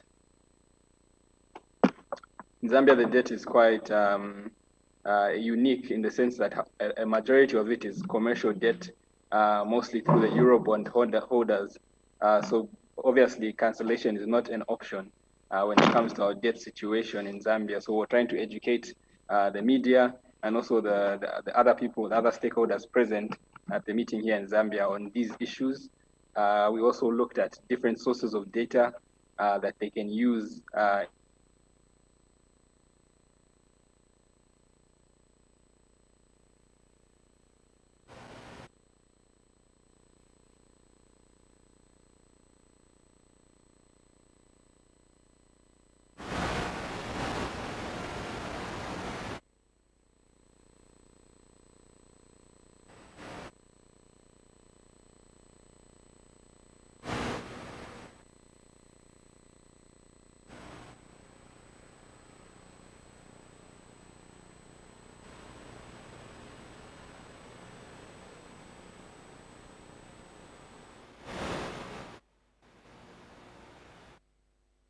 Zambia.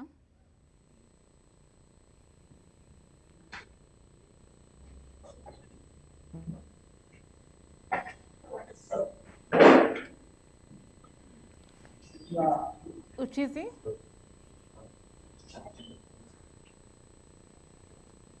Could have lost the Zambia. That's fine. So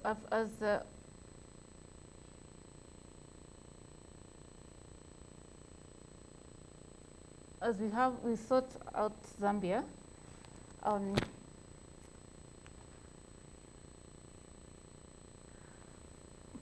right, so as we sort out Zambia, Senegal, Abdou Dio, I'm not sure I know how to read this name. As we sort out Zambia, you could go to Senegal.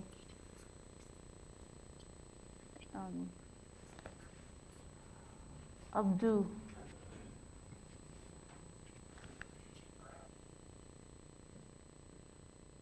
Hello, Abdou.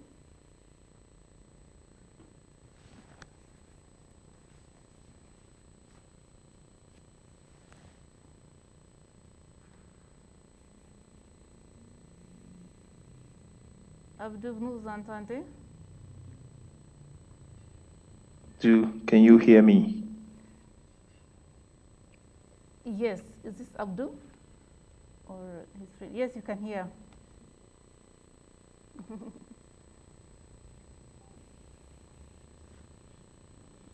I'm not too sure how. Please proceed.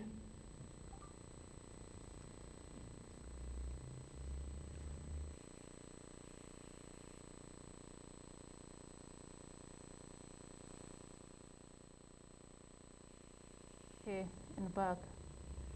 Yes, Uchizi. Zambia is back.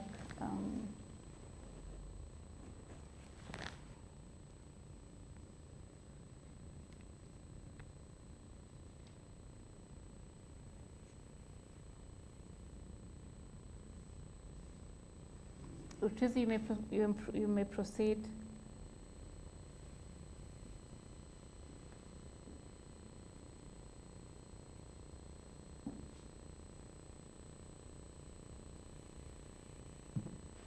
Okay, sorry for that connectivity issue. That's fine.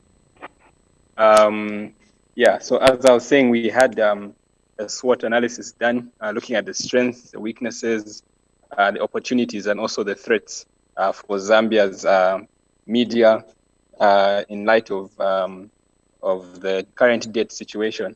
And I was just mentioning that we're having an election this year in the next few months. It's happening in August of this year. So in the run-up to this, there were a number of strengths. I was talking about the traditional media being harnessed, as well as the new media, social media, things like WhatsApp, various platforms that we can still harness in this year. Obviously, another strength for the media is that it was recognized that they have the ability to bring about legal justice when it comes to how debt is contracted, bring about change in perceptions of people, especially in the run-up to the election. The media has also the strength to continue a story. I was just talking about these new media methods, such as social media. Things like hashtags have the ability to have stories such as debt be a continual conversation. So here in Zambia, we have the CSO Debt Alliance, which is basically a loose coalition of CSOs and also academia and some media personnel as well. And we ran things like hashtags on Twitter and Facebook. We had a hashtag on Twitter called Debt Concerns Me, which was actually trending here in Zambia on Twitter, which was quite encouraging. So the media has that ability as well. Then looking at the weaknesses, there was cited that from the conference we had here in Zambia, that there's a lack of capacity in various areas, not just in terms of skill set, but also in human resource. There aren't that many people in the journalism profession, mostly because it's not that attractive in terms of finances. So that was another weakness we found. The low-paying jobs that are found in journalism are quite demotivating for these people here in Zambia, and something that leaves them open to and leaves them a bit vulnerable when it comes to what stories to attend and how they're influenced by outside pressure. It's quite easy to get influenced by people who have money. They will chase stories where they know they can make more money compared to some where they know that it might not be the case. And that leads me to another issue that we found in Zambia in terms of weaknesses, which is editorial policies. In Zambia, obviously, the media houses are owned by both the public, the private sector, who have their own publishing policies when it comes to what stories can run and what can't. So this was highlighted as another weakness in our system, which is also kind of linked to the next weakness, which is advertising systems. For media to run a story, sometimes they are influenced by advertisers. Sometimes they have these big clients who they can't really speak ill of because they are getting a lot of revenue from the advertising system that they have. So we're calling it sponsor capture in Zambia. I don't know if it's a generic term in terms of media, but it was an issue that was raised as well in terms of them having to align with the views of the sponsors that they get on their TV and radio platforms. There's also a lack of deliberate policies for staff development in media houses. They're quite stagnant in terms of skill development in terms of postgraduate studies, for instance. They lack the capacity and they're not really supported by the media houses in that regard. And then looking at the opportunities, a number of them also arose from this meeting.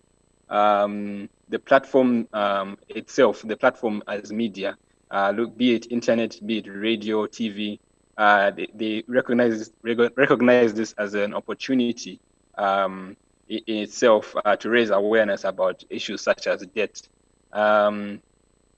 Bringing it back to my point of the media has the power to persuade the masses on various topics and also to raise awareness. The media also has an ability to develop trends on social media, like I mentioned.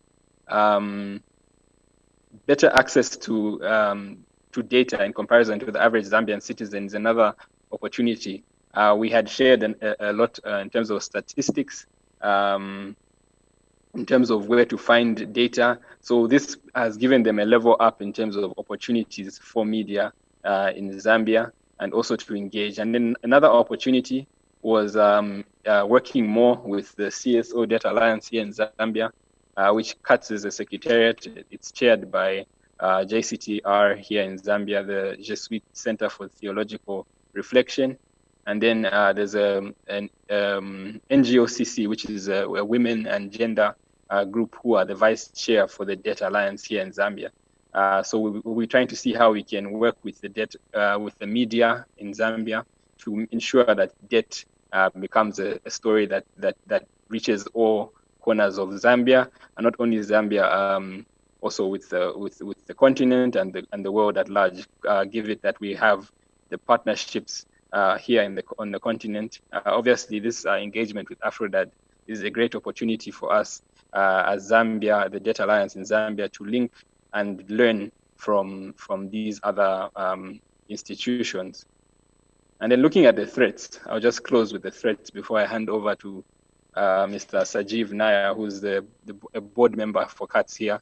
The main threat, I'm sure some of you might be aware that Zambia recently enacted the Cyber Security Act of 2020. And the media, the personnel that were here at this conference found this as a major threat, as it infringes on the main principles of journalism when it comes to revealing confidential sources, for instance, and also when it comes to freedom of speech, which has been an issue for them. And this Cyber Security Act is only going to make things worse in their view. And then another threat is a lack of access to credible information. There's quite a lot of speculation about Zambia, the actual figures of Zambia's debt. It's been quite unclear, even for us as citizens, when it comes to the actual figures of how much Zambia owes in terms of debt, and also in terms of the terms and conditions linked to this debt. It's been quite an opaque picture here. And this also leads to inaccuracies in reporting and inaccuracies in how we disseminate information. And then there's also the risk of political affiliation. I think I mentioned that 2021 is an election year for Zambia. So when you bring up issues such as debt, automatically, sometimes you can be viewed as opposition. And that's a risk that it's a threat to the media houses that they don't want. Obviously, they want to protect their reputations as they report on these issues. And the elections was also highlighted as another major threat for media houses, because it comes with various actions such as retractions, shutting down of media houses. And there was an example of the Post newspaper here in Zambia that was shut down a few years ago with regard to certain issues that I've mentioned already. And then the journalists, if journalists are unable to spread debt messages, these issues will remain hidden and will ultimately affect the development of the nation. So the development of the nation at large was another major threat that came up in terms of what threatens the media here in Zambia. And then COVID-19 restrictions have also limited the movement and ultimately the coverage of media houses. So that's just a snapshot of of the threats, the SWOT analysis that we did here in Zambia.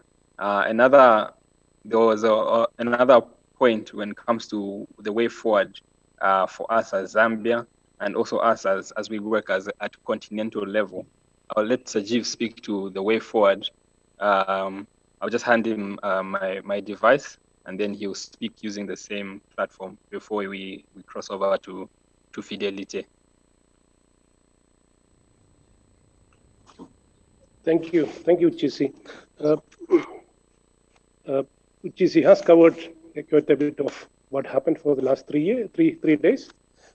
In terms of going the way forward, the key issue would be that capacity building of the media association of media professionals. At present, we have the MISA, the Media Institute of Southern Africa, which is the umbrella body of the media professionals. But there is a feeling that the organization doesn't have that much capacity to do things so that the professionals will be protected when they have specific issues, when they report something which is negative to the government, which is not favorable to government, they all face harassment, and the institute is not able to do well to protect them. That is one. The second aspect is that in terms of the print media, it is the government media houses they control, and you find that debt is not a key issue, key message. It is published in the public media, like the Daily Mail or Times of Zambia, but this is coming only in the private media houses. So we need to change that one and see how this message can be spread across all the media houses in Zambia. That is the even after all this effort which you are making, that is not a key issue at the election so far. There are other things. So we need to see that how that is being brought to the fore as a key message for the election, and that will have accountability. The key point which you want to highlight is part of the public finance management, and also, as UGC mentioned, about the laws and regulations that provides leeway for government to contract public debt. Those are not yet to be amended, and those aspects we need to do more advocacy, much more advocacy than in the coming days. Overall, we are very happy. Even the participants, the feedback which we got from participants is quite good. They have learned a lot, but we can also do much better in terms of giving them evidence, more evidences from the continent about the debt, how different countries are handling the debt situation. I think that is important for Zambia, how it is being managed by other countries. Of course, our debt levels are pretty huge, but then we can learn from other countries on how to lobby with the multilateral institutions, and also how to negotiate with the private lenders on they are charging commercial rates, and this COVID situation, country cannot afford to pay that huge interest, which is almost taking about 70% of our national the budget income. So we need to do much more. I think with those are our key points from our side. In case you have any questions, we are ready to answer. We'll be happy. Thank you. Thank you very much, Zambia. We really appreciate. And before, we have 2 other countries to go to, Angola and Senegal.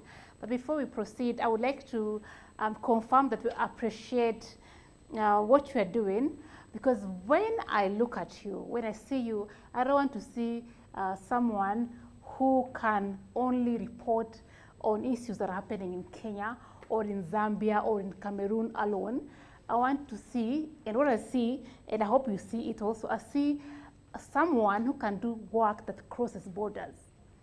I would like you to see yourself as an African journalist who can actually engage anyone anywhere and make sense. So when you hear what is happening from Zambia, what is happening from Chad, and now we have Senegal and Angola, is to help us appreciate where they are at and probably be able to compare and be able to just pick a story and compare. Oh, how is Kenya doing?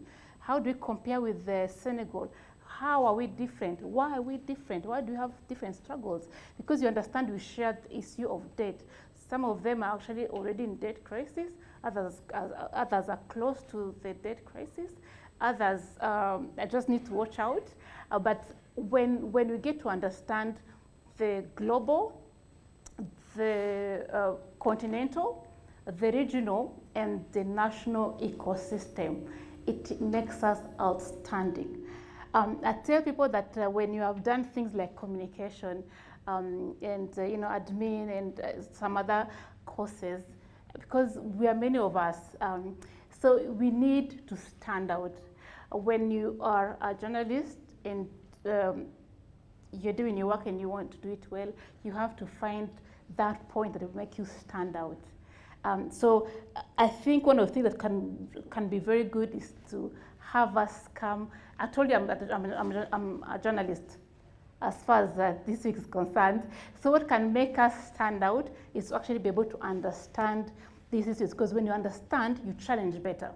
Because you wouldn't want to tell someone, write a story, and someone is asking you questions like, let me confirm and I'll get back to you. We need to be able to tell someone, actually, this is what is happening in Kenya.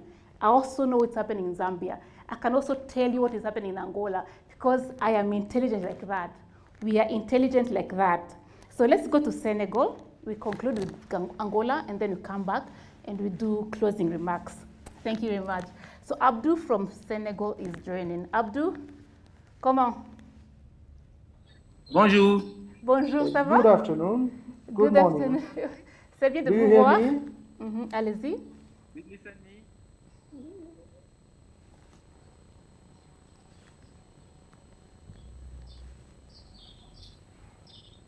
C'est bon? Oui, ça va, on vous Is that entend. fine? Yes, we can hear you. Good morning, everyone. I'm sorry for the delay because this is related to technical hitches. So I was following from 9 a.m. I was following the meeting, and I would like to rejoice with you, and I wish to share with you a few elements that I prepared regarding debt.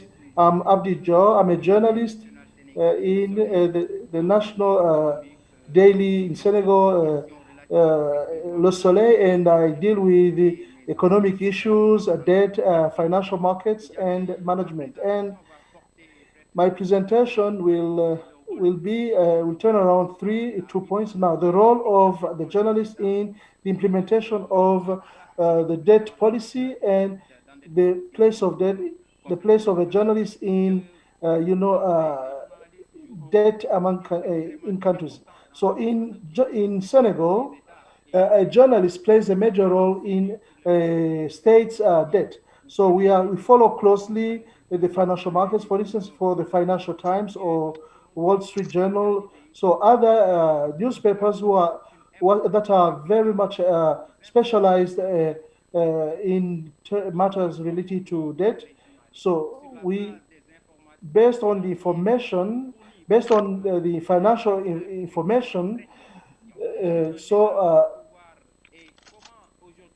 decision makers will make the decision. So now we need to provide financial information so that how can the financial information make the cost of living more higher or well. So it is very important for a journalist to provide this financial information because, for instance, for the risk perception, for instance, if a journalist makes public financial information that does not translate the financial health of a country, or if that information is an exaggeration of the risk of the country, that can has an impact on the decision that is likely to be taken by an investor. So I want to highlight the role, the major role of a journalist or the financial information in decisions regarding investments in international financial markets. So today, a journalist plays a major role. He has got a major responsibility regarding the conditions in which borrowing is done in the financial markets. And another issue I wanted to tackle is the risk. Today, in Africa, we do agree that the perception of risk in Africa is exaggerated at the international level. Why? Because the cost of a loan at the financial market, there is a number of parameters that we need to take into account. That is, what is the business environment in the country? What is the financial or economic situation of the country? Now, is there any rule of law in the country? So for an investor to invest in a country, or whether they have a problem with a citizen of the country, then you need to make sure that you provide that information. Now, we need to know if, for instance, you are creating a company and you spend 48 hours before you can get the papers. So we have so many factors that can contribute to the risk perception, and that can have an influence on the cost or the interest rate with which a country can borrow on the financial market. So we need to highlight two elements. You can have regional financial markets. You also have international financial markets. You know that African countries find it difficult to mobilize internal resources because they are not able to finance their infrastructure.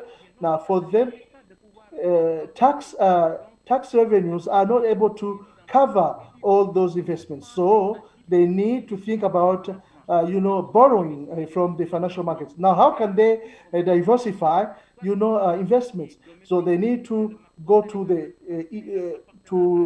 domestic or the regional financial market. So we have what we have in Senegal. We have a financial market. So that is a mechanism that help countries that help countries to borrow from the market. So they have bonds, treasury bonds that they can actually draw, so that they can have enough resources to finance their investments. So if the regional market does not allow countries to mobilize resources, when the countries have got the capacity to, if you are able to repay your debts, so then you can borrow from the international market. For instance, in UMOA, we have 3 countries from January. They requested borrowing from international markets, Eurobonds. So Benin, à quel taux et à quelle maturité. Et moi, je pense qu'aujourd'hui, Eurobonds. So today, if you take Benin, that has issued in January a bond issue of 1 billion with an interest rate of 4%. Cote d'Ivoire, that has issued also a loan of 4.8 billion with a rate of 6%. So Senegal, that has mobilized 508 billion with Eurobonds with a rate of 5.6%. So I believe that the costs are still high. While in Europe, they can give a loan with concessional loans. So the cost of the loans at the international market is still high for African countries because the rating agencies, many rating agencies award a huge importance to the information regarding to the economic situation of a country before they can actually give the money to the countries. They need to certify that with that borrowing, they are going to base their information on what they get from rating agencies. So it is important for African countries to make sure that they improve their image towards investments, towards the international markets. They need to improve their image with their bilateral and multilateral partners so that they can actually decrease the risk. So they need to decrease the risk so that they can be able borrow to borrow using Eurobonds with more flexible conditions. So let me come back to the very important role played by journalists. So their role is very important on the debt policy of a country, especially in regards with the financial markets, because the investors use that information provided by journalists to have an idea on the capacity to repay the loans, on the level of the risk of the countries before they can give that money. Once again, dear colleagues, we have a major responsibility in the implementation of the debt policies of our country, and we have to provide the right information and accurate information, and we need to make sure that that information is we need to provide an information that should not be negative for our economy or our countries. That is, I'm sorry I have been very fast. I still remain here to listen to your questions. If you have comments, I'll be ready to hear you. So thank you one more time. Thank you for associating me to this meeting. Thank you one more time. Merci, Abdul. Thank you very much. I Thank could you, tell Abdul. he was speaking very fast, so thank you. The interpreter really tried. Thank you very much. So we are closing. So we're going to Angola, and then we come back to Nairobi.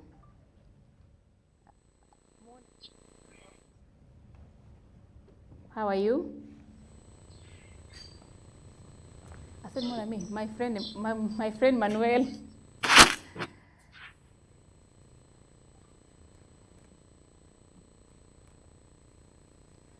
Manuel Pembele from Angola.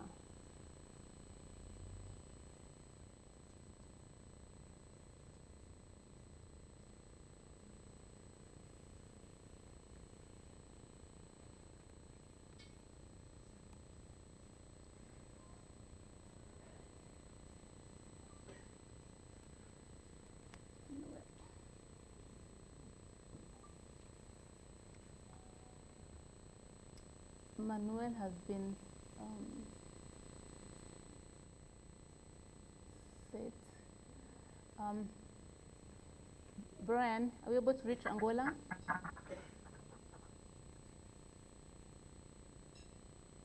Excellent.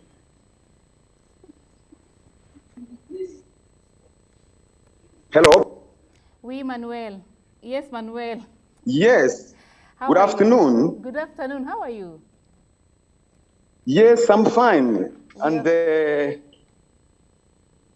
what about you and what's the conference there?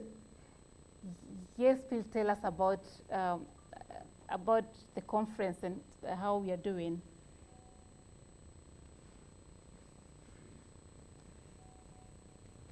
You may speak in Portuguese. Thank you very much. Like to can I speak in Portuguese? Yes, please speak in Portuguese. We all understand. Ok, thank you. Thank you. Yes. Boa tarde a todos e a todas. Good afternoon to everyone who's present at the conference room in Nairobi. I am Manuel Pembele. I'm the coordinator for the conference in Angola, and I represent Joteca, which is a movement and Angolan platform for the citizens on public debt.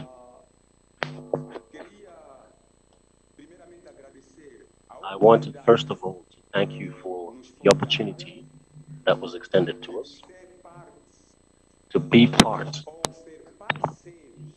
or to be partners of AFRODAD on this very great event and this great material that has greatly affected our country.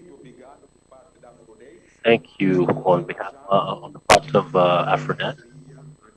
We are very much engaged in this partnership until we can achieve the objectives that brought us to try to bring about prudent management of public debt. In the second place, I would like to extend our sincere apologies for us not being able to project anything right now. This is due to the fact that to the passage of time. For us here, we've practically already closed. For you on your end, there's still time, so we had to leave the conference room in accordance with what was initially planned. The conference in Angola had objectives to do capacity building for journalists and of various organs in our environment in Angola in relation to fundamental lessons about public debts, and in particular,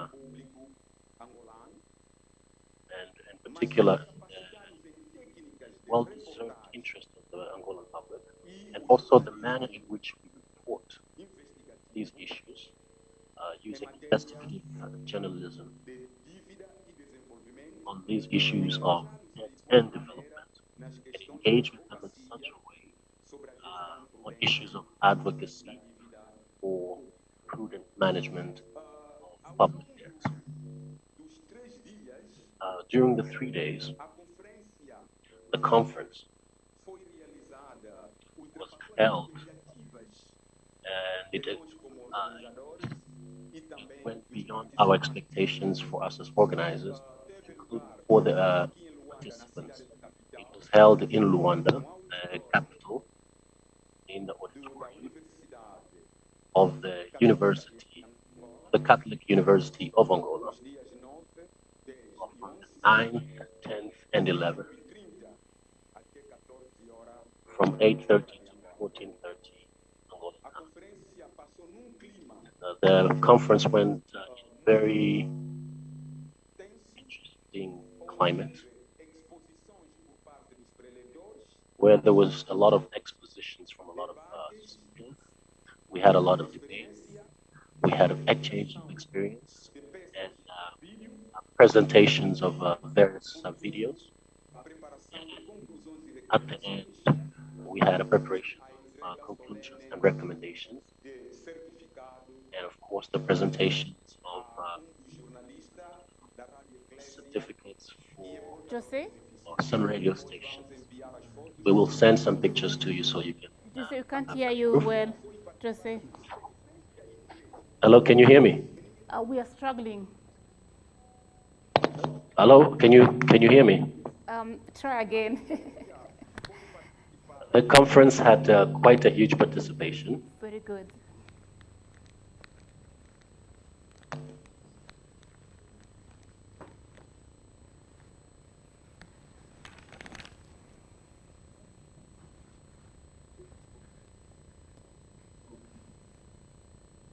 Okay, we are now having technical failures.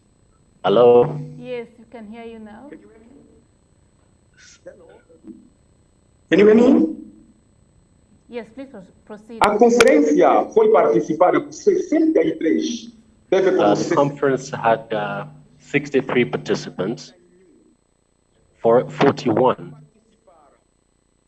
participated through a physical presence, present in this conference room, and 22 participated virtually through Zoom, virtually representing the 18 provinces of the country. From these 63, 41 were journalists coming from different institutions, journalist institutions, public media with 18 participants from the national television channel of Angola, national radio, and the newspapers from Angola, and Angol, which is a press system. Some of the journalists came from private media houses, Radio Balanca, and other radio stations, including newspapers, including community radio stations, and young people who were developing works for media houses at community levels. This conference was also participated by various entities from Angola. We even had the Attorney General of the Republic, uh, the Ministry of Natural Resources, of Oil and Gas, the Ministry of Social Action for Women and Children. We had two religious leaders, two academicians, and we had social activists at the conference as well. What was discussed at the conference were issues related to the public debt of Angola, where it was highlighted that the public debt of Angola was at a level of 103% of our national GDP. And a debt, and $8 billion, where vast majority of the creditors are China, and we had some other creditors where in reality we've lost the connection once again. Well, the public debt of Angola was classified as an unsustainable debt.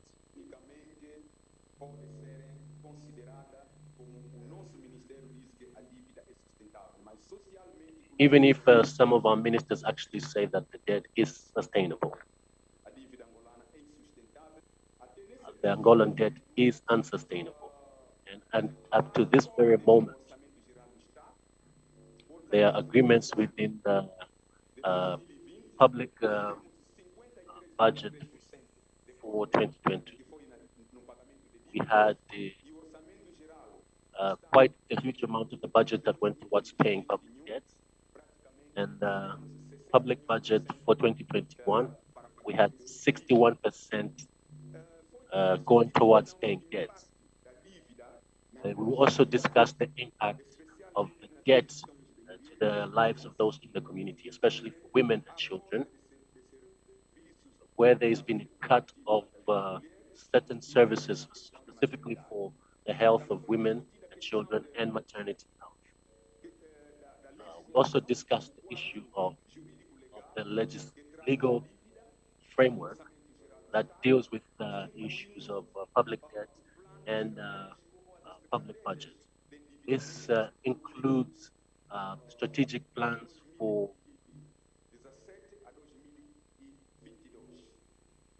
this included strategic plans for debt management from 2017 to 2022. We also talked about investigative journalism that we can apply and strategies that we can apply for us to work together at African level, where a big journalist, Carlos, prepared some technical information about journalism, on how best journalists can interact with the communities, and the way stories should be drafted, the way they should be written, and the way these stories should be published. But also the sources that can help the journalists have access to the necessary information.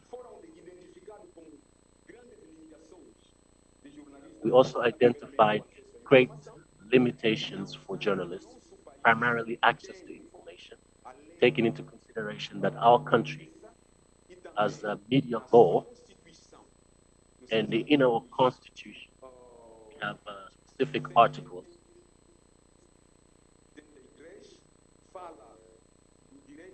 173, which talks about the freedom of expression of opinion, but we still have a big problem encountering challenges in accessing information. The other limitation was the issue of reporting techniques, because a lot of Angolan media institutions don't apply too much importance on issues of planning for capacity building of their personnel, and end up looking for staff from outside the country. The other challenge is space for action. Because in our country, once a journalist reports on things of great importance about the government, if they're not killed, they will be fired from their job. And many actually end up in prison. And the other challenge is that the fact that Angolan journalists are practically isolated from the rest of the continent, because the Angolan media is like a local media that doesn't have a lot of connection with the rest of the continent. So this issue was highlighted as one of the great opportunities with this Pan-African conference that is being promoted by AFRODAD as a great opportunity for the Angolan media to establish a relationship with the rest of Africa and the external. Another issue that we had, of course, was the engagement between the class of journalists, where the greater majority of the media houses that are talking about the public debt, for the first time talking about this since the Angolan government contracted these debts, where one civil society organization at an African level talked about the situation of the public debt in Angola. This means that this conference has opened the door that the Angolan public debt is being known about in Africa and becomes an issue for debate for us.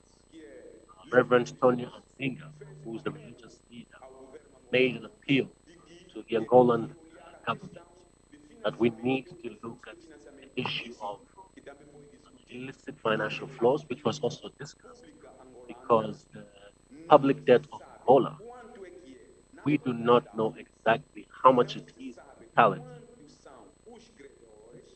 We don't know how many creditors we have or lenders. We don't know how much of the debt has been paid. And we continue to live in this difficult climate where from not far from now, Angola will have serious challenges. And as the way forward, the journalists, after having a SWOT analysis, we understood that there's a lot of problems in these media institutions because of lack of knowledge. And of course, the lack of transparency and etiquette in the work of journalism.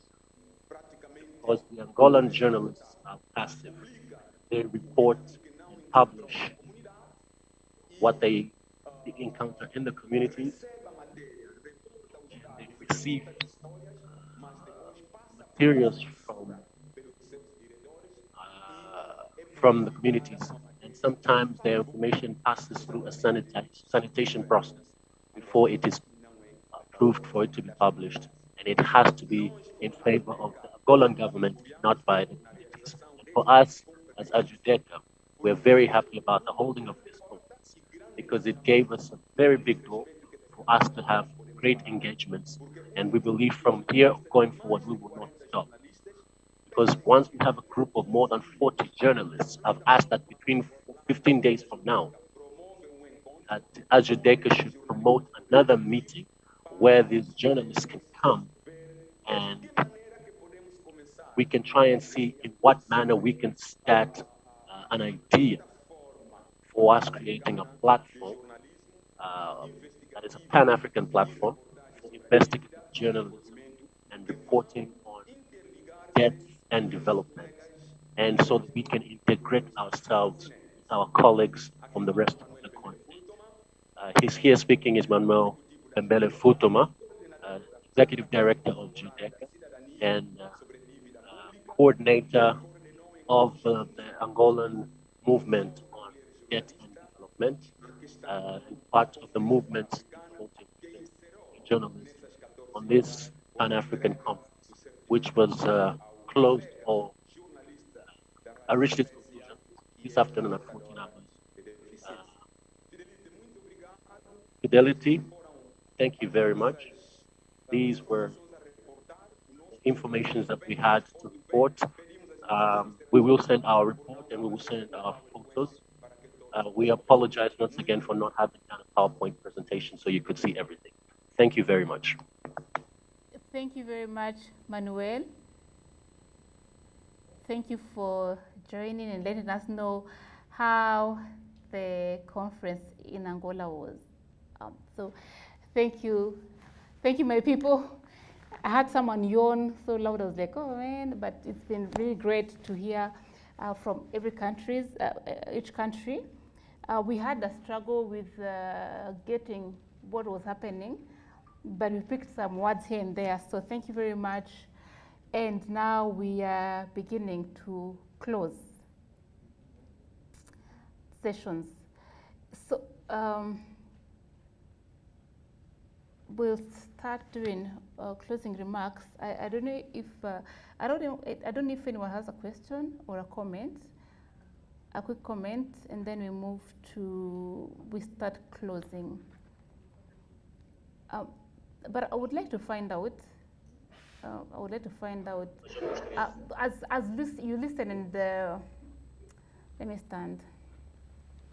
As you listened and you heard people do their SWOT analysis, I won't take us into that right now. I'm thinking we'll move to the way forward and close sessions. And since you have what you have been speaking about, and we said we think can do this, we think can work like this, but I think it wouldn't be good if we didn't also chart the way forward, like our colleagues have done. And I'm thinking I would like to pick two people who are going to make recommendations, because you are going to also write in the forms that you are sharing. But I would like to have two people, and I also would like to encourage people who came and watched. You know, these silent followers, these ones who left the WhatsApp group and didn't tell us. So we would like to hear from everyone. But now we just have two. What do you do? We have told you since Wednesday, media should do this, media should do that. Now, tell us, what do you want from us? Two people, we close. We'll have Joe Kanda and Jason Broganza closing remarks and tell you a bit more about them. But tell us, how do you move forward? How do we move forward together? Remember, we told you we have come to ask for your hand, maybe not in marriage, but in partnership, and we hope you have agreed. So tell us, how do we make sure this relationship is working? Two people. Microphone sanitized. Who is going? We are ready for you. We have the person you would like to go next. Sorry, we have three people lined up already.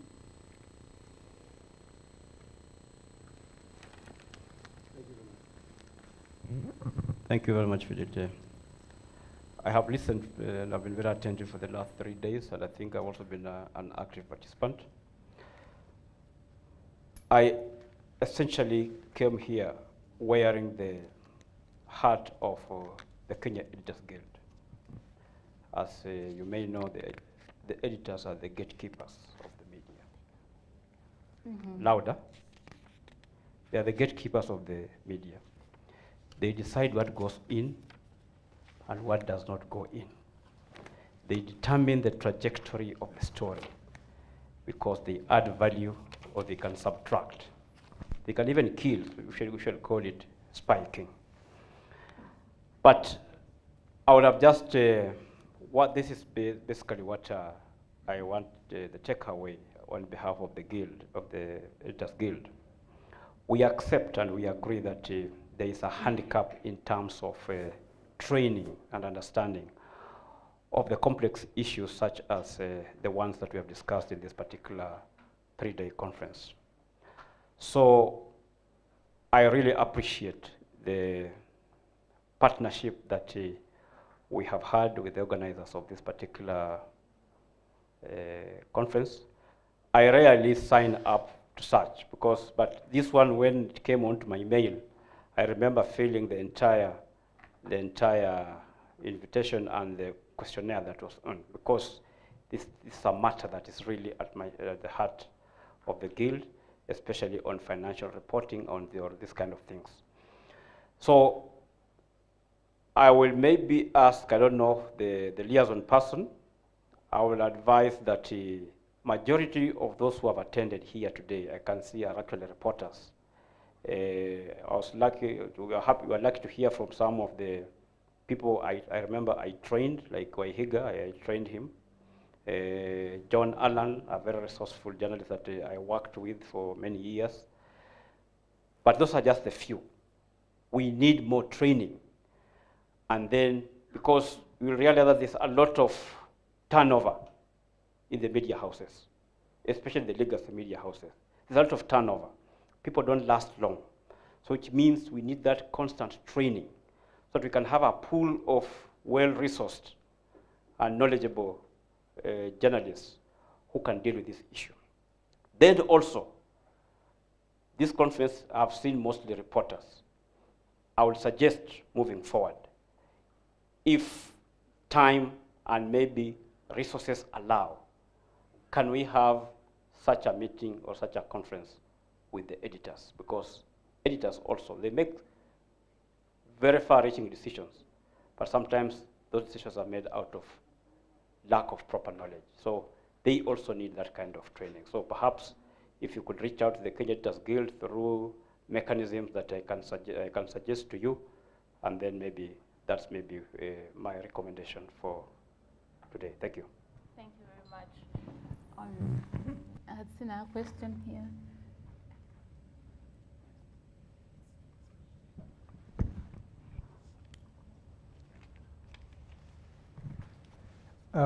Thank you very much. My name is Nyaga Stephen. First, let me take this opportunity to thank the conveners of this conference, that is ActionAid, AFRODAD, and the and the Oxfam. And this conference, the Pan-African Media Conference, couldn't have come at a better time. I believe it's a time when you are talking about the integration of the African continent, and with the advantage of technology and a very vibrant young population, we have what it takes to take the continent forward. At this point in time, when we are talking about the way forward, I would like just to suggest that we can think about partnerships, networking, and collaborations going forward, and how we can have more of these now kind of conferences at the county levels. I've been following since we started, that is 2 days ago, and the discussion, what has been the common running across. We've been talking about issues to do with the public debts, and this has been an issue that has been coming across in other African countries that has been participating. So I believe we can take the discourse a notch higher by engaging and building capacity at the community level, where we can reach at the Miriams, as the Madam Susan was talking about yesterday. Because we don't just need to leave this conversation just at this point, at this level, but I believe this is a very good starting point. So I believe that through innovations and creativity, by use of social media, use of artists, and the other radio platforms, and also television, we'll be able just to create that awareness and disseminate information at the community level. And this is going just to help us achieve the Pan-African dream as we move forward. And I also believe, as a summit up, that we also need just to actively engage other regional, continental, and even global debates that are happening, especially when you talk about, you know, the people, the African people, maybe intellectuals or media and leaders who are also calling for the cancellation of debts. We need to join that conversation in a very constructive way so that at least we are able to safeguard our interests and our future. So I really want to thank everybody who came here, who participated. I've been here since the first day. I have learned a lot, and I believe that as a way forward, practically through the networks of my friends, I'm in the academia, and I'm also involved a lot with a lot of youth programs. Just as I say that I'm an independent consultant on youth mainstreaming and local governance. There are other platforms that I would still want to engage and just talk to other young people, those who are also very much active on the other media platforms, so that we can still keep the debate going on. Thank you very much for this opportunity, and I really appreciate it. Thank you. Thank you very much. Thank you.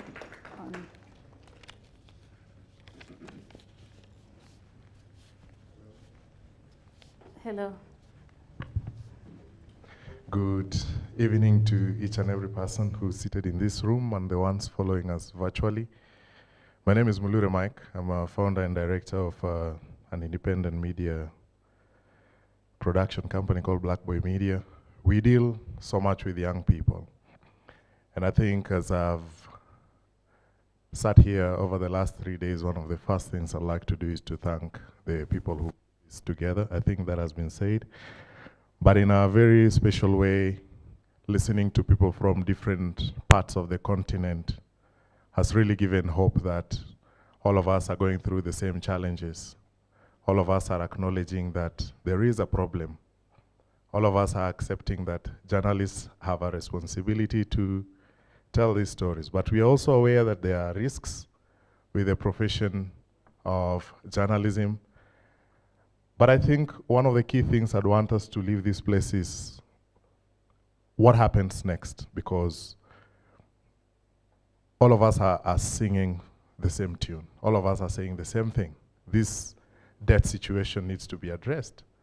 And unless the citizens become louder and push their leaders to be more accountable, we will keep having these conversations for years to come. So my quick 3 points were like, Africa is a very young continent looking by the age of the population. It means as the debt increases, the generations that are coming from behind us become more burdened. And it's high time they took part in the conversations that we are having here. For such a long time, people have always believed that young people like entertainment and not governance and serious conversations. So how do we involve the younger generation in governance conversations? And I think I like what Maya said in terms of how do you tell the stories. I like her show, Money Daily, because it took us from the traditional stock market conversation on business news to the day-to-day life of an ordinary citizen, on how is that business conversation affecting your life. And I think that the same way we need to break down this story on debt and sustain it in a way that it will become a personal responsibility on each and every citizen of this continent. And finally, to the people who put this conference together, our desire as independent players is also that you look at the alternative media. Right now, social media has really picked up and people are using social media to communicate. A lot of entertainers have emerged, especially since COVID, where a lot of our populations discovered that there is so much content online. How can we take advantage of that to also push this governance and conversations such as this ahead? And finally, I'm hopeful. I leave this place hopeful, looking at the entire African continent, reading from the same page, talking about the same thing. And the challenge we give each other as journalists is, what do you leave this place with as an individual?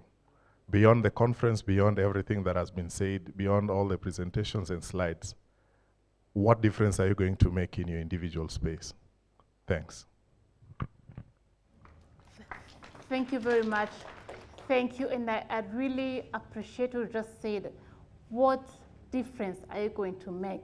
Because we go to many events, we go to, we hear many things, but if one is not able to say, this is what I'm going to do, 1, 2, 3, you know, and we make a commitment. We make a commitment because I remember when we said on day one that we need to be passionate. We need to know what we are doing and why we do it, so that even when someone writes a story or airs a story using other channels, they can be able to say, I'm going to follow up and know what the feedback is like. I want to make sure that the people that I was targeting actually understood what I meant to communicate. And we didn't mention about this much, but we have this rule of repetition, that the more you say something and you continue hammering it over and over again, people start wondering, what is this thing that we keep on hearing? So it's not enough to say, like I wrote 2 stories last year. We need to become those people who go like, oh, he, she has come again. What is she talking about right now? We want to become authorities, and for one to become an authority, they have to do it and do it and do it again until we are known for authentic, solid stories that people listen to and that provoke change, because we want to be agents of change as you and I are doing as journalists. So we are closing. We could have easily gone to day 4, but we need to close today. And I would like to call my friend Joab, Pan-Africa Just Economies and Inequality Lead, Oxfam International. He'll start closing these doors. Then we'll go to Drayson, who actually close and declare and tell us the way forward about this conference, whether we stay here or not. But I would like you to know that we have questionnaires to fill for the virtual audience. They fill from that end, and for us who are here, it has been sent to your emails. So we'd like to fill those ones before we leave this place. Thank you very much, Joab. Over to you. Sanitized.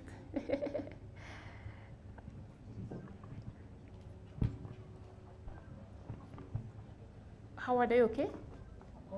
Yes, please. We have a comment. He's saying you cannot close me out.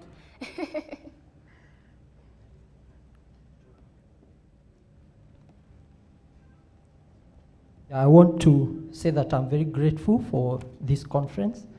And in fact, one thing I think is collective for all of us is the benefit of more training and more training, isn't it? And even an expansion of this partnership. But I was just reflecting and thinking to myself, fire needs more firewood, isn't it? What is the firewood for having such conferences in the future? Isn't it the results that even this conference is able to achieve, isn't it? And so I was just thinking to myself, it would help if each and every one of us has a very clear way forward, and in time, when you work on it, feel free to drop a message to, I'm sure, the organizers of this event and say, based on what we learned, this is what I've been able to do. Look at my work. Even let's say when you have a challenge somewhere, feel free to keep the conversation going on. And so I would say, be keen to take contacts, I'm sure, for Fidelity and the others, and keep the conversation going on. Let them know, what have you been able to do? What have you even decided to do? Thank you very much. Howard, thank you very much. And remember, we mentioned about partnership, and they want to go forward, and we'll definitely go forward with those of you who are actually going to show and let us know look, like what he's saying, look at me now, you know, and then look at what I'm doing. And that would be really great to hear and see. Thank you. Joe, up to you.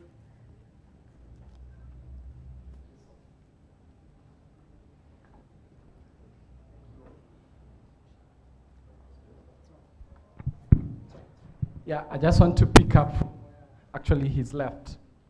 As I close, as I give these remarks, I'm not going to bore you with the speeches because it's already 5 o'clock, considering that it's Friday, and also considering that some places legally are supposed to close by 7 p.m.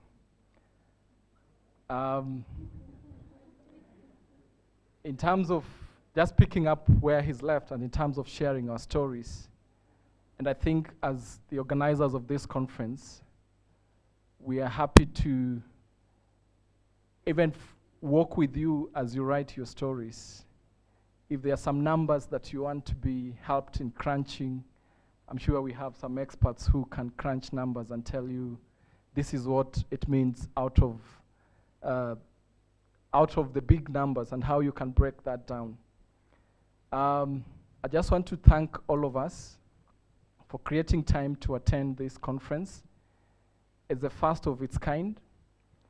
And I would like to also say that there is a lot of engagement with the media or with journalists in the whole area or in the whole sector of finance.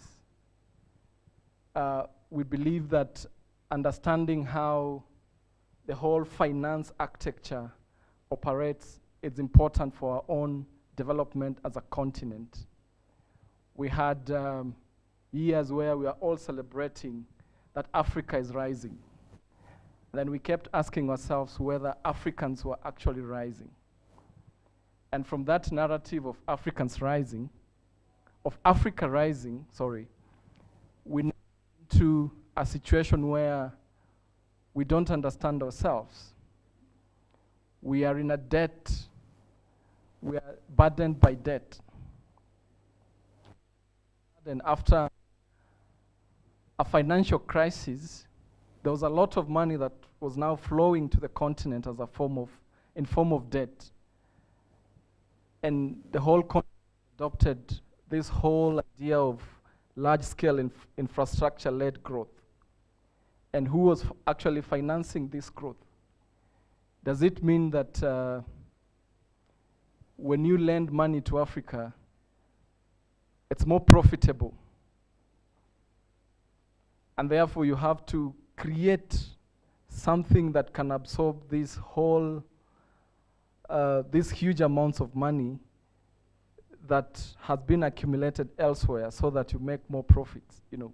So I believe that understanding the whole global finance architecture and how that operates is really important towards addressing the issue of debt and development of this continent. One of the persons that is allowing others to join us virtually is wearing a t-shirt. It's written there, "Be free." And I just remembered what one famous African said, Thomas Sankara said, that imperialism is a form of exploitation that not only occurs in the brutal form of those who come with guns to conquer territory, but it occurs in more subtle forms, forms such as loans and aid that is given to us. As we report, we should actually try and also speak to the root causes of this debt. Actually, when you look at the analysis between 2007 and a 10-year analysis between 2007 and 2017, you'll find that tax collection in Africa has been going down, but debt has been doubling. So what does that mean? Does it mean that as a continent where multinational corporations operate more, that tax revenues are going down, but debt borrowing is rising? Yet, this is where we have most of the companies coming to invest, you know. So those are some of the questions that we really need to ask ourselves. And we as the organizers of this conference, we are happy to partner with you. We are happy to work together so that we can actually build that citizens movement, build the citizens agency, make the people, the Mama Mboga, understand why the cost of bread has increased, why the cost of training a medical doctor has doubled, and why he's paying more, why that Uber driver is now having less in his pocket, just because prices of fuel has gone up so that the government can finance debt. And who is actually benefiting from this debt, you know? It's high time we start talking about how JP Morgan is benefiting from the plight of the poor Africans, how HSBC is benefiting from the plight of poor Africans, how BlackRock is benefiting, people behind the Eurobonds, you know. So it's high time that we partner with the media to start exposing and making citizens aware why they're living the life that they live. At Oxfam, we do a lot that we hope that the media help us get the citizens. For example, when COVID started, we looked at how much our governments are spending on debt repayments versus what they're spending on healthcare. We have that information. You'll be surprised that 38 countries on the continent are spending more on debt repayments than are spending on healthcare. Yet, about almost 20 years ago, we all committed as governments through the Abuja Declaration that we will be spending at least 15% of national budget on healthcare. No. So we really need to start interrogating these issues. And we have information that we'd like to ask you, we'd like to partner with you to get this information outside. At Oxfam, we developed a data set that looked at about 85 loans IMF was giving to countries and the condition of those loans. We have that available. We can help you actually sift the information across the countries that received loans until March 2015 from IMF, and the austerity measures that actually that these governments are required to already start taking while we are still in a pandemic. I want to call upon you that will be, personally, I'll say this conference was a success if of you or most of you reach out inquiring or seeking for more information or saying in the papers, saying this is understand our whole debt portfolio. Do we know how much we owe? Just going by numbers that the is giving us. I want to end by saying thank you to especially Fidelite, who's been pushing for this conference to happen. I know here, Buba Khan is in Gambia, who's been also playing a role in terms of ensuring that this happens, and the whole leadership of AFRODAD in terms of bringing us together, and requests that the media fraternity don't wait for the next conference. We're happy to join you when you invite us for some, we call it media breakfast, or just roundtable discussions on issues that you find critical and we need to discuss.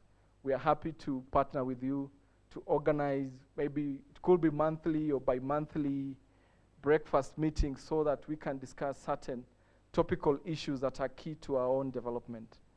Thank you, and God bless you as you enjoy the rest of your Friday. Jason.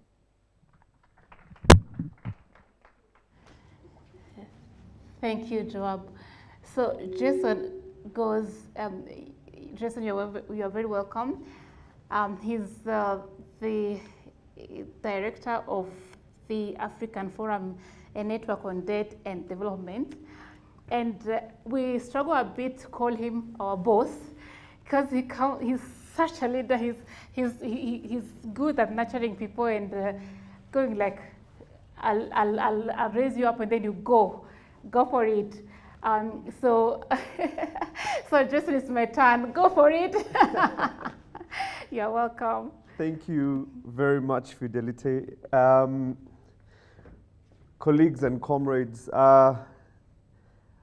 it's quite humbling actually to be stood here again after 3 days. I know I dotted in and out. I was there also virtually during these past 3 days, listening to the different conversations. I want to, first of all, just appreciate, and particularly for colleagues online in all the different countries, first of all, can we just give ourselves a big round of applause?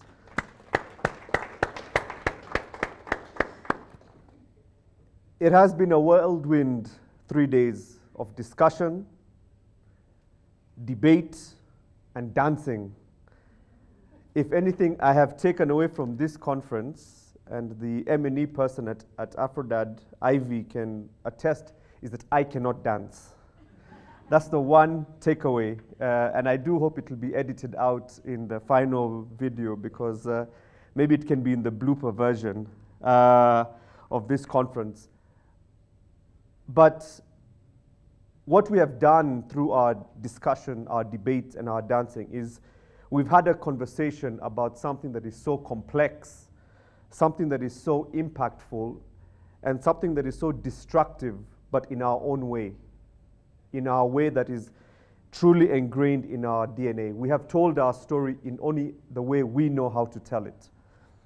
And there's a reason I had said this on Wednesday, that storytelling is ingrained in our DNA. The theme for the African Union this year is art, culture, and heritage. And it is through the art of storytelling that we keep our culture going. It is through the art of storytelling that the heritage of our continent and our experiences in our interaction in this world continue to be told and will continue from generation to generation. And for sure, over these past 3 days, the way in which we have told our story, and particularly within the energy that is within the Fourth Estate, I'm pretty confident that this DNA is going to be passed on from generation to generation. We've had poems in some of the countries, we've had songs, we've had dance, and all this has done is to humanize the issue of debt and development, which is what we have been speaking to and throughout these past 3 days.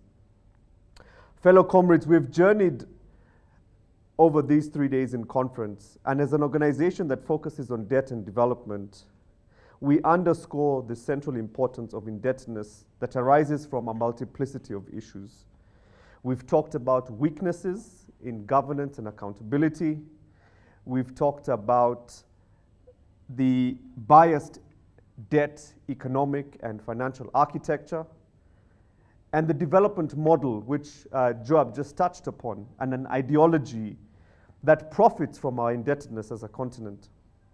So as we've journeyed through how we tell this story as our story, and one that calls for change, where I underscore, as I said on Wednesday, where we as a continent, we as a people, become the rule makers, not the rule takers. And to achieve this, we must espouse that wonderful song that was composed, sung, and we danced to by Christine. We are the champions. It starts with us. I've always said for many years now, whenever we sign off at 5 o'clock or 6 o'clock, wherever it is we work or whatever it is we do, and we close the office door, we are nothing other than citizens. Whether you are in a matatu, a boda boda, a tuk-tuk, a V8, a Lexus, a Mark X, the pothole that is on the road that will mess up your car is the same pothole that will mess up any car. It doesn't matter whether you're a CEO or a matatu tout. That pothole belongs to you as a citizen.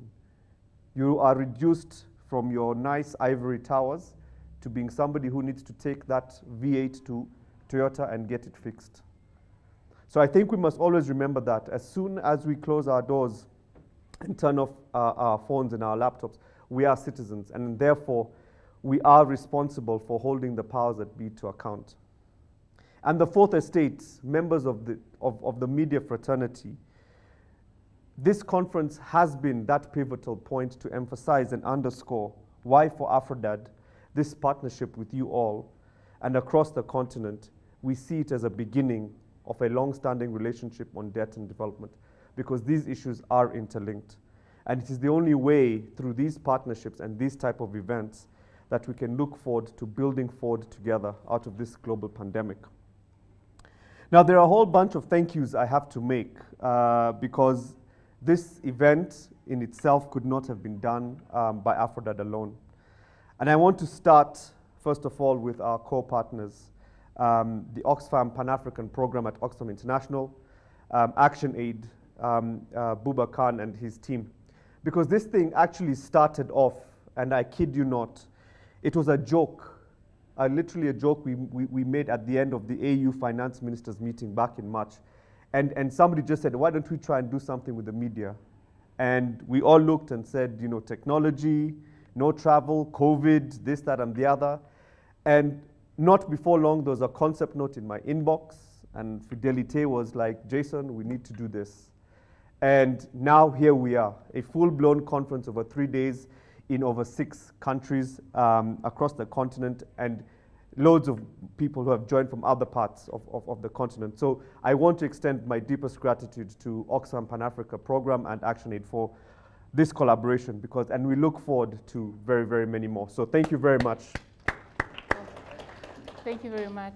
And most importantly, to our national partners in Angola, Burundi, Chad, Cameroon, Zambia, Uganda, Senegal, and then here in Kenya, I have to say thank you, merci, obrigado, webale, because we are truly humbled and grateful for that continued support in bringing together the media fraternity to talk and discuss and dance about these very important issues on debt and development. It is through this engagement at the national level that we as Pan-African organizations are able to keep the debt and development conversation alive and very high up the policy and political agenda. I am getting there with my thank yous. To the technical experts, I want to start off with the IT team. So the guys you've been seeing with cameras, with lights, with all those funny gadgets at the back of this particular room, but I'm sure there's been equally that number of gadgets roaming around in the different hotel rooms across the 7 countries that I've mentioned. This is your time, I think. I mean, you guys are really coming out and showing us how we can be connected at the same time, running a program over 3 days, almost flawlessly. So a big round of applause to you guys as well. Thank you very much. Here in Nairobi, I want to extend a special thanks to the 2 ladies who've been signing. So I don't know if you want to stand up or be noticed, but I do want to thank you both very, very much. So thank you. They've been signing throughout the 3 days, and I hope, and they've been gracefully so patient with the technology, with the interruptions. I've noticed, you know, sitting very patiently as we've tried to connect and we say, you know, are you there? Can you hear us? So thank you very much for your patience and keeping sure that, you know, we've kept all our comrades truly part of this conference over the past 3 days. To our translation and interpretation teams, again, we've managed to communicate and dialogue, dance and debate in different languages, in Portuguese, in French. And so this, again, shows truly how interconnected we are and how important we place being a Pan-African organization and a Pan-African movement to this sort of conversation. To all our speakers, our experts throughout the 3 days and across all the countries, your wisdom, expertise, and sharing of experience will indeed be a critical role in shaping how the Fourth Estate tells our story. And I think, you know, some of us have mentioned it in the way forward. It is important that the communication, the media, the creativity of the Fourth Estate, coupled with the expertise of our technical experts over the 3 days, find a way to fuse together to come and tell our story. To Christine Kamathunzi, I think she may have already left, but that song was amazing. Yes, it exposed my lack of dancing skills, but the words, the lyrics have been fantastic, and a big, big thank you. So I'd like to clap for all those three groups. I'm getting there, I promise, I am getting there. There's only half a page left, I think. Across the continent in the different countries, COVID-19 has had a ravaging impact on the hospitality industry. It accounts for a huge amount of revenue, a huge number of jobs across all the countries where we had the meetings today.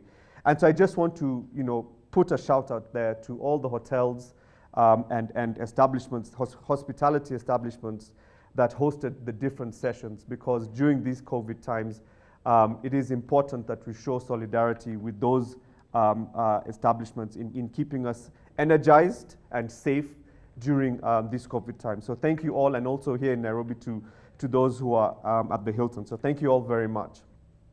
And last but not least, comrades, friends, and all participants, this event will not have been possible without the hard and efficient work of my colleagues at AFRODAD.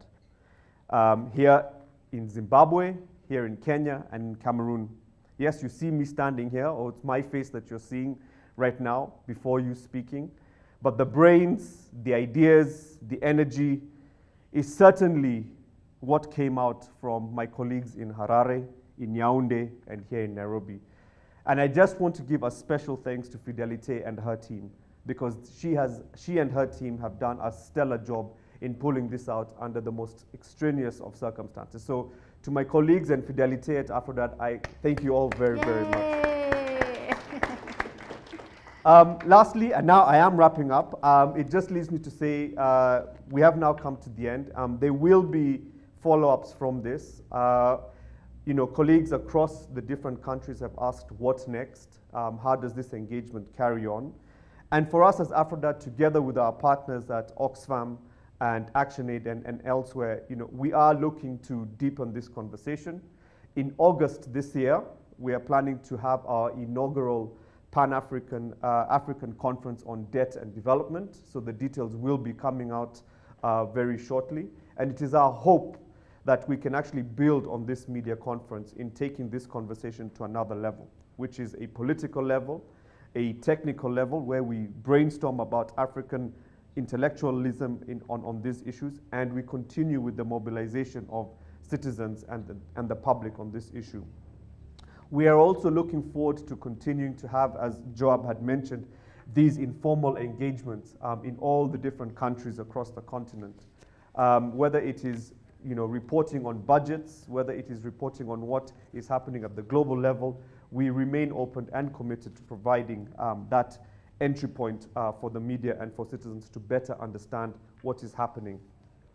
So with those few remarks and those thank yous, again, I just want to say a very, very big thank you for your participation over the past 3 days. I know it's not easy to give up 3 days of your time, but we are really, really appreciative and grateful for the sacrifices that you've all made.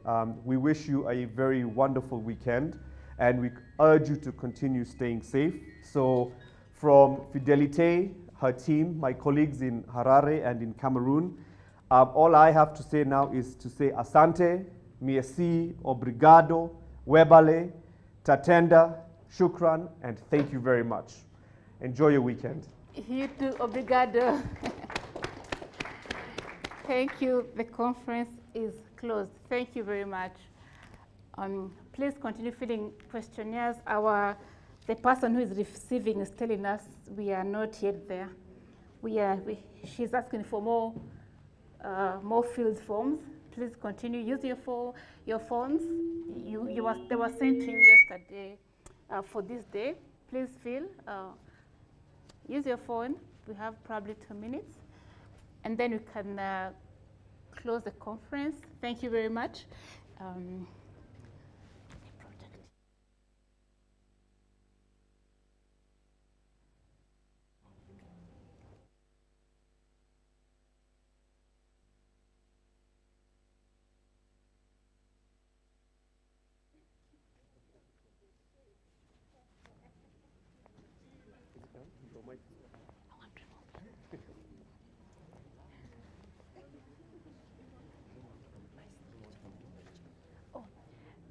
our IT team here is saying that it's actually really saying that we could take group photos, but because of COVID and us being careful, they would like to have few of us go in front.